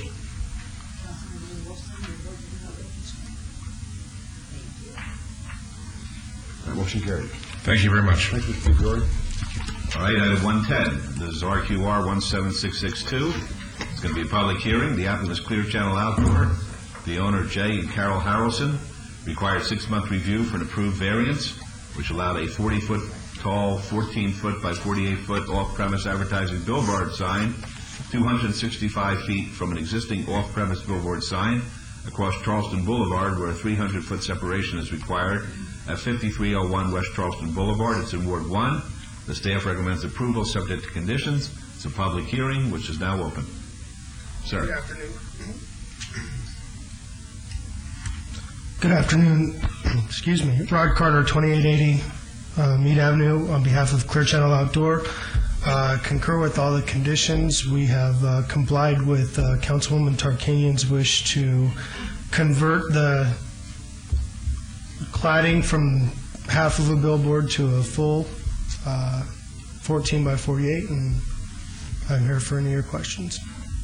All right, any questions, Mr. Carter? Close public hearing. Anybody like to be heard? All right, we'll close the public hearing then. Councilwoman? Move for approval with all conditions. All right, let's vote, please. Opposed? Motion carries. Good luck to you. Item 114 is SUP 16750. This is going to be a public hearing. The applicant is Doug Hermanson. The owner is Charleston Heights Development LLC. Request for a special use permit for a massage establishment with waivers of the 400-foot distance separation requirement from a residential use and the 1,000-foot distance separation requirement from another massage establishment at 6800 West Charleston Avenue. This is in Ward 4. The Planning Commission and staff both recommend approval subject to conditions. It's a public hearing which is now declared open. Anybody here representing Mr. Hermanson or Charleston Heights Development?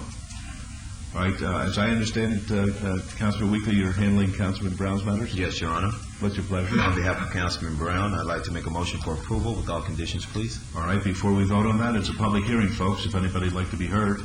All right, seeing none, we'll close the public hearing. There's been a motion. Let's vote, please. Opposed? Motion carries. Thank you. 115 is SUP 16911. This will be a public hearing. The applicant is FL Smith LLC. The owner is Fort Apache Commons Ltd. LLC. Request for special use permit for a beer, wine, cooler, or off-sale establishment at 1101 South Fort Apache Road. It's in Ward 2. The Planning Commission staff both recommend approval subject to conditions. It's a public hearing which is now open. Yes, sir. Thank you. Sean Huggins on behalf of the applicant, 528 South Casino Center, Suite 203. Today we just request your approval as was approved by Planning Commission. Certainly we agree with all conditions set forth, and I'll answer any questions anyone may have. Thank you. Any questions of Mr. Huggins? All right, folks, public hearing. Anybody like to be heard? All right, seeing none, public hearing is closed. All right, this is Councilman Wilson. My motion is for approval consistent with staff's conditions, please. Thank you. Let's vote. Opposed? Motion carries. Good luck to you. Thank you. Happy holidays. You too. Item 116 is RQR 17664. Public hearing. The applicant owner is D.R. Horton Inc. Required 1-year review of an approved special use permit which allowed a temporary real estate sales office with an unpaved lot adjacent to the southwest corner of Forest Drive and Fort Apache Road. It's in Ward 6. The staff recommends approval subject to conditions. It's a public hearing which is now open. Yes, sir. Good afternoon. Corey Lieber, 2270 Corporate Circle. On behalf of the client, D.R. Horton, we concur with staff recommendations and respectfully request your approval. All right, thank you. Are there any questions, Mr. Lieber? Question, please. Yes. How much longer do you want to have this temporary office there? We're just looking for the year. We expect that we should be able to sell this out and be able to sell out the 2 lots that we have the parking with the unpaved parking and the trailer on right now. So it should be the year that is in the conditions is satisfactory. You want to go for 6 months? Without the client being right here with me, it's not something that we discussed. Okay. All right, public hearing, folks. Anybody? We'll close the public hearing then. I'll move for approval with Councilman Russell's blessings on item 116 with all conditions. All right, let's vote. Opposed, please. Motion carries. Good luck. Thank you very much. Good luck. Item 117 is SDR 16919, a public hearing. The applicant owner is Charleston & Jones LLC. Request for site development plan review and a waiver of the perimeter landscape buffering requirement for the conversion of a 192-unit apartment complex to a condominium development on 7.41 acres at 5905 West Charleston Boulevard. This is in Ward 1. There's been a note that no waiver is necessary. The Planning Commission and staff recommend approval subject to conditions. It's a public hearing which is now open. Yes, sir. Barry Bender, Orion Engineering, 7391 Prairie Falcon, representing the client, and we concur with the conditions and ask for your approval. Thank you. Any questions, Mr. Bender? Folks, public hearing. Anyone like to be heard?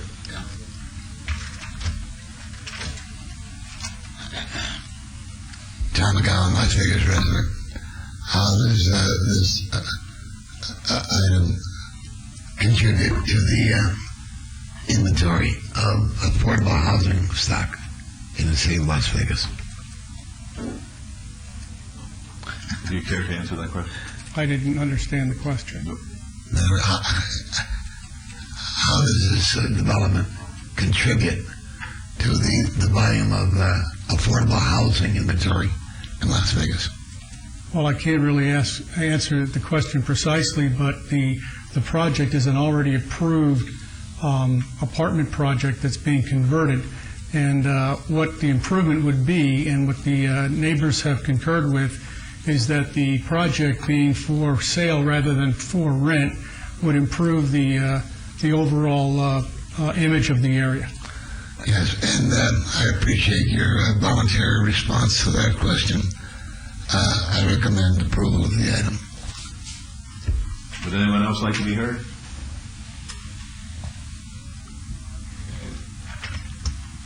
Good afternoon. My name is Ted Russell. I'm a resident of Las Vegas. I also recommend approval. However, I was a journalist. I suppose I still am. And I predicted there would be a problem, and this was hardly rocket science. I lived in a town called Atlantic City, and there was a great deal of conversion of apartments to condominiums. There is nothing wrong with that.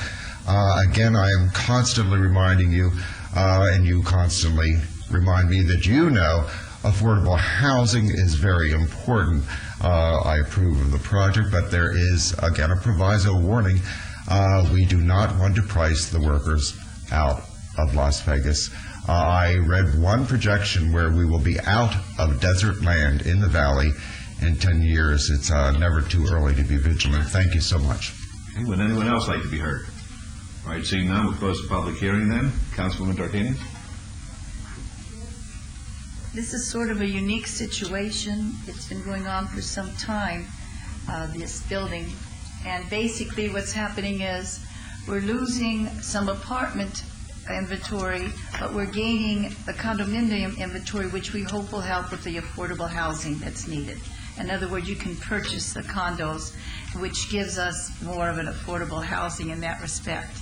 It is something that's been going on, I think, for two other for Michael McDonald and Janet Moncrief's tenures.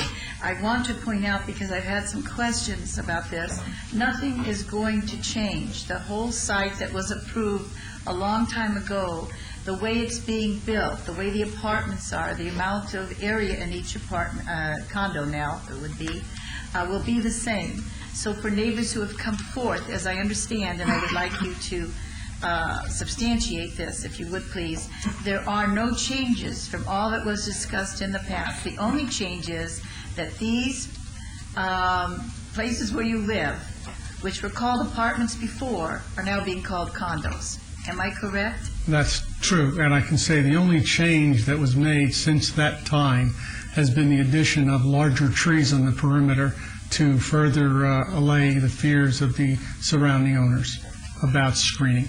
And that was the only question I had. I just wondered if we could be sure that as this comes forward and all the landscaping goes in, that we do have the appropriate amount, because it looks as if you can almost not put a bush in the front, right next to the sidewalk. But I did not get out of the car, I was just driving by. So I just would like to ensure that. But as far as people who have questions, as far as individuals who are concerned, oh my goodness, they're making a big change, there is no change. No, it's just absolutely a labeling change is all it is. Correct, and as far as the landscaping is concerned, there's a pre- and a post-landscaping inspection by the city. It's in the conditions. Okay, so that would be handled, and that would. So those are the only questions. I move for approval. All right, let's vote on that, please. Post? With all conditions. Motion carries. Thank you. Good luck to you, Mr. Bennett. Thank you. And by the way, council members, you're all having too much fun. I understand that. That's okay. Getting the big bucks for it. Working on it. Yeah, right. All right, 118 is ROC 17649. The public hearing, the applicant is Jay Martin, the owner is Thomas A. Van Kempen II. Request for a review of condition number 4 of an approved site development plan review to remove the condition requiring a phasing plan for the existing school at 3900 East Bonanza Road. It's in Ward 3. The staff recommends denial. It's a public hearing which is now declared open. Yes, sir. Good afternoon, Mayor, Council. My name is Pastor Jim Huntington from Mountain View Assembly of God, 3900 East Bonanza Road. We're just here today to ask your approval on this item. All right, very good. Thank you. Are there any questions? Can I have Margot explain to us what's going on here, please? All right, Dennis Will. They have some, Mayor and Mayor Pro Tem, they have some temporary buildings out there they have submitted. They are submitting their plan for the permanent buildings, and they are okay to proceed at this point in time with the buildings they have. Based on their submittal, and staff can recommend approval of this review of conditions. Thank you very much. Very good. Understood? That's great. Thank you. It's a public hearing, folks. Anyone like to be heard? Tom McGowan, Las Vegas resident. What kind of a school specifically is this? A good school. Well, aside from your opinion, what is the applicant's assertion? Would you describe the school? This is a Christian school, pre-K through 12th grade. And presumably a good Christian school. A great Christian school. Oh, that's even better. And what was the actual reason for staff denial initially, as it says right here in your agenda? What was the reason? We made some corrections to the application, and that's why staff... Okay, and you forgot to inadvertently include it in the agenda text. Is that correct? No. All right, then I recommend you pass the item. Thank you. All right, would anyone else like to be heard? You do have a wonderful school out there. Thank you, Mayor. It really is. I visited, of course, and Our band has played for you on several they occasions. sure have, and they're great. They really are. Thank you. Keep up the good work. Thank you. Okay, anybody else? We'll close the public hearing then. Mayor Pro Tem? Yes, Your Honor. I really enjoy what the school exemplifies in our neighborhood. I think you're doing a great job down there. I think that we're trying to make sure that the people who come from other parts of the town to bring their kids to this school is going to be greatly surprised at what we're doing in this area. So my hats go off to you. I make a motion for approved item 118 with all staff conditions as corrected. All right, let's vote, please. Opposed? Motion carries. Thank you. Good luck to you. Have a good holiday. You too.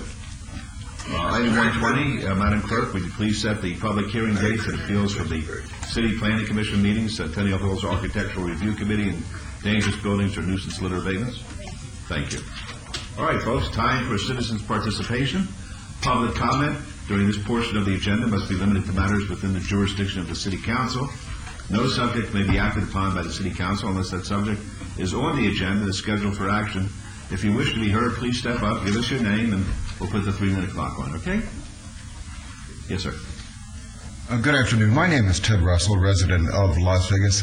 I think it was very rude for them to call you laconic. No, it wasn't laconic, it's iconic. Oh, okay.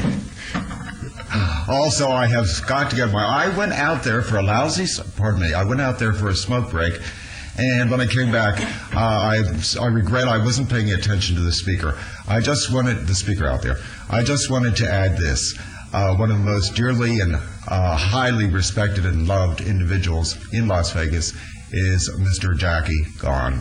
My concept was to extend the experience to the east wall of his property, which would be justified and gracious. Thank you so much. Thank you. Next, please. Good afternoon, Mr. Mayor, City Council members. My name is Al Hesson. I'm retired, a Navy veteran and a city resident. 10 years ago, I was homeless for 2 years, living out of my car on the streets of Boston, including 2 of the most brutal winters that city ever experienced. It was the Veterans Administration that picked me up from the scrap heap of lost souls and returned me as a productive member of society. The cause of my homelessness had 0 to do with alcohol or drugs. I not only talk the talk, but have walked the walk. For your edification, I'll explain to you who the homeless really are. 45% are women and children. 15% are, as I was, veterans. Some just returned from a place called Iraq. Between 1/4 and 1/3 are mentally challenged, primarily dumped by all 50 states on the streets of this country during the Reagan administration as the states emptied their mental hospitals of clients with absolutely no support system, leaving them with no hope. The chickens have come home to roost. Get your heads out of the sand and become part of the solution as opposed to being part of the problem. which you surely are, much to your discredit. I wrote the following letters to the editor of the Review-Journal and the Las Vegas Sun. I resided in Las Vegas just under 3 months and am appalled at the ruthless conduct displayed towards the homeless and less fortunate in this city.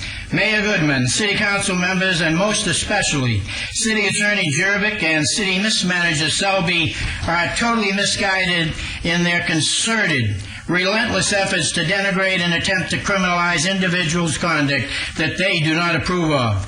For 6+ years, I was a vocal advocate for the homeless in Reno, Nevada, and my credentials on the subject would be well supported by a phone call to Reno Mayor Bob Cashel from Mayor Goodman. As to the response letter to the editor of December 5th by Michael Albanese, who was referring to the prominent Review-Journal article of December 3rd and Catholic Charities' utilization of a breath test given to men seeking shelter, I have 2 observations. First, there but by the grace of God go I, and secondly, Catholic Charities is a unit of the Roman Catholic Church, of which I am a born-into member, in good standing, having been baptized and confirmed in that faith.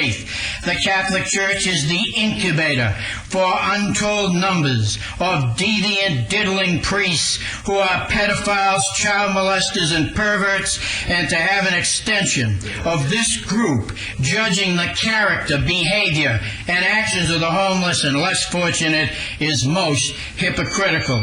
As General MacArthur said, I shall return, and on this subject, I will thank you for your attention. Next, please.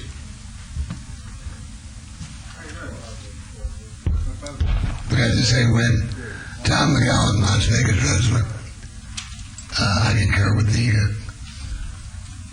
feelings expressed by the previous speaker and his passion. But I'll play it down a little bit right now for your sake. You're about enough, I think, right? In one helping. I would like to ask any member of this council, through the dignified mayor, what date have you selected for your recognition and declaration of appreciation to the 4 homeless bums who lifted a 5,000-pound car off of a helpless 9-year-old girl? Her name was Robin Rubio. One of their names was Washburn, Stanford Washburn, a Native American. You call him, no doubt, Indian, drunken Indian, something like that. But I didn't see in that foursome any politicians, any bureaucrats, any public employees of the city of Las Vegas.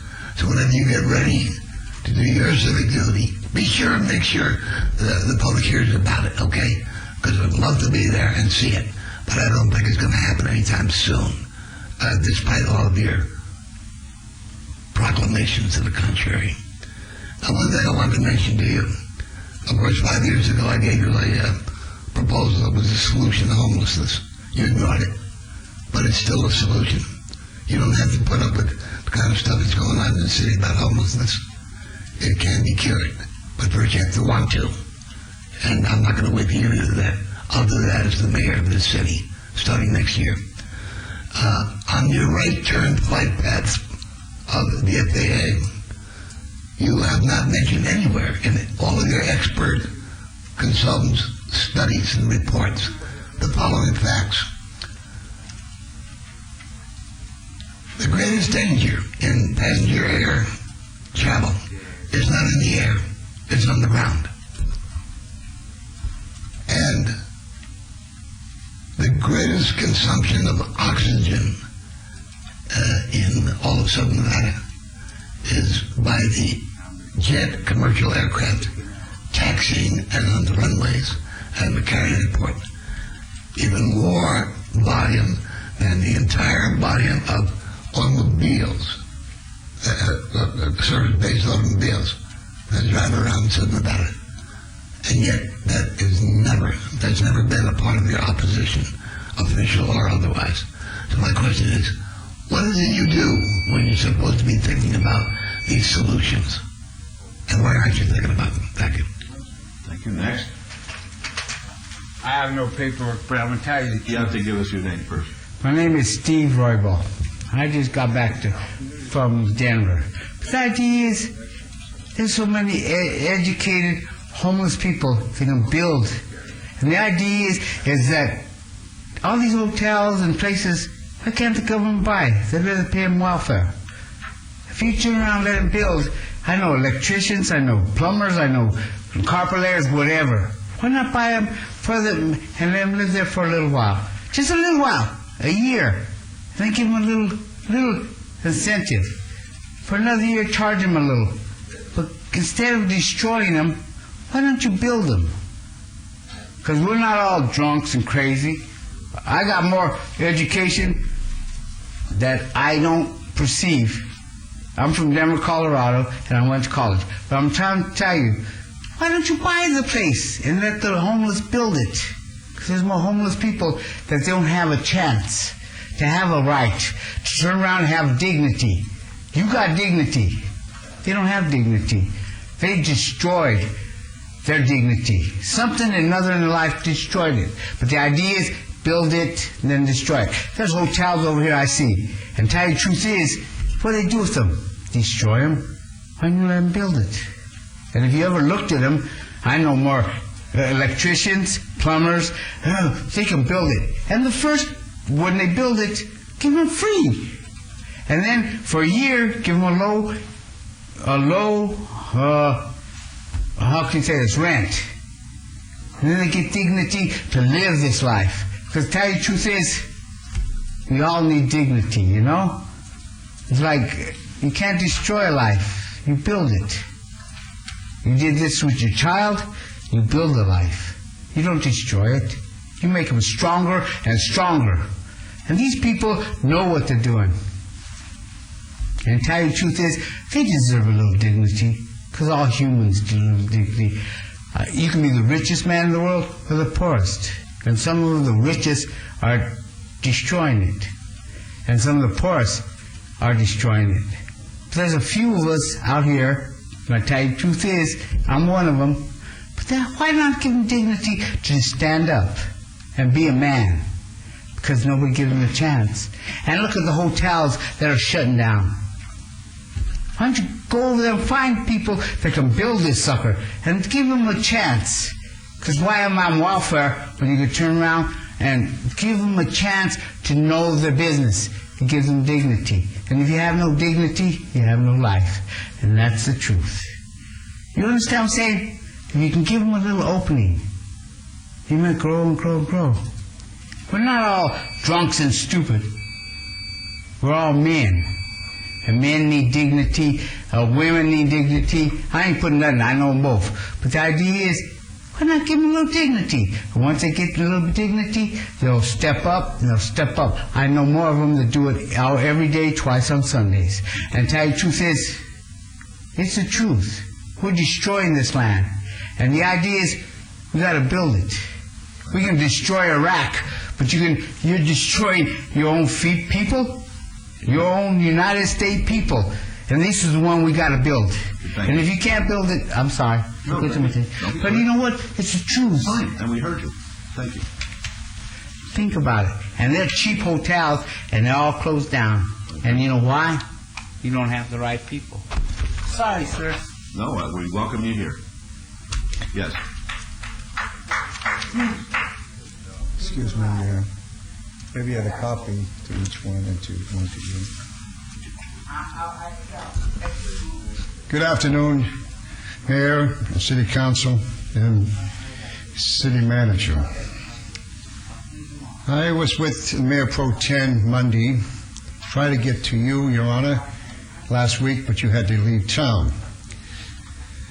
I know what I hear and see just now and day after day, you do. But we have 100% return on a survey starting last Wednesday up to Saturday. And that was the telephone service, you know, that system where they call and ask people yes or no. We made 1,000 calls. In 1,000 calls, we asked them if you would like to have a Veterans Memorial Park. located as a location that is on Malin Parkway, Circle Park, and Hundredge. And they says, when? And all I know is the turnout and the canvassing, that whole area, starting next week.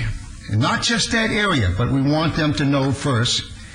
We're going to put out as many petitions with all the veterans' help for the people in the city, their father, their mothers, parents who have loved ones who died, to ask them to support, and without even begging, a Veterans Memorial Park. As you know, you've been here many years, all the mayors or people who said we're going to do something for the veterans never did anything other than have parades or give some thanks.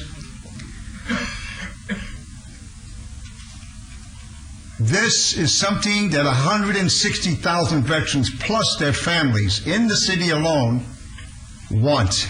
I don't have to beg, they don't have to beg. They want something that would be the greatest thing for the city. And I spoke to the county, Bruce Woodbury, Commissioner, and they said, when? We don't have to spend $20, $50 million for a memorial park. Something that's on Malin Parkway where people by the thousands go up and down. It's an oval type facilities that was created.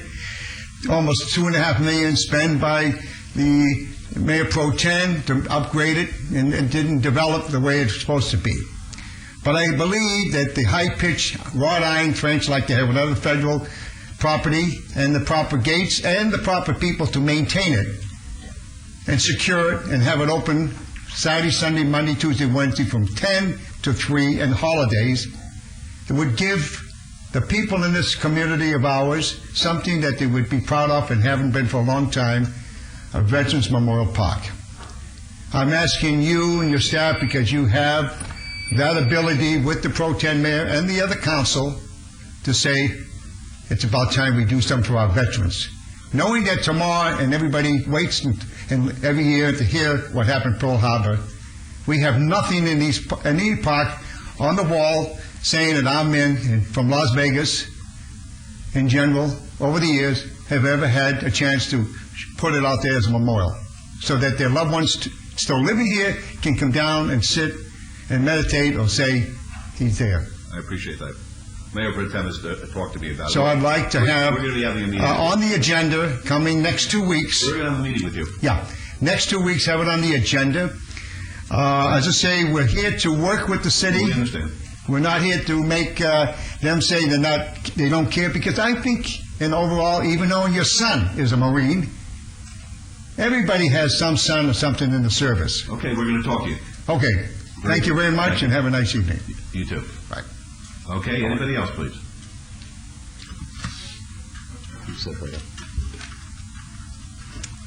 Hello, I'm Sergeant Joshua Collins, and here in Las Vegas, homeless advocate.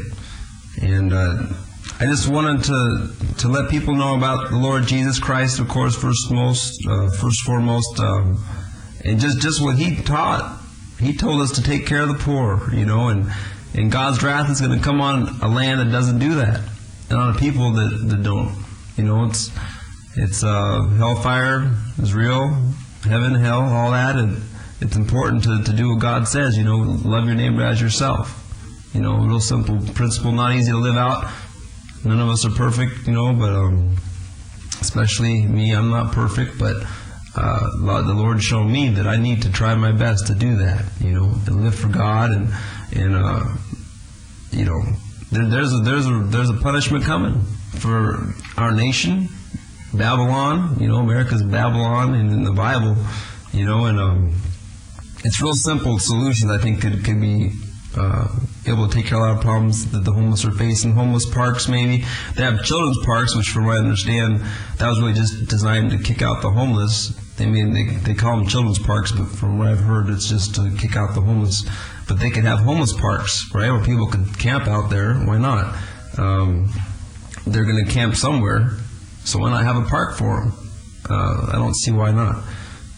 And I think it'd be very important also, if you're running the city, not to promote sinful activities that are going to lead people into worse and worse trouble in their own lives, killing them, getting them addicted to things. It doesn't make any sense if you're really caring about a community to promote sin in the community, because sin leads to death. Why are we promoting that? Why aren't we fighting it? And if you're not, like Jesus said, with me, you're against me. If you don't gather with me, you scatter. If you're not fighting the problem, you're kind of basically a part of the problem because you're not doing anything against that. So, be a part of the solution. You know what I mean? We got to fight against things that are evil. Or our children are in danger. You yourselves are in danger. We got to look out for one another. As God says, and it's God's earth, and He doesn't want the rich just to have everything and kick everyone else off. We're supposed to share, especially if you're rich. He says He commands those that are rich to be rich in giving. Right? Share. You don't just hog everything and kick everyone else off. If you're homeless, we're going to kick you off and don't give you any kind of space. That's kind of what's going on. And many are being abused right now in jail, and they shouldn't be in jail right now for silly charges. And what are we doing to get them out of there? We need to get them defended and out of there, because they're in there for sleeping outside, and they're not a violent criminal, it's crazy to put someone in jail for that. What are we doing to get them out? Hopefully we can work on that. Thank you. Thank you. All right, anybody else? You gentlemen like to be heard?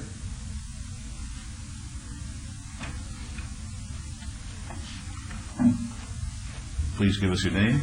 Yes, my name's David Hicks, and I have not been in this city for a long time, but I've noticed the mistreatment of the homeless. Unfortunately, I've put myself in a position that I've been homeless.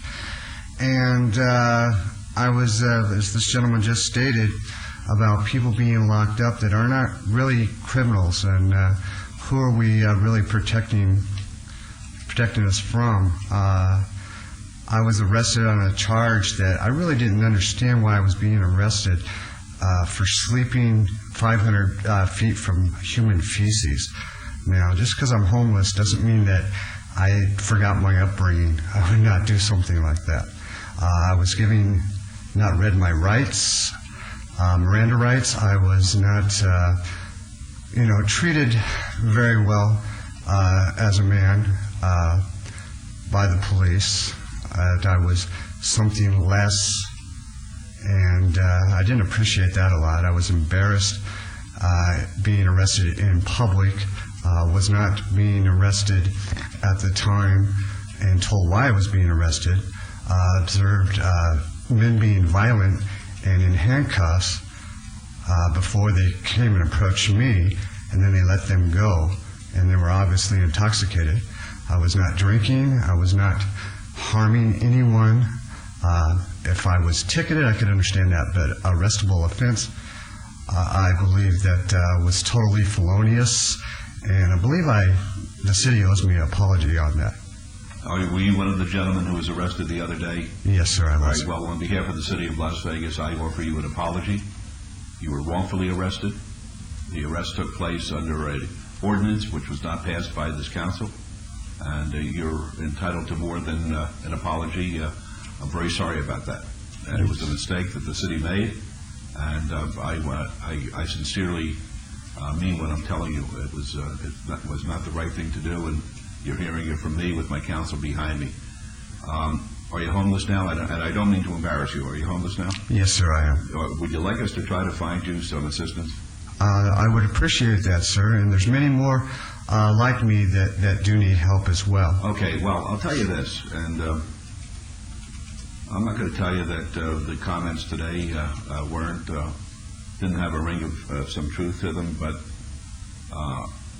I believe that anybody who does want help like yourself can get help in this community, and I'm going to ask Mr. Sanchez if he would please call Trina Robinson. Let's get this gentleman into some kind of a program or facility to get him back on his feet, and I'd like to have that done today. All right, if you stick around, and you're not going to get arrested, okay? Okay, thank you, sir. Can I add one more thing? Certainly.